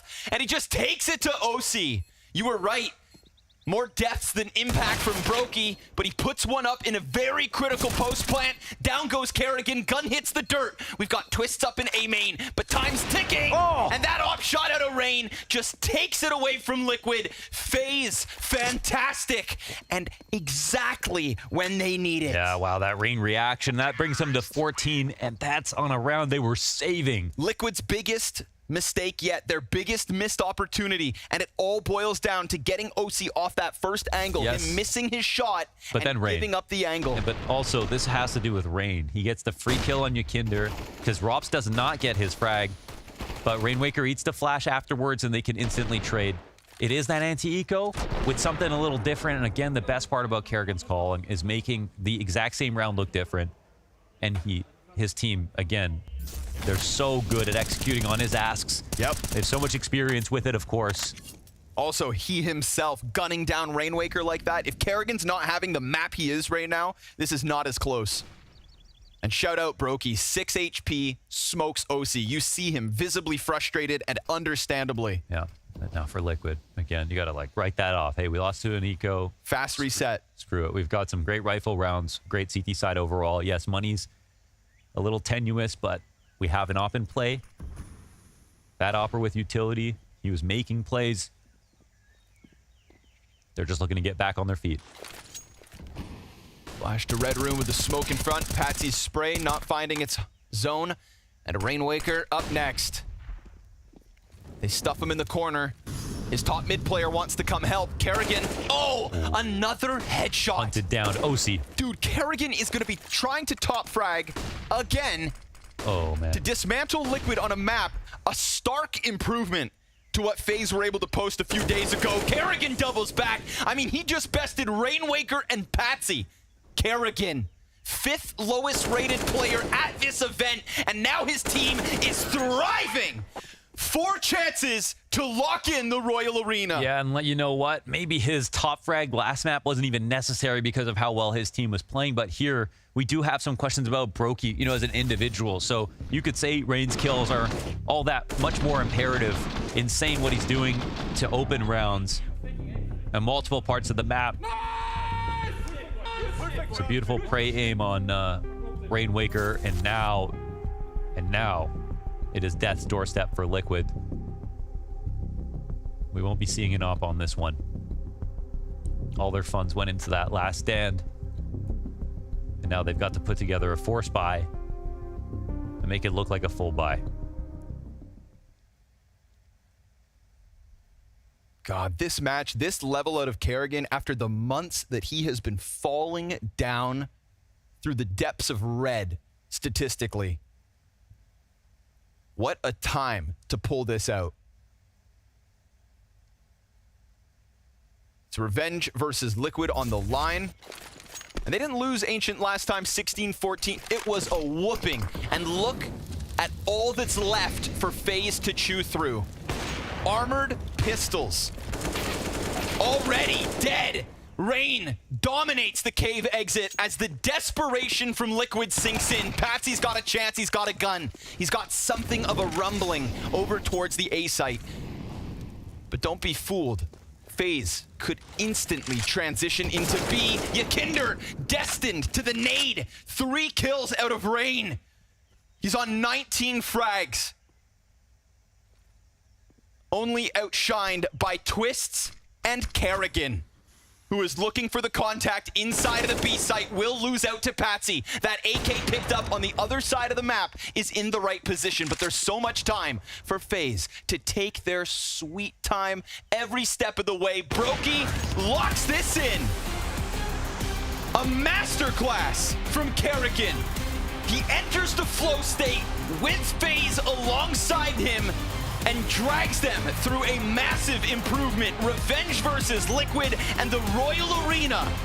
The red carpet rolled out for another roster that didn't make any changes throughout this season. 2 of the 3 already getting the fast lane straight to Denmark's finest arena. Yeah, absolutely. And Kerrigan, almost by himself, has more fans than Heroic, Astralis, just as a single player on FaZe. So we're obviously going to have a jubilated Kerrigan getting this chance to play. And we're going to get right into the interview. We've got James down on the floor, ready to talk to Kerrigan about this win. Another full final, another dominant performance here, and doing it in a rematch. What did that feel like for you to be able to best them, especially on the Ancient after how it went last time? I felt good, obviously. I think we've shown in many tournaments that we play better when we're pissed off. And basically, there are some frustrations. We played really bad against them, and they played really good last time, right? So this time, with the last 4 matches we played, really focused, and just feels good to be back in the where it actually matters a lot, and prove to everyone we can still play good CS. Now, Rain told me in the pre-match, he said they took advantage of some things you guys on Ancient that you wanted to make sure you corrected. Did that come to fruition? Did you correct it all? Yeah, I think so. I think we almost came a little bit back on the CSGO side against them, but we only got pissed around last time and lost 14-1. So yeah, feels good to close off the job and just have a better T side than last time. But it also comes down to us having a little more information about how they play. I only had one demo to call around, and this time I knew how they played because that's the way they played against us. So had a better plan this time than last time. And you yourselves hadn't played much Overpass recently. Last time we saw it was at the spring final. Obviously, first time you play it out here. Do you think they were ready for it? I don't know if they were ready for it, but I think when you're a new team, you can't be ready on 6 maps. It's impossible. And I think it came maybe as a surprise. We don't pick Overpass that often. And for me, it was a win-win situation. Try to test that map pool, but also at the same time, make sure we are ready for Overpass for the next tournament. And it just feels strange only to play 3 maps in the beginning of the season. So now we play a little more maps than the usual Inferno, Nuke, and Mirage. I got to ask just what was going on with you as well, because you had some big ball plays, mate. You were sat there at one point planting in the open. You had good cover. You were just going in all in for it. You were dominating. Yeah, it feels like someone was playing from my PC today. No, I think I could really feel I was in the zone and really focused, and I think it just comes down to the season just starting, and I can feel like it was the first time today the season I was in the zone individually and game-wise. So yeah, I just felt very good, and it's nice to feel smooth duels instead of fighting to shoot 30 bullets in the back and stuff like that. Well, long may it continue for you, Kerrigan. I've got one more question for you, though. This is from the Blast TV users. And it is, no, this one isn't too bad. I like this one. This is, what's the most beautiful city you've ever visited and why?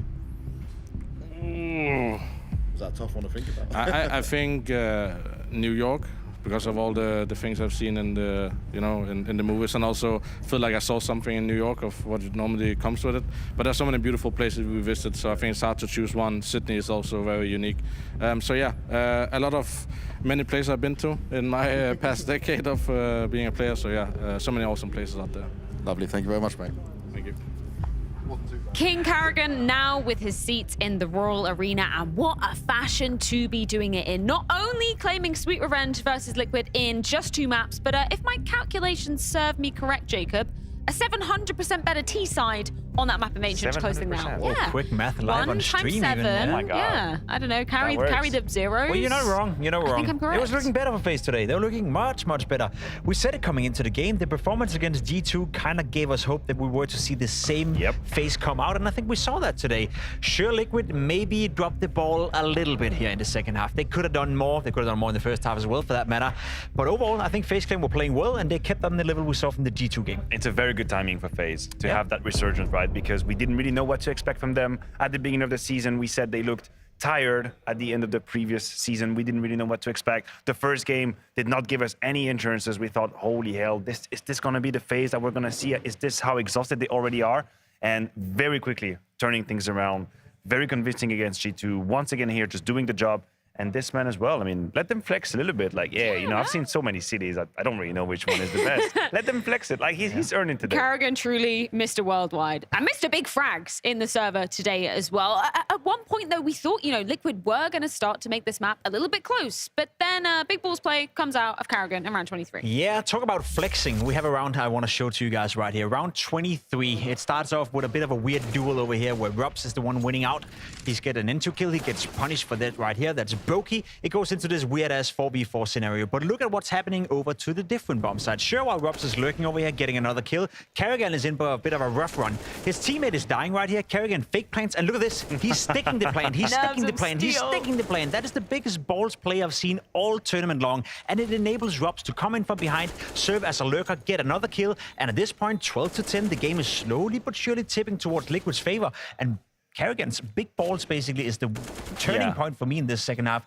It completely turned around. That's the nail in the coffin at that point. It's nail in the coffin because the call in itself is it's complicated to execute, but it's not even the only time we're seeing this. FaZe as well, notoriously with the pistols, are going to break open the A defense. Rainwaker finds one, it gets immediately traded. By the way, we didn't see that range shot auto Yekindar. That must have been quite a blinder because I had only one bullet. This right here is illegal, by the way. You're crouched, you are frog peeking into an AWP that's waiting for you like a toad. Ribbit, and you actually get completely destroyed. I mean, these two rounds are very FaZe-esque. This one is a bit more, let's just say, impressive and we can enjoy. But the previous one was very tactical and very risky as well. But these were where we broke the back of Liquid, basically. It's FaZe's DNA to ribbit like this. Yeah, and it was in the DNA of Karrigan to just deliver the pain time and time again. Not normally the man we're looking at, but obviously Twist alongside him as well. We've been talking about this event for him. It's been an amazing research. I got a request for all the nerds out there watching right now in the Twitch chat. Can you figure out when was the last time Karrigan top fragged 2 maps in a row for FaZe Clan? It must be years and years and years. I can't remember. We can just ask a series. Like he's the highest rated player in that series. Yeah? When was the last time Karrigan was the highest rated player in a series in the best of 3? Out there, detectives. Yeah, question for you, Twitch chat. Give us the answer. Detective Peralto. Yeah, I'm happy because I have him in my fantasy team. Oh, you're happy now? You guys don't? Yeah. No, we don't. I think it's really unprofessional that you talk about your personal, I know. If we could just keep the level of this broadcast. Social media really does hate that. You know things we don't hate to see? FaZe Clan making it to Royal Arena once again. Love it. It's kind of been the day of the Danes making it through in the weirdest way. Obviously, FaZe an international team, but Karrigan gets a seat at the table again. Yeah, I like how Londa said it. I think he phrased it somewhat along the lines that Karrigan has more fans than Heroic as a team, which is kind of rough to say, but I like it. Karrigan is a very popular guy within Denmark, and now we have NIP with Config, we have Heroic, we have Karrigan coming in there. We need Astralis, but I doubt they'll be one of the teams making it. But outside of that, it's been a pretty good tournament for the Danes so far. Yeah, I'm not big on conspiracy, but every single team that's made it to the full final have a Dane or more. Is that like a contract? Is that a partner thing going on? It's not our fault that you guys suck. You guys, I mean, Which is the rest of the world. There's no we. You and Regal. I don't feel attacked. Like me and Regal. All the Swiss Regal and people. myself. Let's move on to round off the day's results because we've had some great banging games going down today. Of course, 2 places in the Royal Arena have been added. One by Heroic, one by, of course, FaZe Clan. And, of course, that is rounding out some of the groups as well. We will see second chances for both NAVI and Liquid moving forward. So don't be heartbroken if you're a fan of either of those teams. No, it's not the time of heartbreak. I think this might have been my favorite day of the event so far in terms of like quality of Counter-Strike and explosiveness and the rhythm that we had and so many intense moments. So I feel quite satisfied. Yeah, I'm happy. I'm satiated. This was a tasty meal. Stimulated, yeah. Indeed. It's perfect. Stimulated. Jacob's ready to keep on going, but we have to wait until tomorrow, and we will be moving on into the gauntlet as well. Of course, we can see all of those matches falling into place on the left-hand side. The whole like complexity of Astralis Liquid, that's kind of an open part of the bracket. I'm gonna be honest. I don't think there is really a team who puts every debate to bed. Like, I mean, Liquid looks like a favorite, I would say, from the quality of Counter-Strike we've seen, but I wouldn't put my gigantic day rate on that. Nah, I'm okay. Well, I'm excited to hear about that day rate after broadcast, but I'm also excited to see those games. Yeah, I'm excited to see our unicorn predictions because I think we had a bit of redemption after the absolute spectacular day yesterday. Get my glasses on here. That's a good day for James. Oh man, Bangs, close your eyes, mate. Jacob, you're in the lead though. You have a how do you feel, man? Tentative crown. You guys sound surprised, huh? No, I'm all right. Stimulated after seeing that. I'm very stimulated. You feel stimulated right now? Yeah, of course I am. 13 points. It's good. Jacob, keep that stim up because I want to ask you, what have we got in our CS Money plays of the day? We've got 3 plays to be choosing from. Yeah. Who's coming in as your first option if you're a Plus Premier Instagram Quality follower? of the highlights have been fantastic. Yabi again with the deagle right here. We had it as a highlight during the game. The second kill is dirty. The third one is dirty. And it's a very important round in the game as well. 13-11. Well done by Yabi. Ain't no play of the day without Cadian in it. That has been somewhat of a regular thing here, and that's the huge play with the Tech-9, and then I believe the AWP. Yes, indeed, the double no-scopes, turning around this situation in an already very positive situation. You can see 9-3 scoreline, but Cadian in that one just really broke Navi. One of the unsung heroes that we're getting to know more and more about is JL, and today he had a fantastic play with the AK-47 in the most important round out of all of them, spraying everyone down from CT spawn. JL makes sure that Navi took up a map from Heroic, which no one saw coming. We had a clown Matthew yesterday. We've I just now had got a the little flashback rap of this man eating his burger in his car, making the song Damn, Damn, Damn. Whilst we let Matthew calm down, Banks, how has today shaken up our Mersk MVP? What? Well, things are shaking up just a little bit. It's certainly not the sea of vitality we saw from yesterday, but Mr. Zywoo is still in that #1 spot, and he doesn't look like anyone's going to be able to catch him. While Twisto has jumped up into 2nd place right now, just by 0.1, and this man has been a force to be reckoned with for FaZe from start to finish. Brilliant performance from Twist. He's come in lights out from start to finish here. You can be very happy if you're a North American fan, because this guy, he's flying the flag, he's holding the torch, and he continues to dominate in every single way, in all the impactful moments. And we'll look at FaZe right now. They dominated Liquid in that series. Let's see if Twisto can ever get closer, because, you know, Zywoo might fall down, if Maniac thinks so. Damn, damn, damn. See ya? Twist looking great. Did I nail it, Matthew? Yeah, we're getting there. We're getting there. We have to get a bit deeper in the octaves, but we'll get there. I'm going to practice that a bit more. But before I do that, tomorrow's schedule. So we've got 2 more best of 3s coming your way. As we move on into the gauntlet, the questions we were asking about Astralis versus Complexity, that will be answered tomorrow, Matthew. Want to give the viewers any hint of where you're going? Where am I going with this one? That is a complex question. You would have to look at the solution in the star, but just maybe the old gangster could give us a big fat answer. Yeah? Jacob, any words you want to say to that before we say goodnight? No, I would like you to say goodnight. So long. It's your time. Farewell. Wiedersehen. Goodbye. We'll be back, same place, same time, tomorrow. 2 more best of 3s. Join us then. Good night.